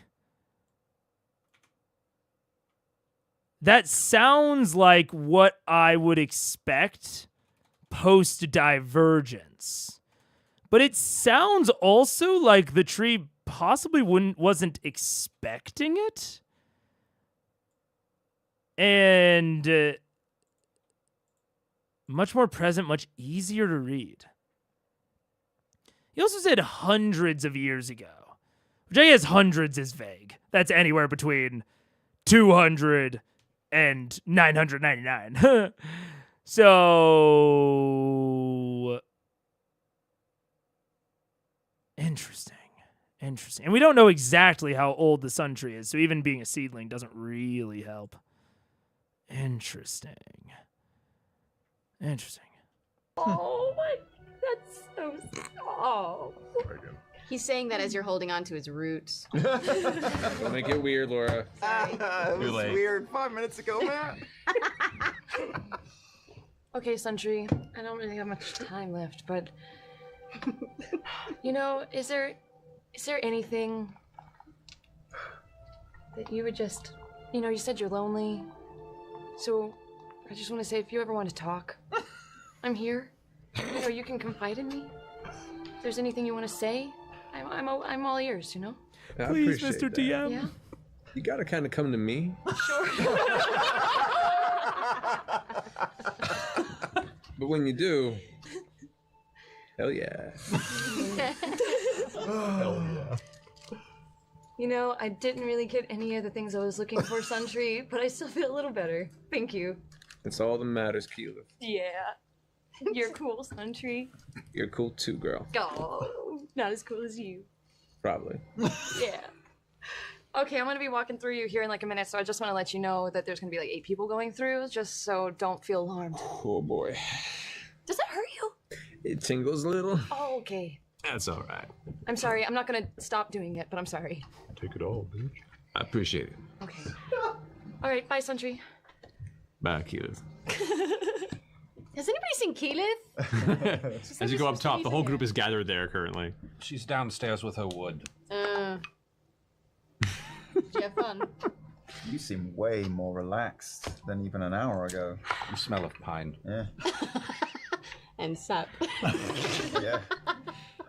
I'll have whatever she's having. Laura. Are we ready to do this? Yeah. Sure. I guess. Hey, before we go, Lady Kima, when the gnome hits your eye like a big pizza pie, you've been mind melded. I'm gonna wipe her mind. It's too risky. It's too risky of the whole conversation. It's too risky. Okay. That's a lot of mind. Nope, it's a 10-minute conversation. When he wants it. Oh. All right. What's your spell DC on this? 21. Well, you didn't have a hand count out though. Oh, you're gonna bust me on that? 19 then. Kima's eyes blink for a second. Didn't I warn you, Scanlan Shortheart, not to try and wipe my mind? She's taking a hit. Oh shit. Natural 20. Right there. Okay. This is how I die. I'm okay with this. I was feeling relaxed. Like 35 points of damage. 27 of it blunt damage from the actual impact of the hammer, and then the rest of it's thunder damage. Oh shit. As her holy thunder ball slams into the side of your head and sends you skidding 10 feet across the ground. Just coming to a halt. That felt fair. Well, he kind of deserved it. Yeah, he really had. Damn right he did. But, you know, he had good... there's a lot at stake, so no. bad idea, but... Let's bad how idea. about we just get through the tree before we talk anymore? I love you guys, but... Yeah. Oh no, he had that coming. It was a good swing. Thank you. I dreamed about doing that for so long. Tense recently, anyway. I pull the gnome up and cast Lay on Hands and give him 10 hit points. Ooh. You all right, buddy? Oh, Come on. you passed the test. You passed the test. You're worthy of coming with us on the journey. Right. I can only apologize for him so much. This is true. Shall we get on with it? Yes. We're popping in far enough away that, right? In the tree grove up above the chasm. Yeah, was that sideways tree? No, it was the tree grove above. Oh, no, wait. You found a tree above that. Yeah. Yeah. I like grew a tree, right? Didn't I grow some trees? Yeah. I picked one of those trees. You Nice. finish your transport via plant spell. The portal opens. You all begin darting through. Kima darts through. Who's the last one out? I'll be the last one out. Make a perception check. No. 11. 11. Okay. You dart through the portal. Portal closes. You all emerge from the other side. The cold, snowy ice hits you. There is actually a bit of a snowstorm that is blowing through right now as you come on the other side. Immediately, the wind chill hits you, and it just gets extremely cold. It was darker in the day. It was starting to get later in the afternoon. Here, it is night. It is just blustery, like not quite blizzard, but definitely heavy snow. Decent wind night on the bluff right outside of the ravine that dips down into the remnants of Draconia and the small icy throne that Vorugal currently calls home. Let's find a place to hide the mansion and sleep. Sure. What time is it here? Super late. It's night. You don't know what hour, but it's like black night. I can scry once we get in the mansion. Yeah. Can you set it up? Sure, yeah. I'll poof the mansion. Okay. Also, just quickly, I've attuned Whisper, and I've changed the Deathwalker's ward to Cold. Okay, good to know. What's my armor class now that I put the cold snap armor on? You had your armor on before, right? I did. So is it up 2 points from that then? The armor was +2, right? Okay. Was it? You have the item card for it? Yeah, it would be armor class be up by 2. Okay. Nice. All right, so you guys enter the mansion. Kima comes in, kind of looking around. Well, that's pretty damn swanky. Right. Yeah. Shut the door. Shh. I was just going to show you to your room. No. All right, well, then you can sleep in the fucking living room. Fine, I've slept with worse. Great. Servants, don't help her. I don't need any help. She goes ahead and leans up against the side of the foyer wall and just starts taking her armor off a little bit and is kind of just keeping an eye on Scanlan the whole time. Kima, there's extra rooms upstairs. I'm good here. Are you hungry at all? Actually, I'm pretty hungry. Yeah. I'll find some food for you. I'll go for the kitchen. Thank you. What else do you guys want to get done in preparation for this? Do we want to have a hero's feast because of the terror that dragons inflict upon all those who stand? Expensive. So what? Yeah. Is it prepared? You can prepare it, right? What else are we No, saving it for other than this? No, I mean, it has to be, she has to have to make prepare sure it it's ahead of time. Can I cast it ahead of time? Or, sorry. Can I cast Hero's Feast at a higher level?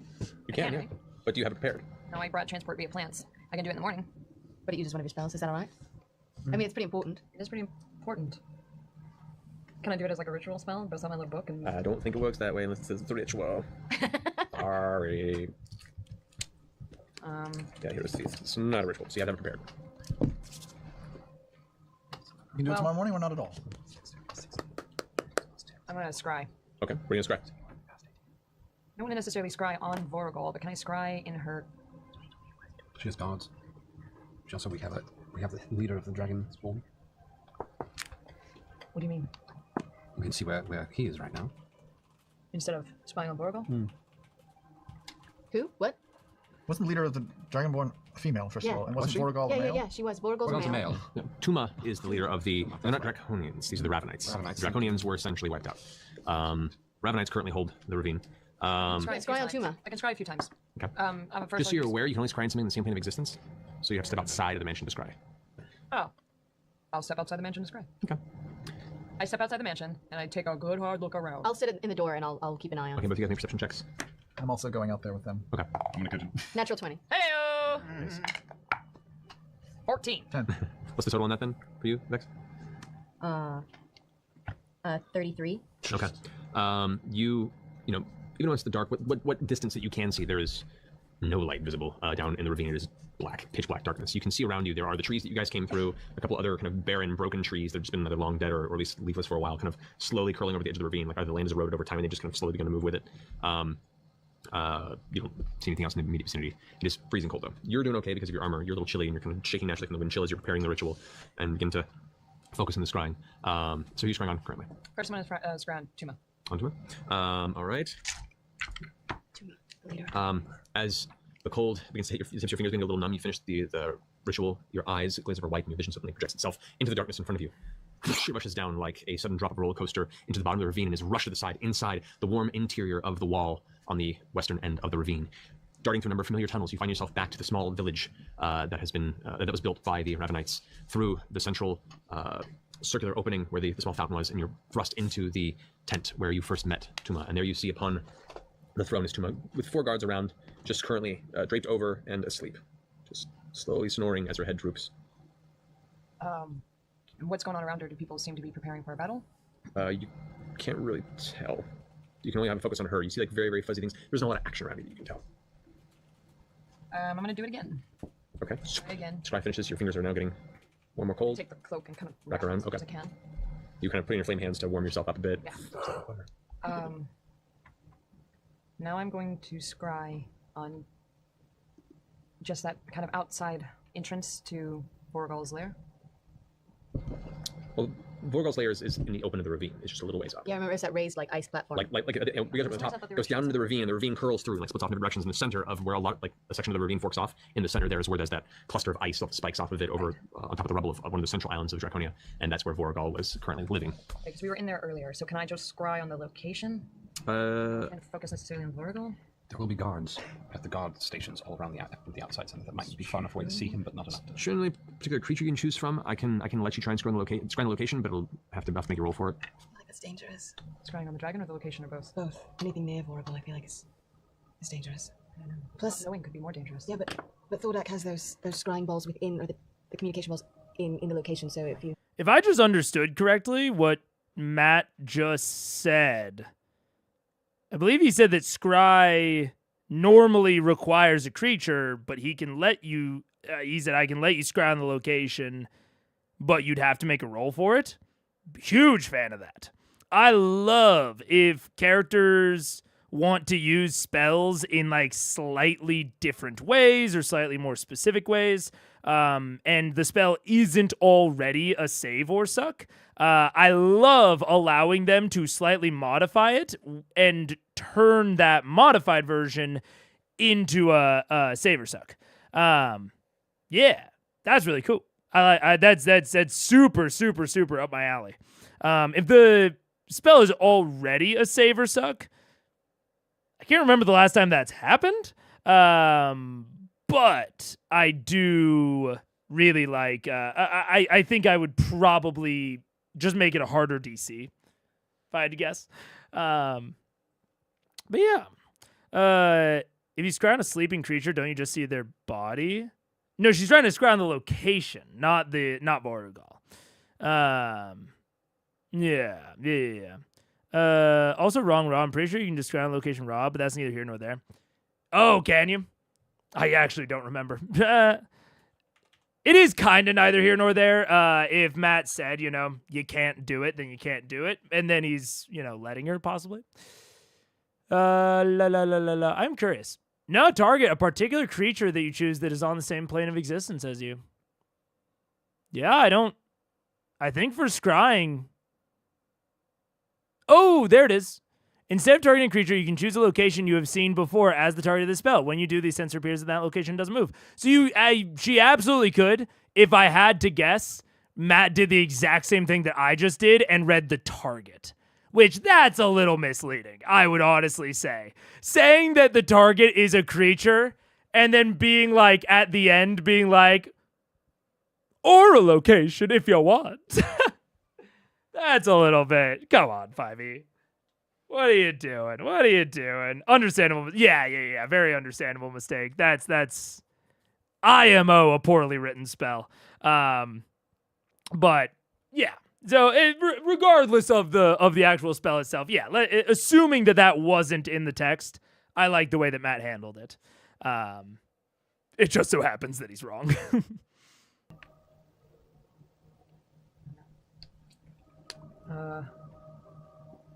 Did Vorugal have any other allies, or do you remember? Was it the guards? Just the guards, and it's not really allies at all. Everybody will turn the moment it looks.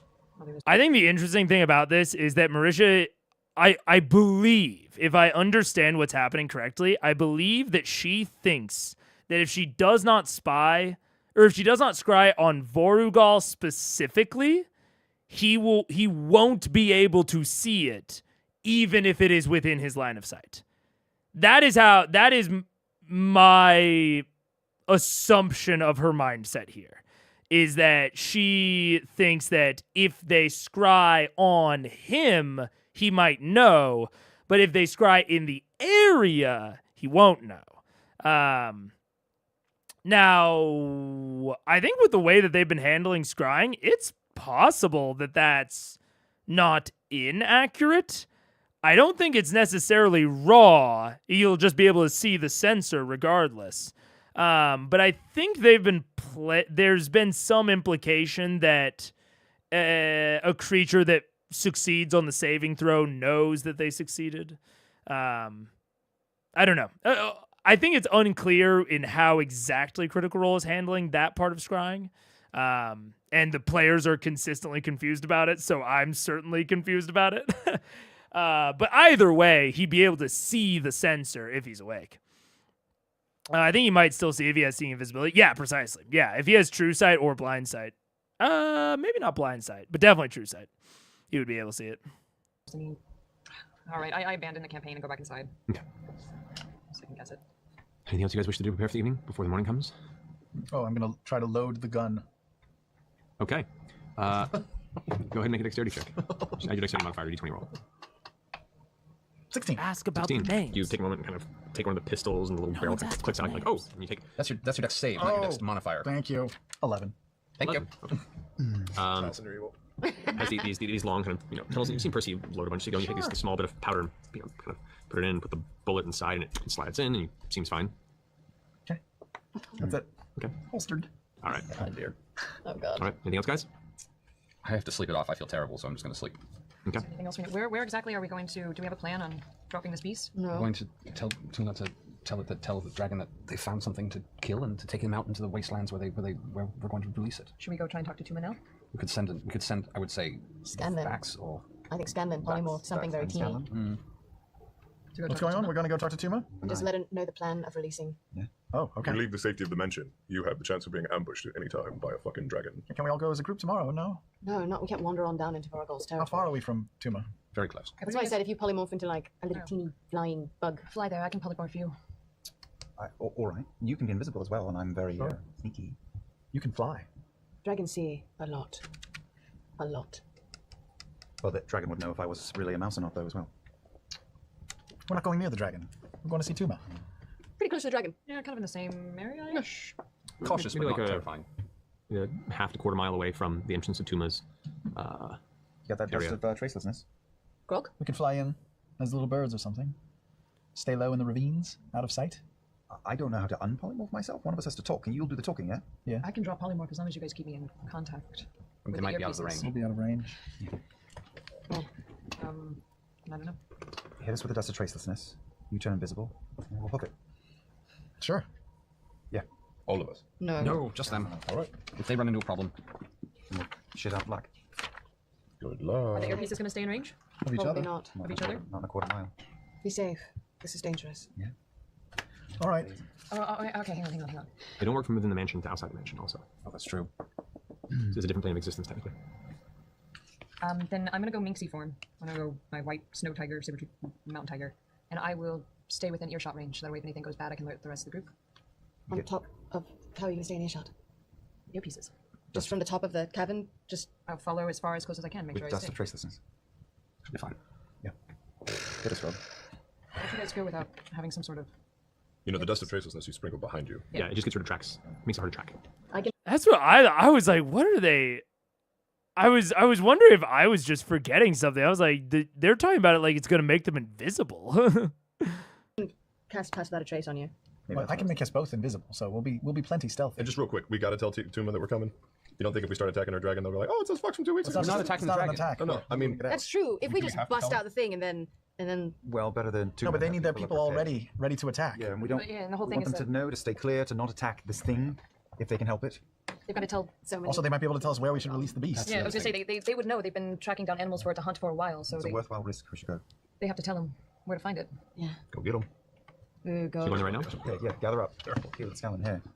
All right. I don't know if Pass Without a Trace works if I'm not near you, though. I think it's a self. Yeah, you have to test it yourself. So he's invisible. We'll be invisible. It'll be fine. We're the best in the business.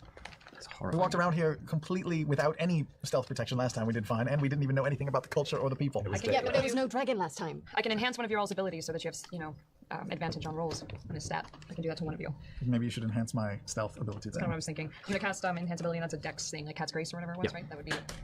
Great. Cat's Grace on Scanlan. I'm going to turn into Minxie. Can I do the same? That's a stack, or no? I could cast Bless. Do the same thing up with saves, and yeah, I mean, I bless the three of us. Oh, thanks. And I will give us both invisibility, level 3 invisibility. Okay, so both of you go invisible. You turn to Minxie. What are you doing?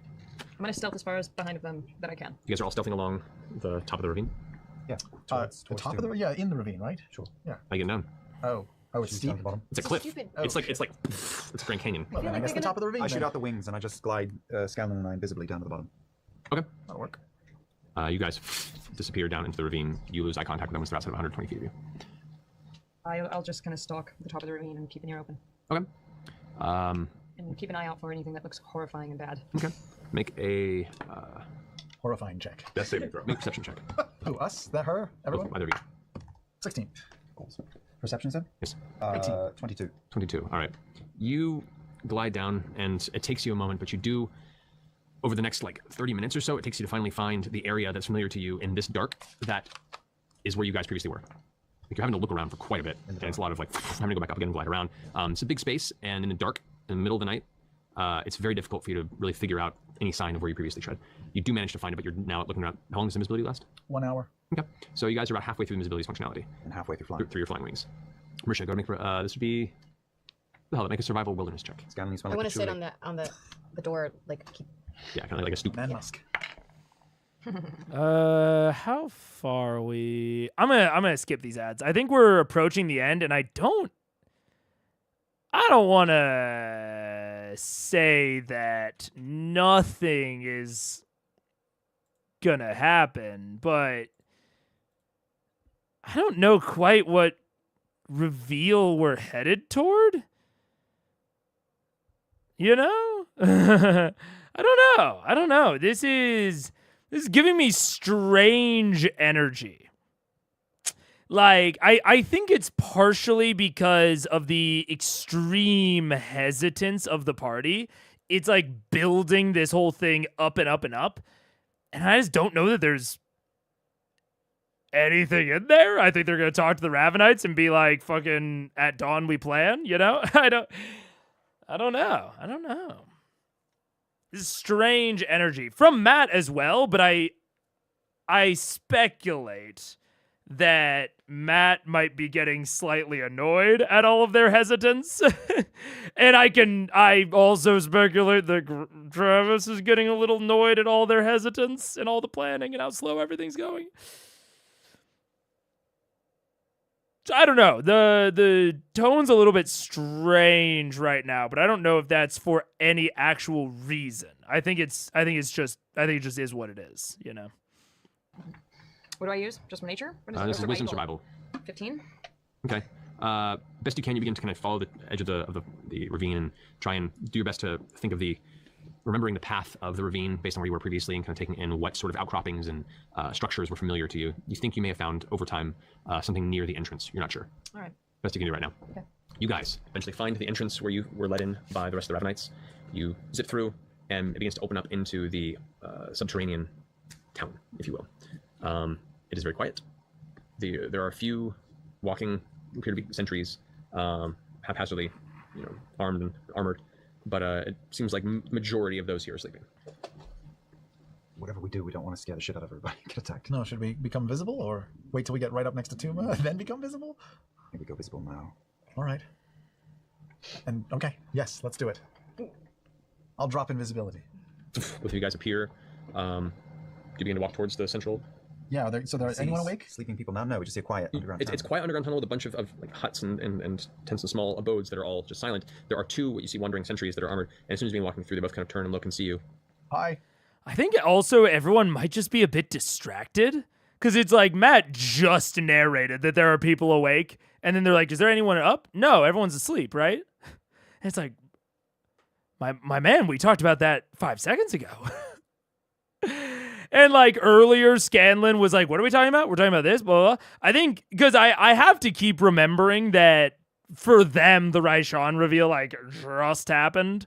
So I think that they're all in kind of a weird headspace right now as well. Hello. Spears out. It's fine. Yes, we're friends of Tuma. We've come to parley. Put your weapons down. I have no weapons. I play fiddles. I see a sword at your side. Would you like me to drop it to the floor? Yes. All right. Oh, look, I'm already being asked to take off my belt. Yes. You too. Right. We're friends of Tuma. We have an important expecting us mission. Persuasion check. 22. The other guard walks off. And there's like an awkward 3-minute beat where he's just kind of staring at both of you intently with the spear out. Eventually, the other guard comes back and talks back to him in a language you don't understand. Yes, guardians, come here. We don't speak. This sucks. I should have gone. I really should have gone. It is a strange hour to drop by. Atuma will see you. Leave your weapons where they lay.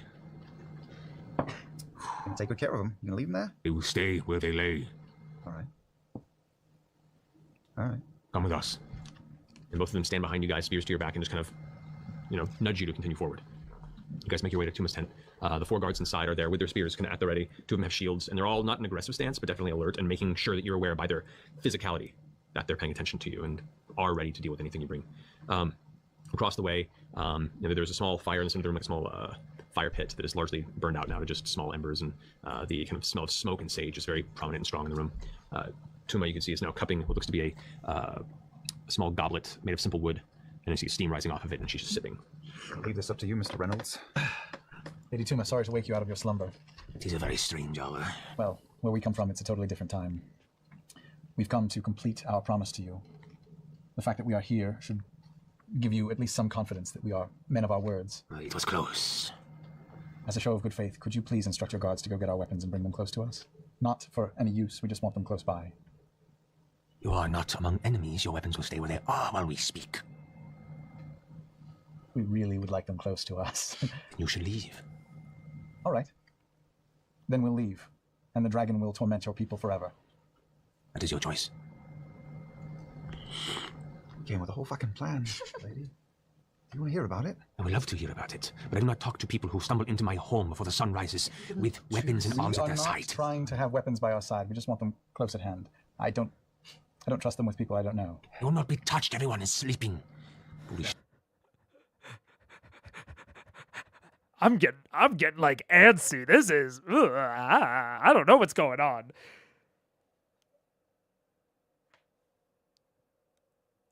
Like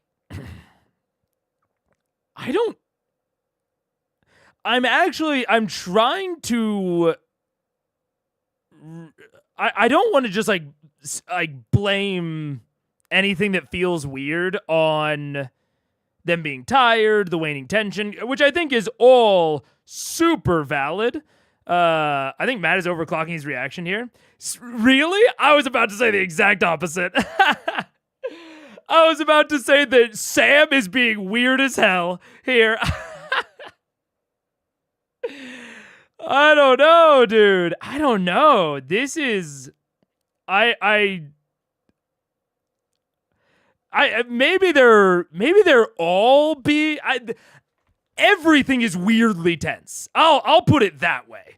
I think it's valid to think that Matt is overclocking his reaction. The thing that I was focusing in on was Sam's weird insistence that the weapon he never uses is close at hand.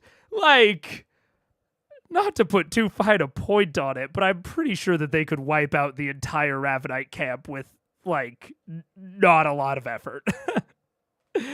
So I don't know. It's weird to me how Scanlan is reacting, and Matt is hitting back pretty hard, to be fair. But yeah, I don't know. It's still a vestige? Yeah, but it's not one that any of the Ravenites can use. Like, that's kind of what I'm saying, is like, wouldn't you be nervous about losing it? No! Not in this camp! Yeah, sure, if we go to fucking the Wildmount High Court and the king asks me to leave it in the foyer with the guards with all of his advisors in the room, I'm worried about losing it there. Or if we go to Vasselheim and they ask me to leave it in a waiting area in the front of a temple, there I can see getting antsy about it. To me, the Ravenites are not the same. They're more well-trained, well-armed, and well-armored, but they are not that much better in my head than the Westrun refugees. I mean, they are explicitly refugees that the dragon has still been beginning to bleed dry. Not yet. I think that they're, getting it enough food at the moment, or enough shit to hunt at the moment. But, like, these are not powerful people. The power dynamic is solidly in Vox's favor in this conversation. Especially given that everyone's asleep.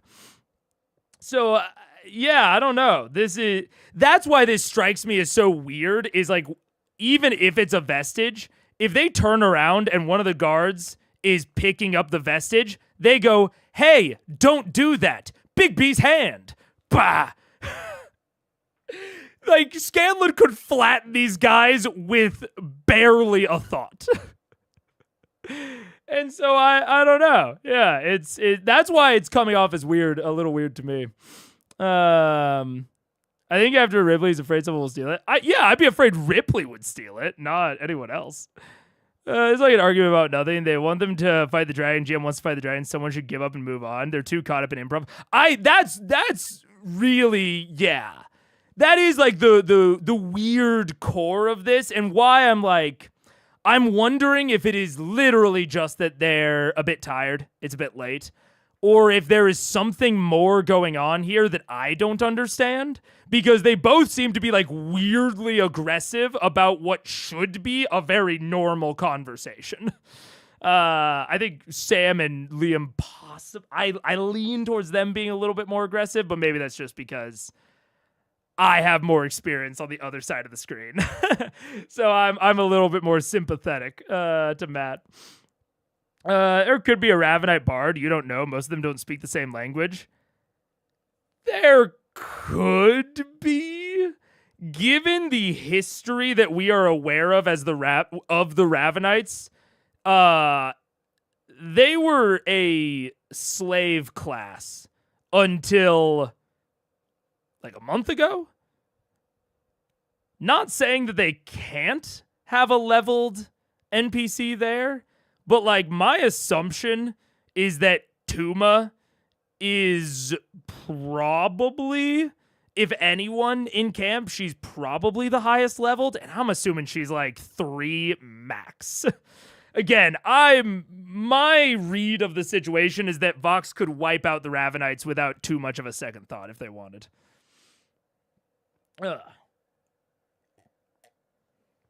Maybe it's an extension of the group's anxiety about wanting to get all this right. I think that's very... I think that... Yeah, the reason I paused is like to talk it out and think about it, but I really do think this is an extension of anxiety and potentially tiredness. And I think that there's maybe a few vague lessons there. I don't feel confident enough to convey these as like things that I'm super confident on, because they're very dependent on like analyzing how the players are feeling, which is not something I ever feel confident about on here. I think a lot of times you can tell certain things to a certain degree, but I never want to be like, I know that they're feeling this way. But I do think that there's something to be said about what we were saying earlier of like, I think that they needed a mental rest after going from Ripley to resurrecting Percy to the Raishan reveal. Like, I think that the players themselves needed a mental rest before continuing on with the serious stuff. And I would very hesitantly put forward that this weird tone... Number one, I will hesitantly put forward that I think there is a weird tone right now. That this is abnormal and not like really how Vox normally operates. And secondly, that tone is caused by potentially them being physically tired, but the anxiety and the exhaustion of the past, 3 sessions. And especially the content of those 3 sessions. I didn't even think about it until Travis just brought it up as Grog mentioning an ambush. Like, they just got ambushed by Ripley. That ambush resulted in their first death in a long time that frankly wasn't bullshit. Because I wouldn't call Grog's death bullshit. Grog's death was a plot fulfillment. It wasn't like really like, there's no way that they could have planned more carefully and he wouldn't have died. I think Vex's death was bullshit. But Percy's death was them not planning. It was them not being careful enough. And that just happened. And right after that, they get basically told, hey, Whitestone could have been wiped off the map at any point. I mean, I think that's going to have an effect on their mentality no matter what. But especially back-to-back, doing all of this right afterward, I think this is going to be when they are in the largest throes of their anxiety about all this. Yeah. I think the scale pushing is luck a little too much. Vox is to the Ravenites like Raishan is to Vox. Yeah, absolutely. I agree. Yeah. I think that's fair. Yeah. Also, after delaying so long, there's a lot of pressure for the plan to go right. I felt that at the table before. You try to plan, and finally it's time. It's just hard to play. Yeah, I fully agree. Yeah. So I don't know exactly. I think the only thing I can say that I think Matt maybe should have done different here is potentially ending the session right before they go to Draconia. Just to put some distance, Ideally, maybe spend a little bit more time in Whitestone, but I think that, but maybe I shouldn't say ideally. I think that's debatable. But I think ending the session before they went to Draconia would have been better. Unless there's some reveal coming, I don't know. That's why I say that I feel like there's a reveal coming, is because to me, ending right before they enter Draconia makes a little bit more sense in my head. It's their commitment to try and be authentic. Yeah, rarely ever budgets freely. They negotiate to the point of exhaustion, and only then do they concede a small bit of ground. That's the impression I get most times. I agree, and I actually think that's a good point of nuance here. I don't actually think that Vox or that Scanlan and Liam or Scanlan and Vax arguing this is abnormal for them. But I do think that the things they are arguing for are strangely abnormal. Like, I don't think that Scanlan would normally be this insistent about the weapons. They love to argue. Don't get me wrong in the slightest. But I think that they are arguing about the weapons specifically because they're so suspicious of everyone after the Raishan debacle and the Ripley debacle. So it's interesting. It's something to take away and keep in mind. I don't know what the exact lesson is, but there's definitely something going on here, you know?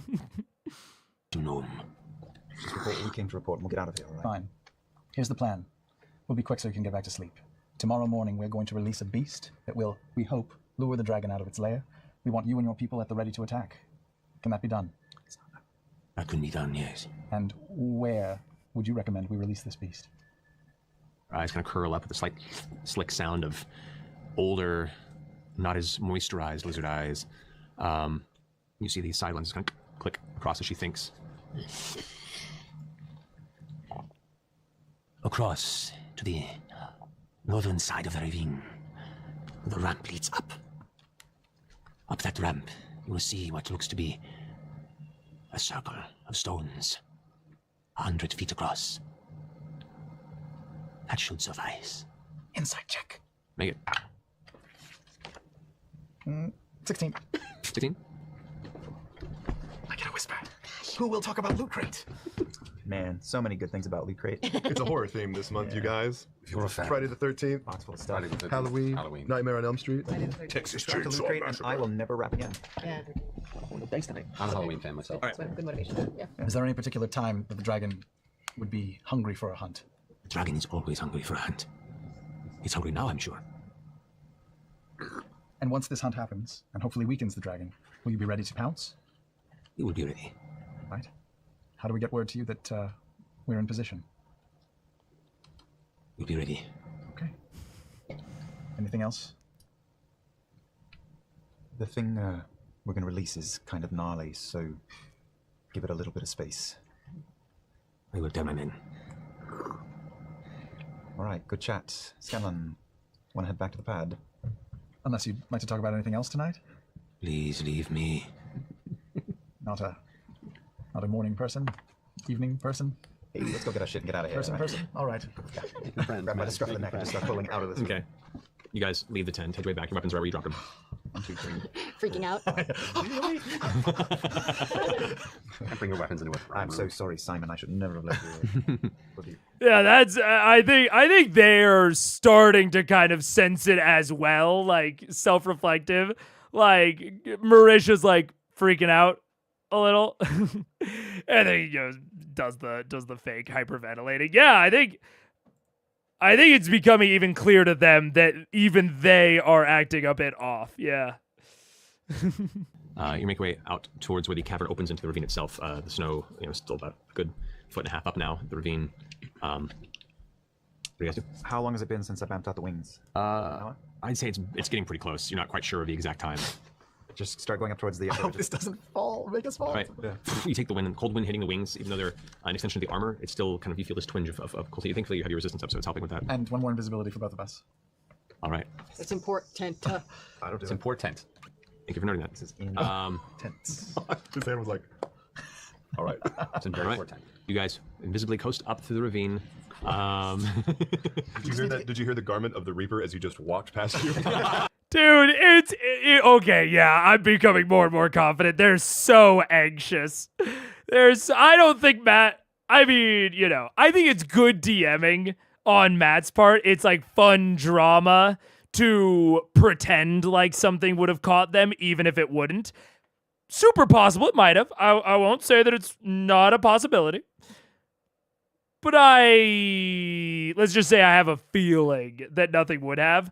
but kind of wink, wink, nudge, nudging that something would have caught them makes them feel cool. It makes them feel like they did remember everything. That said, it doesn't help with the anxiety. If this was not so close to the end, I would be like, ugh, maybe don't do that. Maybe try to lower their anxiety a little bit. But we're really close to the end, so I think it's okay. But yeah, it's and Travis being like, you feel the cloth of the Reaper. They're jumping out of their skins, dude. Thank you for noting that. Making your way up onto the top of the cliffside into a soft bank of snow. Keyleth, you do hear the of several footfalls, maybe 40 feet to the left of you. You look over to see what looks to be an indentation in the snow. I just start pacing that way, assuming it's them. Okay. You guys watch Minxie emerge from the darkness and snow. Let's go the fuck home, yeah? Hi, random cat who is definitely supposed to be part of this landscape. Let's go. Can we, I got this form from being in the mountains of my hometown, so yes. You hear? Can we ride? Can we ride? Can we get a lift? I was about to ask. I can probably. I'm little. You both could ride Minxie. Massive, aren't you? They can ride me? I mean, I'm that big? not like full, but like they could both be on your back and you'd be like, carry him along, yeah. Back hurts, come on. All right. You eventually bring him back to the outside of the door with Vex waiting for you on the stoop. You guys make your way into the warm interior of Skun's mansion where Kima is currently de-armored and snoring, leaning against the foyer wall. You guys prepare yourself for an evening's rest for tomorrow. You battle 1, possibly 2 dragons. And that's where we're going to go ahead and leave the session for tonight. Be back here next week for whatever this chaos is going to be. Oh, God. Are you ready to rumble? We got Yank the Goristro coming in versus Vorugal the Frigid Doom versus Raishon, the diseased deceiver. Versus the Ravenites. The diseased deceiver. The diseased deceiver. Well, we can trust her. I'm gonna write that down. That's a cool name. Nothing is going to go wrong. Everything is fine. great. And we set ourselves up for it. I think we got a really solid plan. Massive enemies. And an army. Also, Yeah, we're bringing there's the a whole really good group. chance that I won't be able to summon that thing, and then we'll just have to improvise. Well, I can. Oh, try God, and I help you didn't with think that about as much as I can. See. Don't roll low. Yeah. Don't roll low, Sam. Please don't roll low. That would be so bad. Or so great. Or so great. Can we all die? Ability to help them out with their spell casting. The thing has a DC, a very high DC. It's. I mean, you're probably pretty good because you have a high enough charisma. For you, enhanced ability. Let's see. Can you inspire yourself when you're casting a spell? I don't know. Can I? Let me look at the rules for this. It should say on the scroll. So you have to roll to. I didn't bring any of my stuff tonight. Bring your stuff Yeah, tonight. I had to check this out. Actually, enhanced ability might help with that. It does give advantage on checks to the specific ability. It's there, which would be charisma. However, there's so it'd be Eagle Splendor. You would get advantage on charisma checks. Eagle Splendor. Yeah. Cool. Yeah, they've got fancy names for each one. Yeah. It's cool. Like Cat's Grace, Eagle Splendor. So in theory, that could help. We'll define it more. I look at the ability, look at the scroll I wrote up and look at the roll fast. Make sure we confirm that before next episode. But yes, that probably is a possibility. And as an ability check, you could also inspire yourself with your D12. Oh, see? Honey Badger's fuck, is that what I said? Anyway, start thinking how you're gonna handle this next week, guys. You got a week to pull this together. Plan strategy No here. problem. We can talk all we want. And churches. Yeah, we can talk this time. Sure. We're in the mansion. Yeah. Yeah, you guys are having a whole night where you An can hour work this before out. bed, So. Okay. Yeah, and I'm annoyed that I know what that perception check is about and that Percy doesn't know, and it really annoys me. You don't know. Yeah, I do. You don't know. I hate you. Anyway, guys, well done. Great game tonight. Thank you guys for watching. We'll be back here next week on Thursday. Is it Thursday yet? Goodbye. I don't know what that perception check was about. Damn. Talison's picking up on shit. I assume he means the perception check after getting it, like, going through the portal. Maybe Raishon followed them through the portal. Come back and Raishon was there eating chicken in the mansion. She wasn't invited in. Unless... Does that make sense? I guess she could be. Was it to see if Raishon was there? Matt didn't say. And Taliesin was like, I know what the perception check was about, but Percy doesn't. But Percy was the last one through.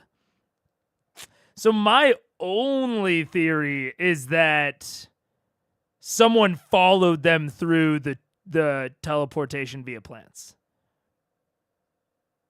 That's my only theory. I don't know who it would have been other than Raishon, I guess. I guess it's also like theoretically possible that Kima is Raishan. I'll also big doubt. I don't even think that I don't think that the lines really work there. And unless she was disguised as Kima, she wouldn't be able to enter the mansion because it's only people that are invited. Yeah, you have to be invited into the mansion. That's the big thing. So I mean, she might be there, but also they're expecting her to be there tomorrow, so it's not even that big a deal if she is. I don't know. Right, Sean would make sense. Yeah. Interesting. I don't know. I have no idea what that perception check could have been. I will. Who asked? Crazy Mega. What do you think of their plan against Vorugal so far? I'll be real. I think that they are too afraid of Vorugal.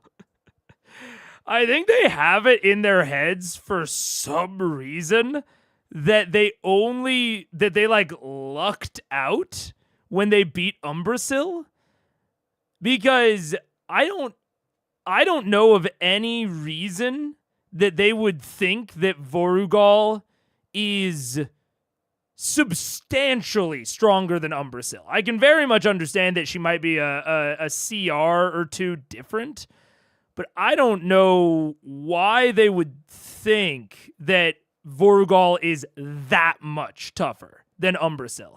And they didn't have that much help with Umbrasyl. Like, the main way that the herd helped was holding Umbrasyl down and making sure it couldn't fly away. That was their main contribution. And then Umbrasyl did get away, and then they went and fought it in its lair. So I don't know. I truly don't know why they're so afraid of trying to kill Vorugal. It seems like, personally, to me, they have only made the plan riskier. I think if they had just marched up to Vorugal, they had a decent shot of it. Vorugal could fly away. Vorugal could still fly away.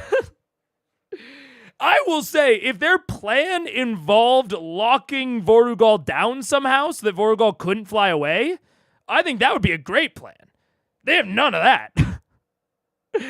So, I think, personally, getting Raishan involved, massive risk.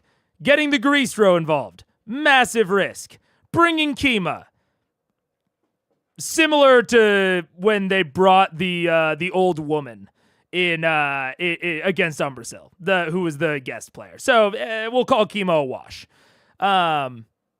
Frankly, involving the Ravenites, I think that all three of these things have the potential to help, but also have the potential to turn on Vox Machina very quickly.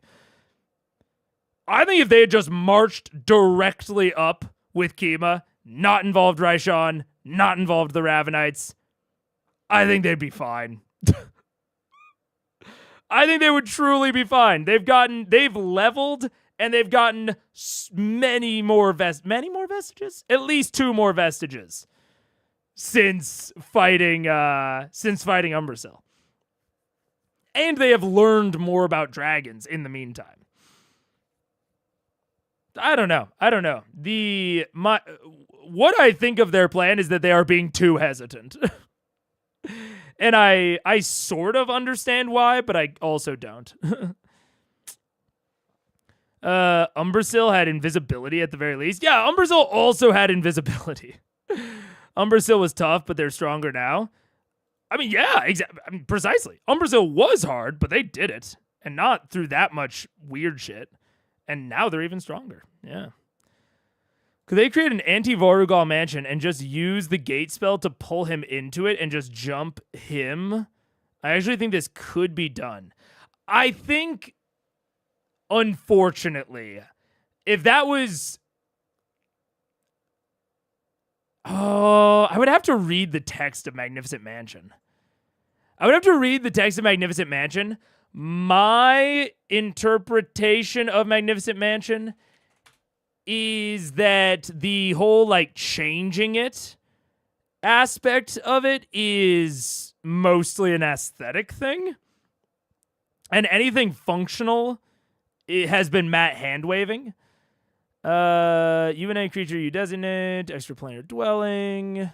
While closed, the portal is invisible. Beyond the portal is a magnificent foyer with numerous chambers beyond. You can create any floor plan you like, but the space can't exceed 50 cubes. Okay, so you do have control of your floor plan. Furnished and decorated. Sufficient food. Staff of 100. You decide the visuals. They're obedient to your orders, but they can't attack. Thus, the service can fetch things. If removed from the mansion. The only way that they would be able to create an anti-Vorugal mansion is if they could create a floor plan that is particularly bad for it, which I think is theoretically possible. Like, I think that's theoretically possible. The only thing I would clarify with the players, if they are planning this, I would say, okay, the mansion is absolutely the edges of the mansion. Let's say the outer walls. You know, that's the edge of a pocket dimension. They obviously can't be smashed through. But the interior walls of said mansion are normal mansion-like walls. So I guess I'm having trouble. My trouble with this plan, and something I would clarify with the players, because I wouldn't want them to get too far down this plan without us clarifying this, is what constitutes an anti-Vorugal mansion. Because I can't really picture a mansion that would give them an advantage over Vorugal. The only thing I can picture that I do think would be anti-Vorugal is the fact that it can't escape. By taking it into the mansion, it can't fly away. That's all mansions, though. So maybe I don't know if I'm misinterpreting. That's just like an inherent anti-dragon, anti-flyer property. But I don't know of any way that they could modify the mansion to make it more anti-Vorugal, given that it's, in my opinion, seems to be made out of normal mansion materials. But summoning him via gate is definitely not a bad idea. 3. Oh, yeah, crazy. You're right. VM does have this consistent flaw. They want so badly to make it a sure thing that they overcomplicate the plan to make it very fragile. Very easy for Matt to unravel. Little bit. High level combat is so swingy.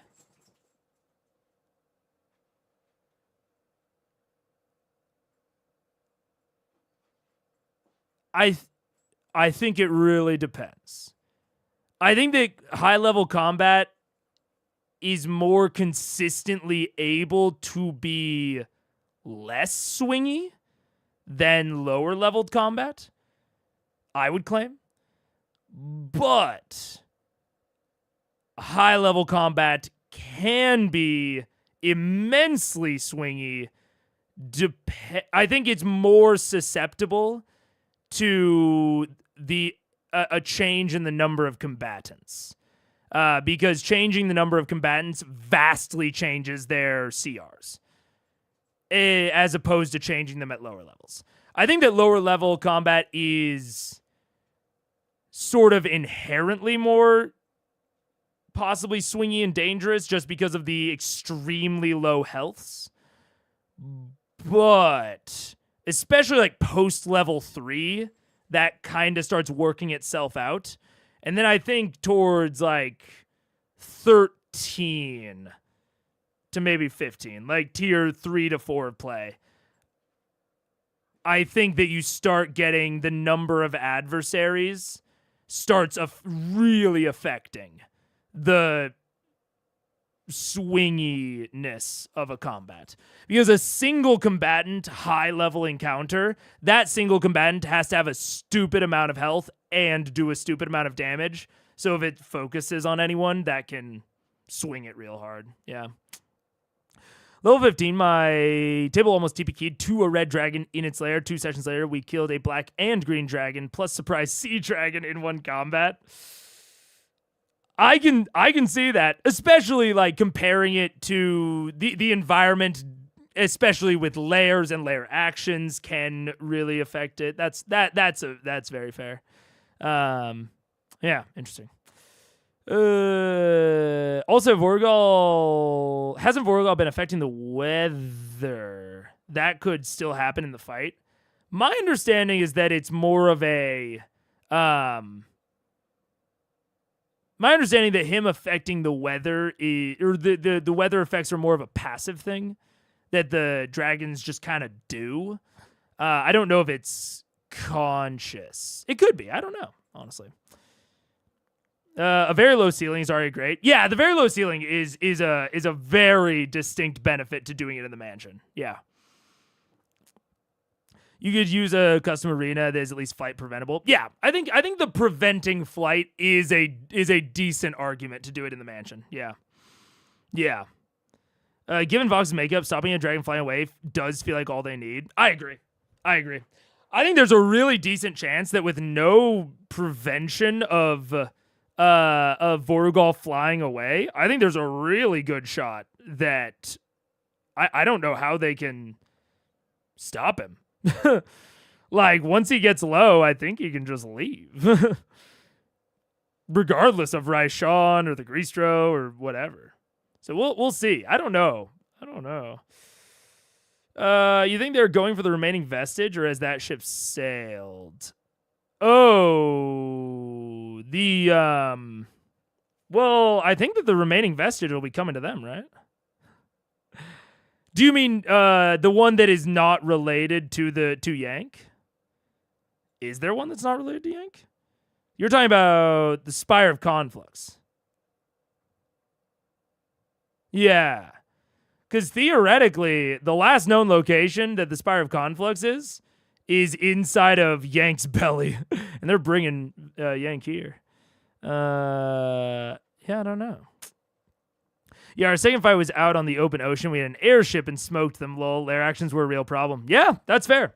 That's definitely fair. I think that is... Yeah. There are so many more resources for the two sides that I think that theoretically a truly balanced encounter between high-level combatants should be more stable, more capable of being stable.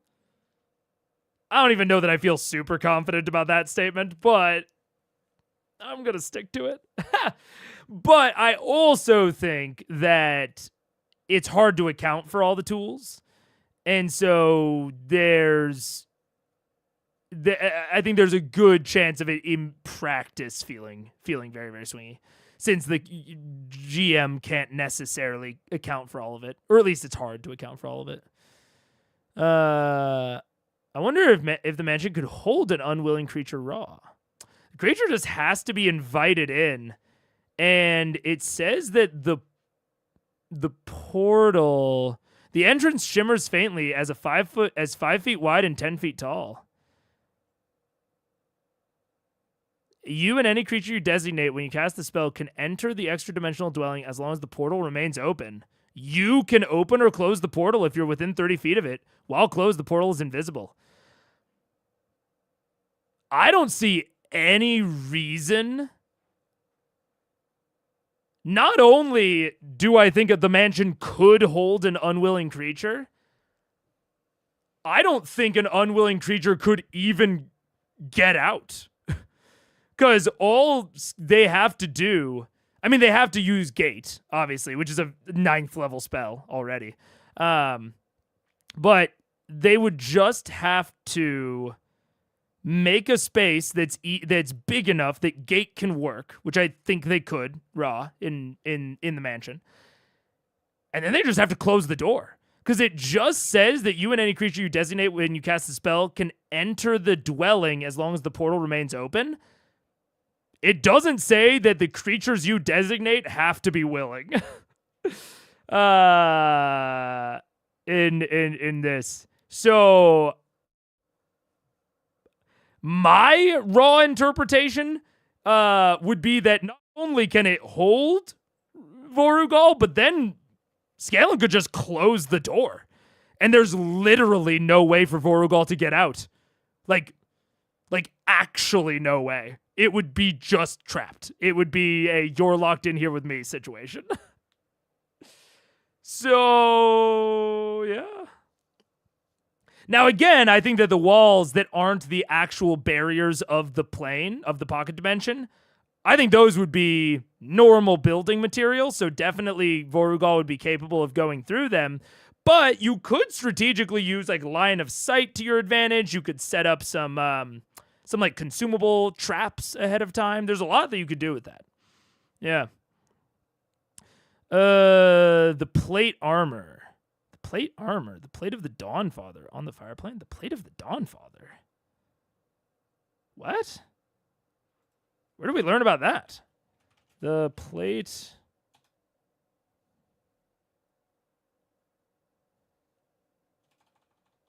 When did we learn about the plate of the Dawnfather?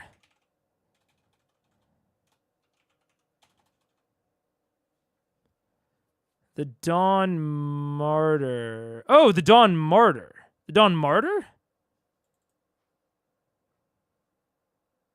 Ah, the Dawn Martyr. Okay. Dawn Martyr. Do I? Oh, I do have that. I have that right here. I don't know why the fuck.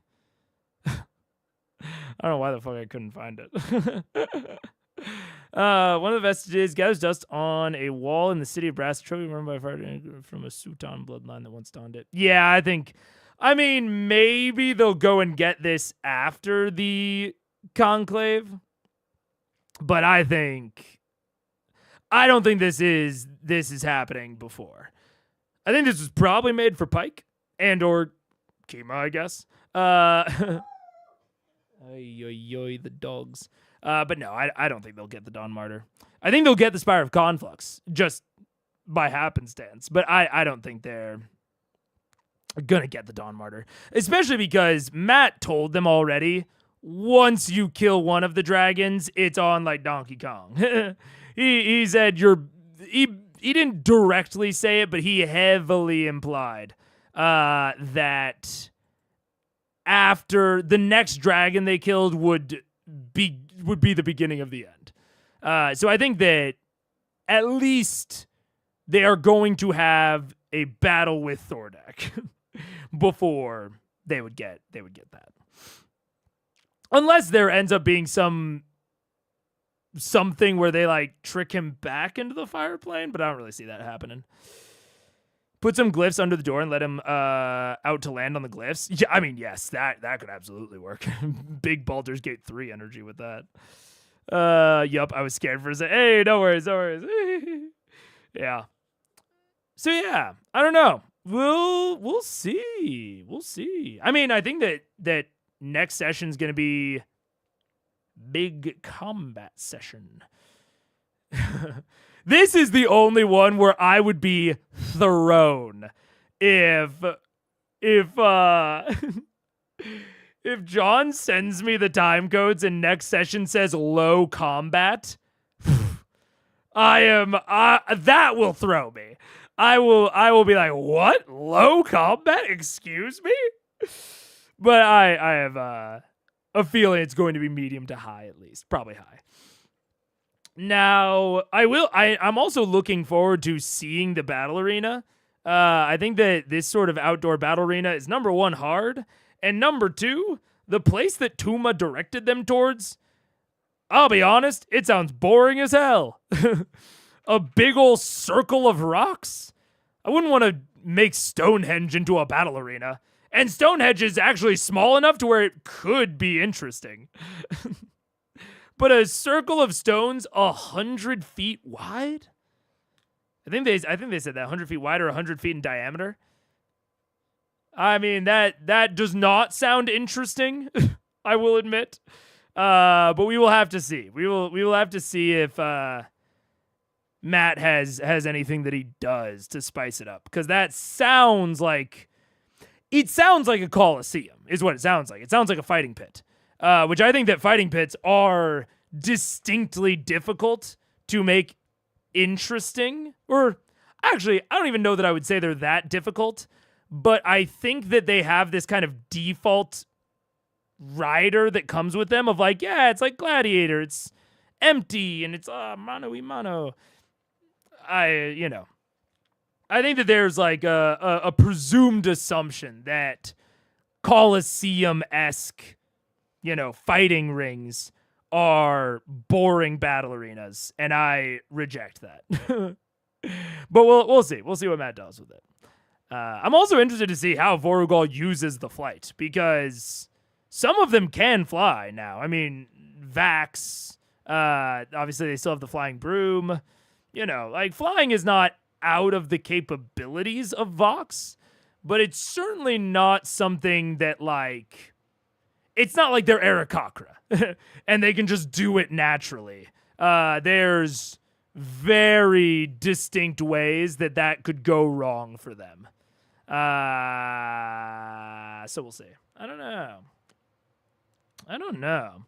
When I realized I could combine Arcane Gate with Sphere of Invulnerability, it was all over for the BG3 villains. Nah. Yeah. They fly now. You need a landscape-changing druid spells to dress up a battle pit. Yeah, I mean, I think there's a couple of things that you can do. You can, there are definitely ancient examples of like battle pit games that involved landscape changes, involved mazes or partial flooding. There's a lot of ways that you can dress up a bigger and more official fighting pit. Now, if it's like an underground boxing ring, debatable. But there are ways to do it. It is hard. Well, it's medium. It's somewhere between easy and hard, because there are definitely distinct ways to do it, but dressing them up to where they look natural and they look reasonable, that's not the easiest. So potentially giving Vorugal some sort of like arena setup action where he like stamps the ground and like calls the ice energy, and maybe like a bunch of fucking ice, like upside down icicles start jutting out of the ground. That's maybe that's an example of a direction that you could go to like spice up the arena a little bit. But even that, I'd have to think about it a little bit more, because that's a little bit contrived, a little bit movie magic to me. So yeah, I don't know. I think it's easy to come up with ways to do it, but it is hard to make those ways feel natural in like a more fighting pit style arena. But fighting pits have the downside upside that area of effect spells are overwhelming. True. That is true. That is a positive of them, yeah. Anyways, I think I'm going to peace out. I am going to go get some food, go deal with the puppies. And I will see you all next time. See you all on Wednesday for Critical Eyes. I'm not sure exactly when the next time you'll see me in a long or a short is. I haven't quite figured out a recording and posting schedule necessarily. But hopefully I will see you all pre-recorded soon. And I will see you live, at least, maximum, Wednesday.